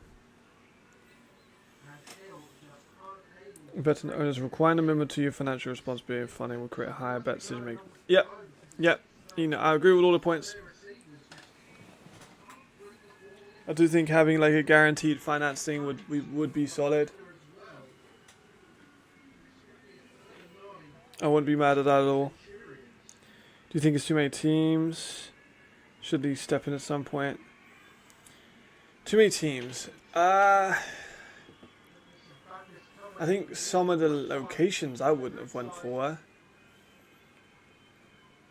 I think Madrid have been great, and I think Madrid was a good choice, but I think you kind of had to make a decision between Madrid and the Dragons, maybe. Because one of them, they haven't got enough talent, one of them's going to be good, one of them's going to be bad, or they're both going to be mid. Just use the talent spread out. But if they're going to pick the next teams, they have to pick successful markets, whether that be the Amsterdam Admirals, because of the Dutch team was really good in the early 90s. They still have a lot of fanfare. Copenhagen would have to be, is a bit more of a risk. Copenhagen's a bit of a risk. Because Denmark doesn't have a very good domestic league. Oh, the punt fucking fucked it. Fucking hell. Jesus Christ, this has become a bit of a drubbing, hasn't it? London would be good, but very, very, very, very, very, very expensive. So they'd have to make immediate profits. Otherwise, that team would fall in a day, because that is such an expensive team to run. Sweden, again, really expensive. Sweden's a very expensive place to live, let alone live and play American football professionally. Maybe we see a Norway, Finland, Sweden, like Scandinavian team, kind of like how Helvetic isn't technically just Switzerland, although it isn't. It's an area. Tyrol is an area. I know they pick from Austrian players and from Swiss players, but could do a Scandinavian team and allow them to have regional players. Because they do the same with the Enthroners. The Enthroners aren't just Hungarians. They're allowed Slovenians, Slovakians, and people with that area. UK would be a problem with travel. Yes, it would. It would also be a problem with visas. Obviously, like planes and stuff would be fine because there's so many of them. London's a big place, and so is Birmingham or Bristol if you want to fly from those areas. But yeah, like getting in visas, I know a lot of European people in England that struggled for a long time to get visas. People that like spoke perfect English, and they'd have to do test after test after test to make sure they could speak English at a high level. And then it took forever to come back. You'll have decision makers need to let wannabe owners, and they must pay to play. So new ways to eliminate pretenders. Yeah, that would be good. If every owner just gave them money, that'd be awesome. That's what they're trying to get for an expansion team. Also, 17 is such an ugly number. 17's a hideous number.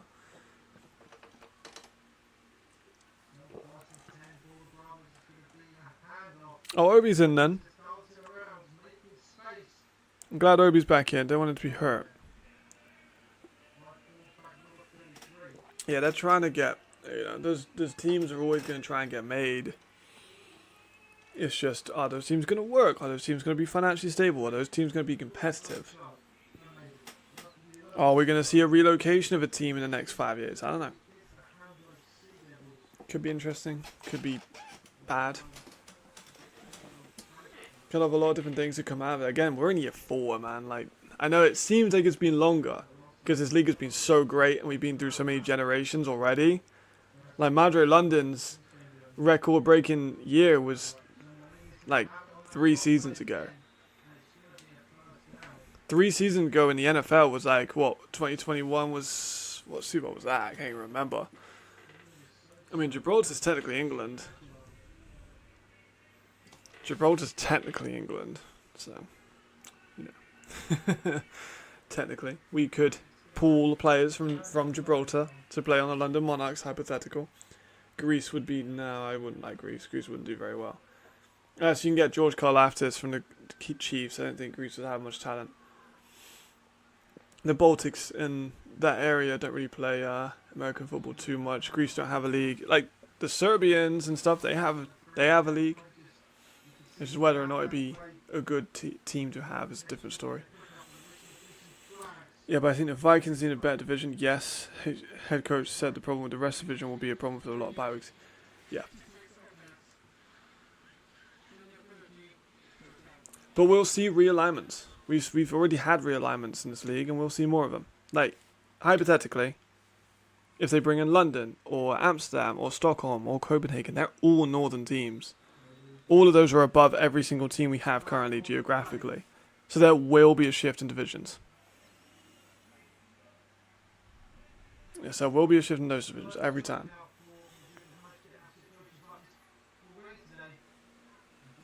If they add like a South team, maybe add another Italian team, or That was weird. Just chucked a fucking ball on the floor. If they had another Italian team or someone in Croatia, you know, they're doing the international game. For just an example, there are southern teams. They would have to realign again. So I think we'll definitely see some realignments in the next few years, maybe even next year. It depends on what they do, what happens. But it's an interesting time, right? I think it's great. I love it. Just create so many different conversations. Melina, great spin out of that. Melina! Melina with a nice spin out of that contact twice. Would not minded an Austrian battle. Me neither. Me neither. Would have been great. Well, we might even get a third Austrian team. That is a possibility. Danube are a really good team. Austria have a really good talent. Yeah, exactly. Yeah, 20 years. I mean, they're going to do them every time just due to the... Like, the Vienna-Raider rivalry is meaningful in the year left, but it would mean a lot more if they're in the same conference and battling for those positions. I think it would mean a lot more. I agree. But they want both teams to do well in their own divisions, so then they can build up those games. But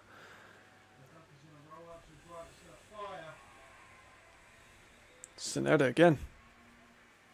But if we had Danube, it would create an opportunity for an Austrian rivalry again within Vienna. A Vienna rivalry in the year left, potentially. Now, it's not confirmed. I don't know if that's a thing at all. I'm just spitting names.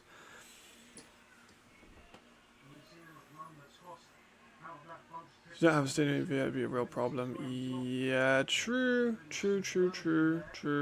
I'm not sure, you know, obviously I'm not as informed as you because you are around that area.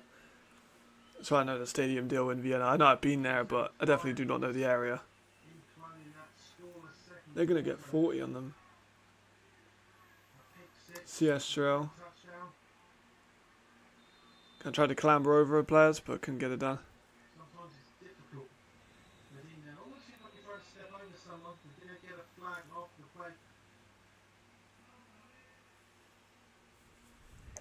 But where else could? I mean, a second French team even. You put a team in Marseille. That'd be a South team. That would cause probably a realignment. I'd love to see a Marseille team, man. That'd be so sick. Because it's also quite rich. Some of it, not all of it, but...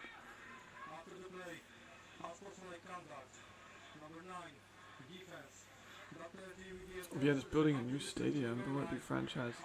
That's pretty cool, though.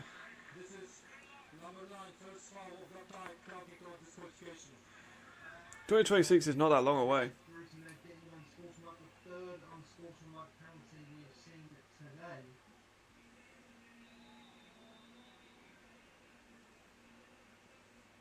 Three unsportsman likes. This is definitely becoming a bit more of a fight.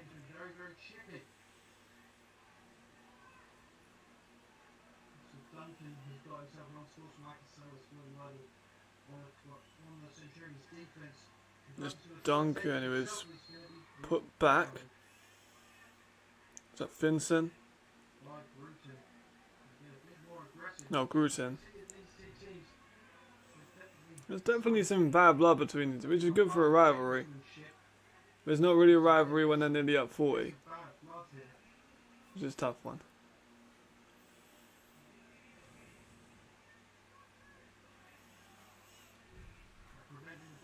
I want to make content, but never have. Scared try. Thought about being a semi.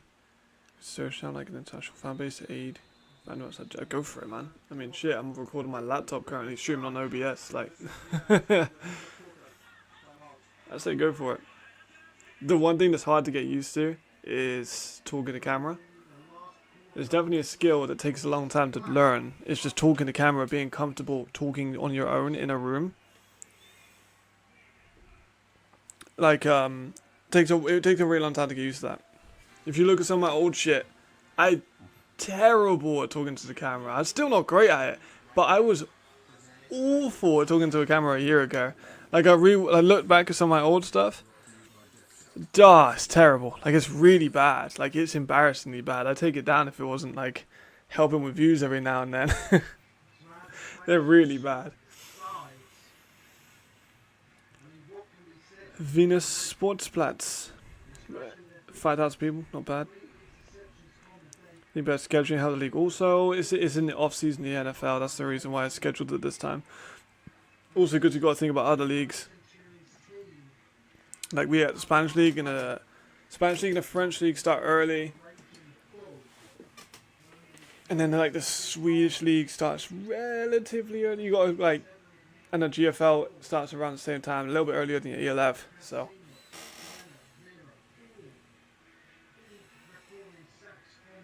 Lions don't even play Helvetic Milan or Barcelona. Yeah, Lions had a tough schedule, like low key. They did play the Enthroners twice, so that's not that tough. Like, considering who they are, they had a pretty tough schedule. They didn't have it easy.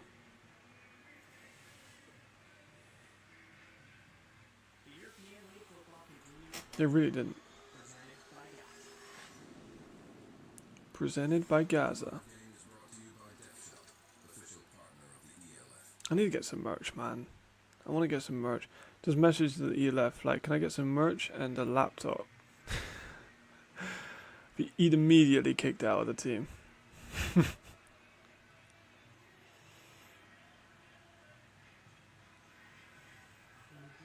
mean, who plays who not time of year? I mean, I think that the timing is fine. It captures that off time of the NFL between the draft and between the NFL starting, which I think is good, because if you want to get American audiences to pay attention on a Saturday or a Sunday over the NFL, you're never going to win. And American audiences is the biggest part of the ELF. Like, it is. Factually, the biggest viewership is in America. Oh, they haven't blown that dead. They haven't blown that dead, though. Interesting. It's very Finson. The Faroe Island linebacker. The only player to play from the Faroe Islands that I know of.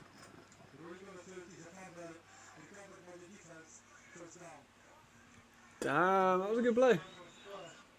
Some pieces on the Cologne defense, for real.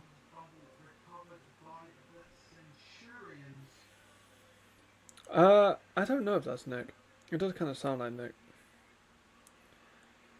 Let's have a look, actually. I've lost some of the comments. I mean, it was time 2000. Yeah, I mean, 120 years old is crazy if that's actually true. There's a lot of old stadiums in Europe. Wait to see you left live for next weekly spin job. How Barcelona Dragons are no good. Yeah, I mean, we're both definitely going to be doing our right and wrong segments. I was definitely wrong on Voslav being awful, and he was definitely wrong on this game that we're watching now. It's been a blowout, easily win. I don't know if that is Nick. I'll ask him in a minute. This day a bunch of games are pathetic. It's like watching a bunch of roundabouts. I guess it's a new league, man. We gotta give it time. Not every game's gonna be great, but not every NFL game is great. We gotta develop. Not every game in Europe is gonna be close, you know. I mean, yeah, literally you, like 4 down. Like you guys are all Americans. SH is American. No, that's not at all. Marcus is American. Obviously, I know you don't live there, but still counts. Jamal, another American. I know he has investment in Europe because he played here, but he's still American. Still lives in America. No, I think scheduling is fine where it is. Like schedule-wise, you could say about like certain teams playing a certain time, whatever. Like that's a hard thing to do. I've never done a schedule, so I shall. Yeah, I'll do that. It's a good choice. That's a good call. Damn, bro, you made a fucking ton of things. Oh my god, you made so many different things. That's weed.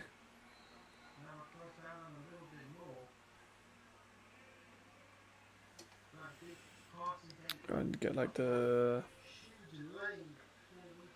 channel link now. I am so bad at this.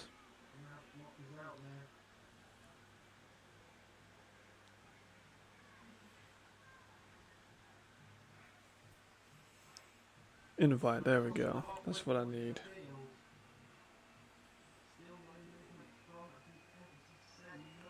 This should work now. Trying to put something up. Let's try and take off again. The 91 just gets a hold of him. And we just can't spin. Oh, brother, let me pin the thing, man. Let me try and see if I can do it this way. Apparently I'm not allowed to pin it. So, just gonna have to leave it there. Yeah, you're not American SH, my bad. Next to with Army Airfield, still American, yeah. And we got a wide range, but obviously the people tuning in to watch American football is, you know, mostly going to be Americans. We have a lot of Europeans too, obviously. But, I mean, me. Nice. Lorax. Yeah, I mean, you've done a fantastic job. The organ, it was definitely not slight. You've done an amazing job. Can I edit the description from here?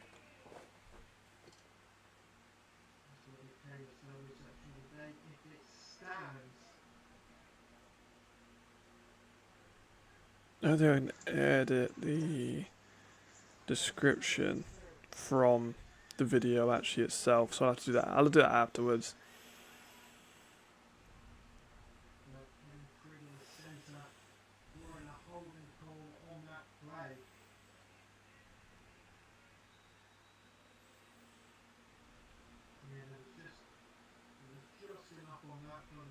That was a good catch, I ain't gonna lie. It was a damn good catch.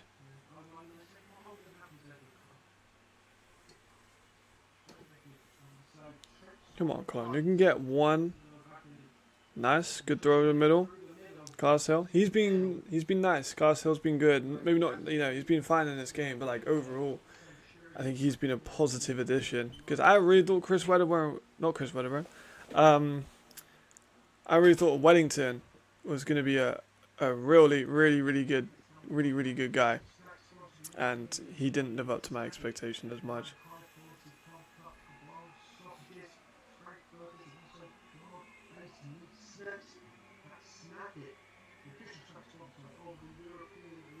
Assume to from Stuttgart. See, everyone's learning about everyone today, man. That's why we've got community chat. There's Weed. A lot of pressure off the back foot. It is caught. Nasty catch, but it won't count. I appreciate it, Spine. Broken Spine. Horrible name. Horrible name, but I'm glad you're there, bro. Oh, what's my TV turned itself off for? I need the TV on. It's on mute just so I can actually, first of all, get the watch hours in. Secondly, just make sure everything's actually running.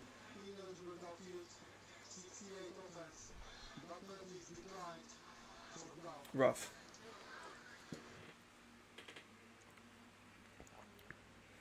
As Hugo Rivero, another very good pass, like guy on the edge.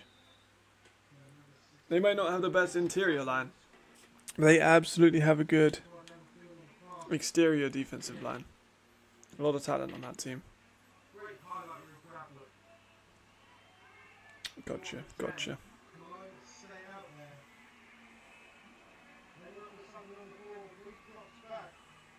See, mine was just my name because when I was doing some stuff with PFF,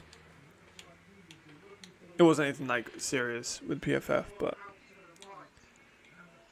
I had to have like my full name, otherwise so they know who I actually was when I was submitting stuff.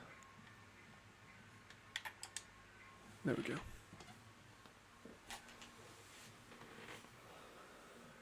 I'm gonna put a fucking hat on at the moment. My hair looks awful.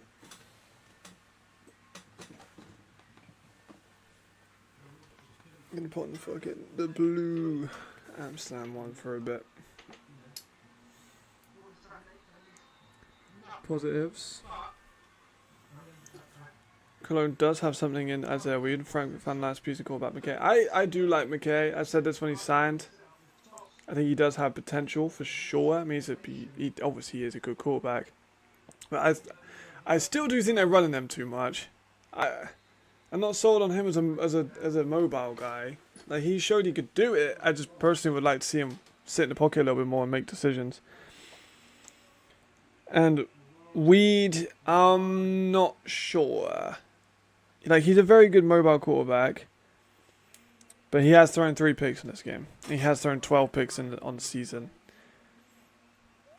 Like, he is nearly averaging 2 picks a game. Like I said in my short, he's very fun. He's a very entertaining quarterback. He makes explosive plays. Is he a championship winner? No, in my opinion.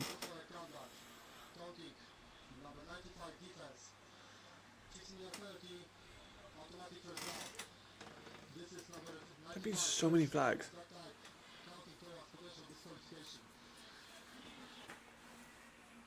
So many flags in Cologne versus Madrid. It's been like 4 or 5 personal fouls. Been a ton of them.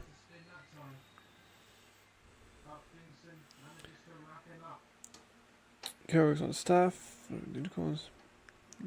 Yeah, makes sense. Yeah, a lot of Unicorn fans, I think, moved over to the Surge when they got on all their guys, but it's been good. It's basically like having the Unicorns in it. But the Unicorns, I think, deserve a lot of credit for rebuilding after that. They did a very good job in rebuilding. This game was almost close. For a minute it was. I was definitely still favouring Madrid there. I can't remember what the official prediction was on my Tuesday ones before Jared went on IR. But I said 34-7 on my pre-game predictions. Wroclaw had a German Matthew Vitali. Hope he gets whatever issues needs to start going. Yeah, I'm not sure if he did have a great return. Obviously, you know, obviously not going on, and he just finished the season in the LFA, and the offense wasn't built around him. So I'm be interested to see what Wroclaw do in terms of their quarterback situation next year. I think you're as high up as you can be. I can try it out, but I think it literally said you can do whatever you want.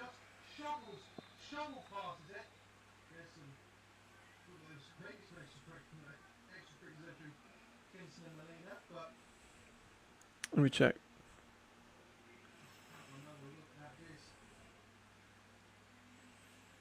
Let me watch this first.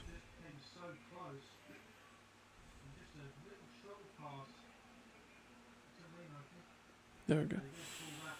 Yeah, rolls. If I put new roll.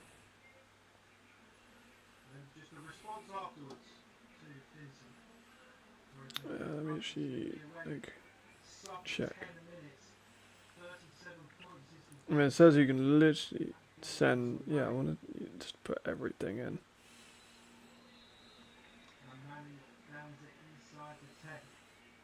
I should now be able to do literally anything you want.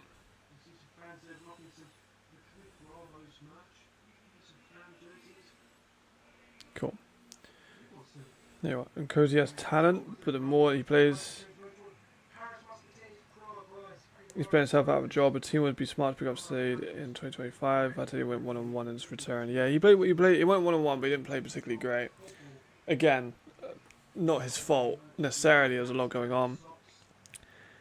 And Cozy is inaccurate, and I think he makes some bad decisions. I do think he has a future in the left, but oh fuck! Damn, that was a fucking rough fucking hell. Was he alright?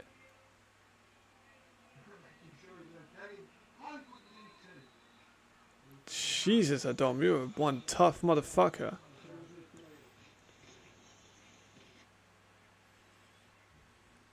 Well, it has updated now, so you should literally be able to do anything you want on it. I'm not sure about Slade though. Like, you did alright at Berlin, but again, you didn't blow the roof off this place. I would personally, I really want to see Jalen Henderson in this league. I really want to see Jalen Henderson in this league. He is wasted in Potsdam. I'm going to be honest. It's not the highest level we can play at. It's like having Jamie Vardy and Leicester. Like, I know he wants to be there. But, like, come on, man. Jalen Henderson is so entertaining in the ELF. He's at, like, 75% accuracy. He just got, like, 10 touchdowns in another game. Like, he would be incredibly interesting. But it's Potsdam. He's at Potsdam. And the GFL's a fucking joke. I fucking hate the GF. I like the players. I like some of the coaches. I do not like the rule set at all. I know they're changing it soon, but I still don't like it. It's just not a very fun league to get into. And the blowouts are way worse than some of the ELF blowouts. The GFLs are so much worse.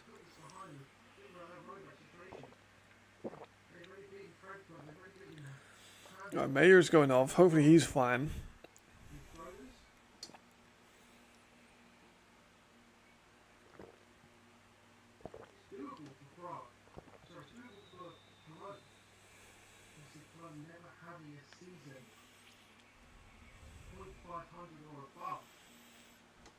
I mean, Cologne never had a season. Well, Cologne was the OGs. And a former MVP. The first MVP.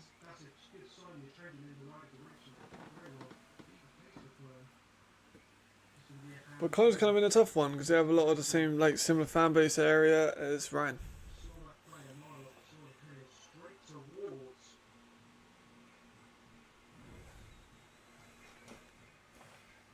But can you imagine, right? Dutch, if the Dutch get a team, you have an OG, right? Hear me out, right? This is gonna be sick. Ryan Fire, Amsterdam Crusaders, in Amsterdam, in Ryan, whatever, I don't care. Throwback jerseys, and you get Kurt Warner and Harrison's, oh shit, James Harrison. Oh my god, what a play! That was a great play. Cars Hill, like I said, he's been damn good. You get Kurt Warner, who played for the Amsterdam team. You get James Harrison, who played for the Ryan Fire team. You get them to do the fucking coin toss. Fire. The only player advanced have to keep it AJ Wenner. In terms of imports, I would agree. And maybe, yeah, Matt Cole's too injured to be, like, consistent. I would agree that probably the only guy they want to keep 100% is AJ, because he's just such a great defensive piece.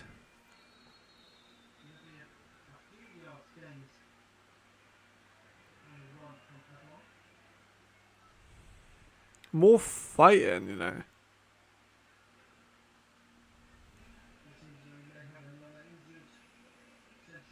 Damn. What happened there? Because there's definitely some kind of scuffle going on. This DM's been dirty, you know. This game's been very dirty.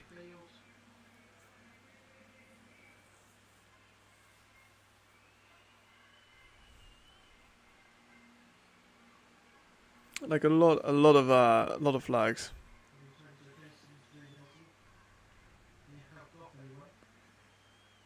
Well, I'd like one of Vikings. I'm sure you would. Then again, though, do you need him on the Vikings? You got Talitsa. You've got number 0. That I'm blanking on his name. That is incredibly good. And Young, I mean, like 19. You've got Laulo, who is a nickel outside guy this year. Like, he's played so well at nickel too. Like, he's been so good. Do you need him? I'm not so sure if you even do. I think everyone here basically has Ricardo, so that's all good.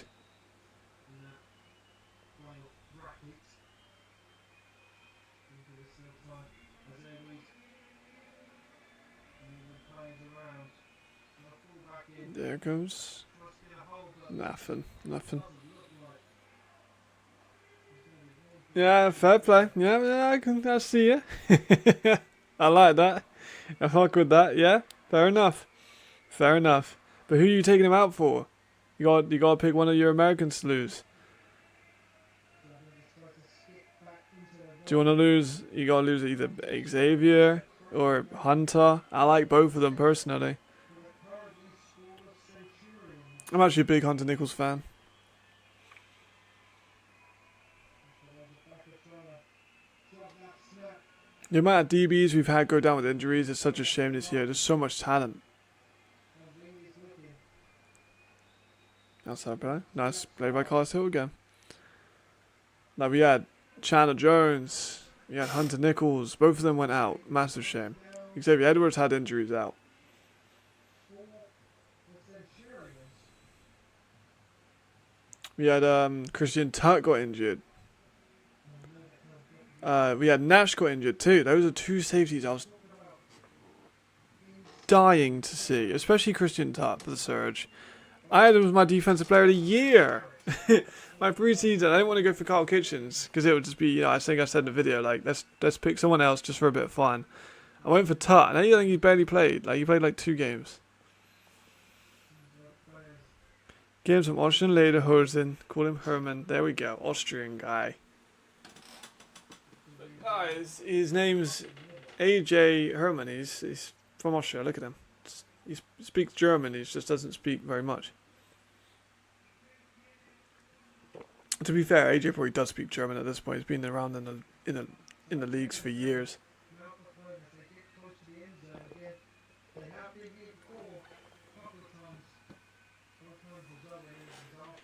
Mr. Wani again. They're just running down some of this clock, which is good, I think. This game has been very chippy, so I think both teams should just be trying to end it before they get players ejected and suspended. I think we've got possibly a suspension on the way if they carry on doing what they're doing at the moment.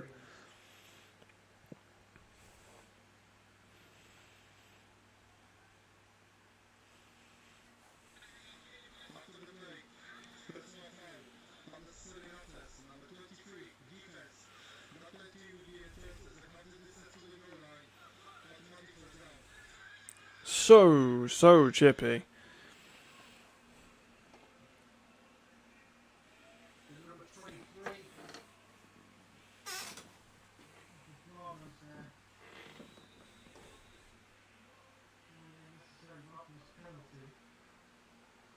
Seems a bit soft for that one, from what we saw on that anyway.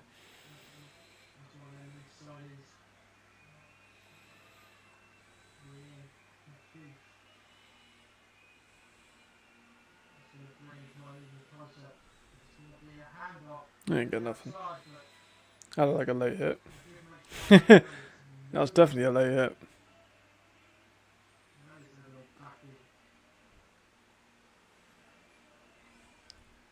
This has been like, I mean, yeah, I'm not gonna lie, Glenna, that's way too late.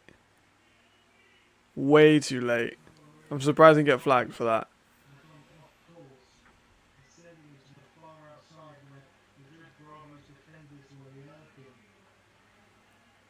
Damn, I actually have fucking bus streams of that? That's kinda crazy. You're a second goal. Come on, Cologne. Let's get a win here, guys. Small wins. It's flags anyway.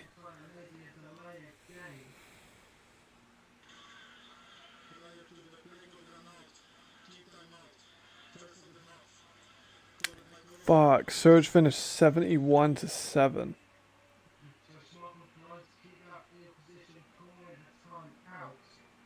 Yikes.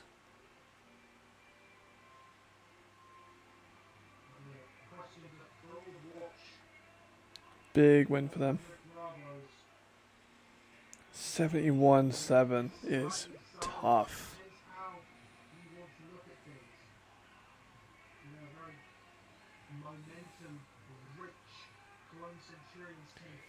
Yeah, Tug got injured way earlier, which is a shame. We like sustaining a better medical for Vienna. DB's not killed in preseason. Yeah, I mean, true. I'm not sure what the Vienna medical situation is, but we're saying be more competitive, but I think it would happen over time. I agree, man. Like, people are gonna complain so much about like the Surge beating the fuck out of the Dragons, but like, it's a fucking 4th-year league, man. Just give it some time. Don't have to be so negative all the time, guys. Not saying to you guys, but like the good community of ELF fans. It seems like every comment section is, oh, we need to change the. Oh my god, another pick. Damn. Well, that's fucking over, isn't it? Jeez. Wow. Weed is having a bad day. He forces the ball way too much. That's not open at all. Yikes. Big one.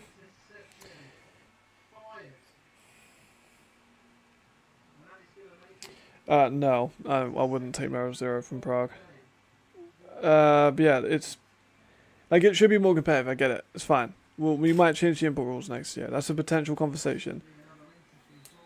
But you're ignoring all the great games we've had this year. Like Paris and Ryan was a great game. Frankfurt and Paris, Frankfurt and Ryan. Like those have been great. The playoffs are going to be fucking awesome. Like, could you concretely say, and I know people say it's not a competitive league, could you, hand on heart, say, I know this team is going to win the championship? I don't think so. I thought Ryan would go undefeated all year. They haven't. Madrid fucking beat Ryan. You could easily make a case for Ryan, Paris, Stuttgart, Vienna, Madrid. Maybe. You could argue all of those teams could be championship contenders. Yeah, I don't think they go after Merrill. I think they go after Noel, who's on Prague. Abeloa. He was really, I think he has some potential. He's a young guy. I like him a lot. If they're going after more Paris players, they'll go after Tony Anderson, but I think he'll just stay at Fire. There's another French player I'm forgetting. Yeah, because I mean, Nicolas Cantar's a better running back than Merrill 0, and Cantar's in Surge. Augman's probably also a better running back than Merrill.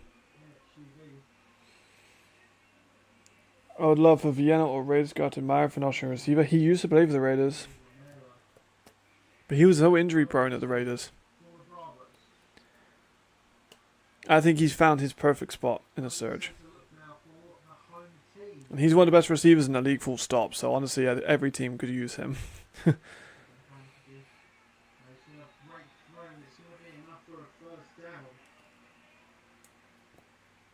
Like, I think they'd really struggle to get him out of the Surge. He's got a championship contender. He's got a quarterback that knows how good he is. He's got supporting cast in Meyer and Stewart and Cantar. Got great offensive line, so he can run a more diverse route tree. He's got a great defense. It's going to allow him to get more time to the ball. I know he's not the number 1 target. He might not even be the number 2 target if you want to argue guys over him. But I think he's in a perfect situation for himself.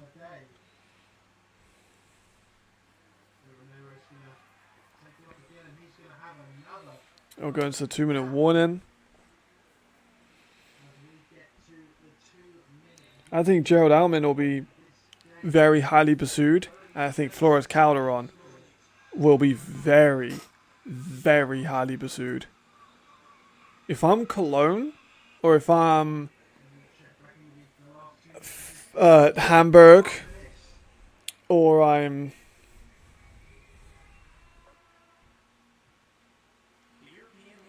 Who else would I go for? Who else would I get if I was... Who else needs a receiver? Madrid? He is half Spanish. I'm going after JFC. But a Paris kind of a running back kind of committee, I think Merrill could be a great edge rusher.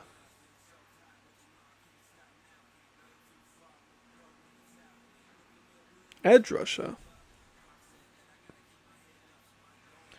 He could be a good addition, but no. I do think they need a running back. Like, maybe they need to stop. They got Valumbo, who had a great game last game.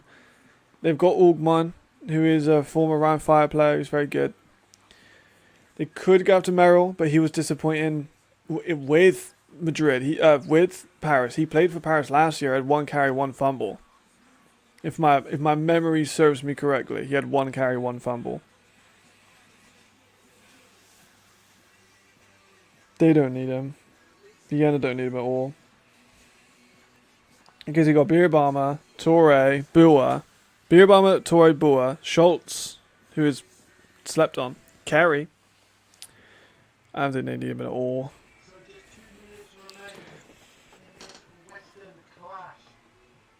And also, I kind of don't want to see that. Because I really want Torre to develop. And I think Torre would develop better. And also, Bua and Meyer are too similar. See, I don't think that would work. You got Bierbaum, who's a big tight end. You got Torre, who's very often the X. You've got Horn, who they didn't start with, but now he's the Y, and he's playing in the slot sometimes as well. And I think Bua plays in the slot too, plays on the outside. I don't think Meyer and Bua would mix. They're very similar guys. I think they would be taking each other's snaps. I think both of their stats would go down.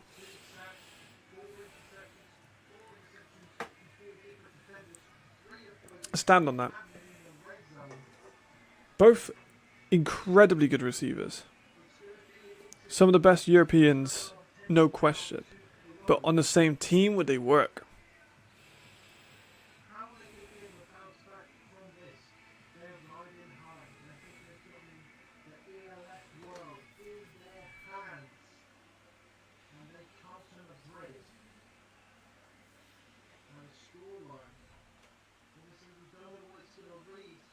I mean, it's probably going to read 37. I don't think they're going to put any points on. I think it's going to try. They might throw the ball, but I doubt it.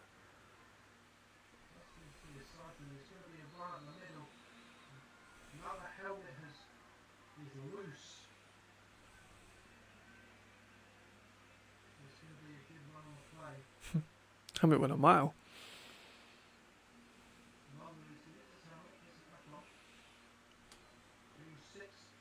Yeah, this one's drowning out as well, so we are getting there, fellas. We are getting to that point. An easily one. There you go, that fucking Discord's popping off, boys. Popping off. I'll start putting my, you know what, I'll send as a gift to you all. I will send the thumbnail because I was so late on it.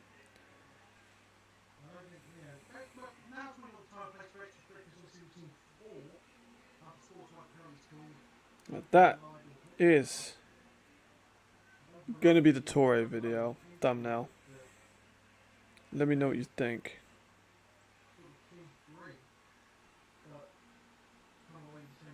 I think pretty fucking fire. It was inspired by a French Adidas advert that I saw, and I really liked it, so I used it as influence. Right, here we go, guys. End of the game. Bravos win 37-0. Do you think in the future they will remove some teams and add new ones, or just? I think they'll keep the same teams. I don't think they can remove teams, especially if owners have put quite a lot of money into it. I don't think they'll remove them. We'll see more expansion before we see teams die, I think. Maybe owners might want to relocate. I think that might be an option, but I don't think we'll see teams be actively removed. This is the end of the game. Alright, guys. This was a pleasure, as always, of course. Let me know what you want to do next. We're going to be recording all day tomorrow as well. So, like, I'll see most of you guys tomorrow anyway. Join the Discord chat if you haven't. Thank you, everyone who's tuned in to today. I'll do this. I'll do tomorrow's ones. I'm going to try and get some shorts out of this tomorrow morning. We'll see what happens. And, yeah, great stream. Great stream as always. Always a pleasure. Great active chat. Loved it. Loved every second of it. Always a good blast. So, see you guys later. I'm going to eat some food. I hope you guys have an amazing rest of your night. I will see. Let me just check the chat one more time to make sure everything's all good and I haven't missed anyone's questions. Don't want to be rude. Alright, there we go. All's good. See you tomorrow, everyone.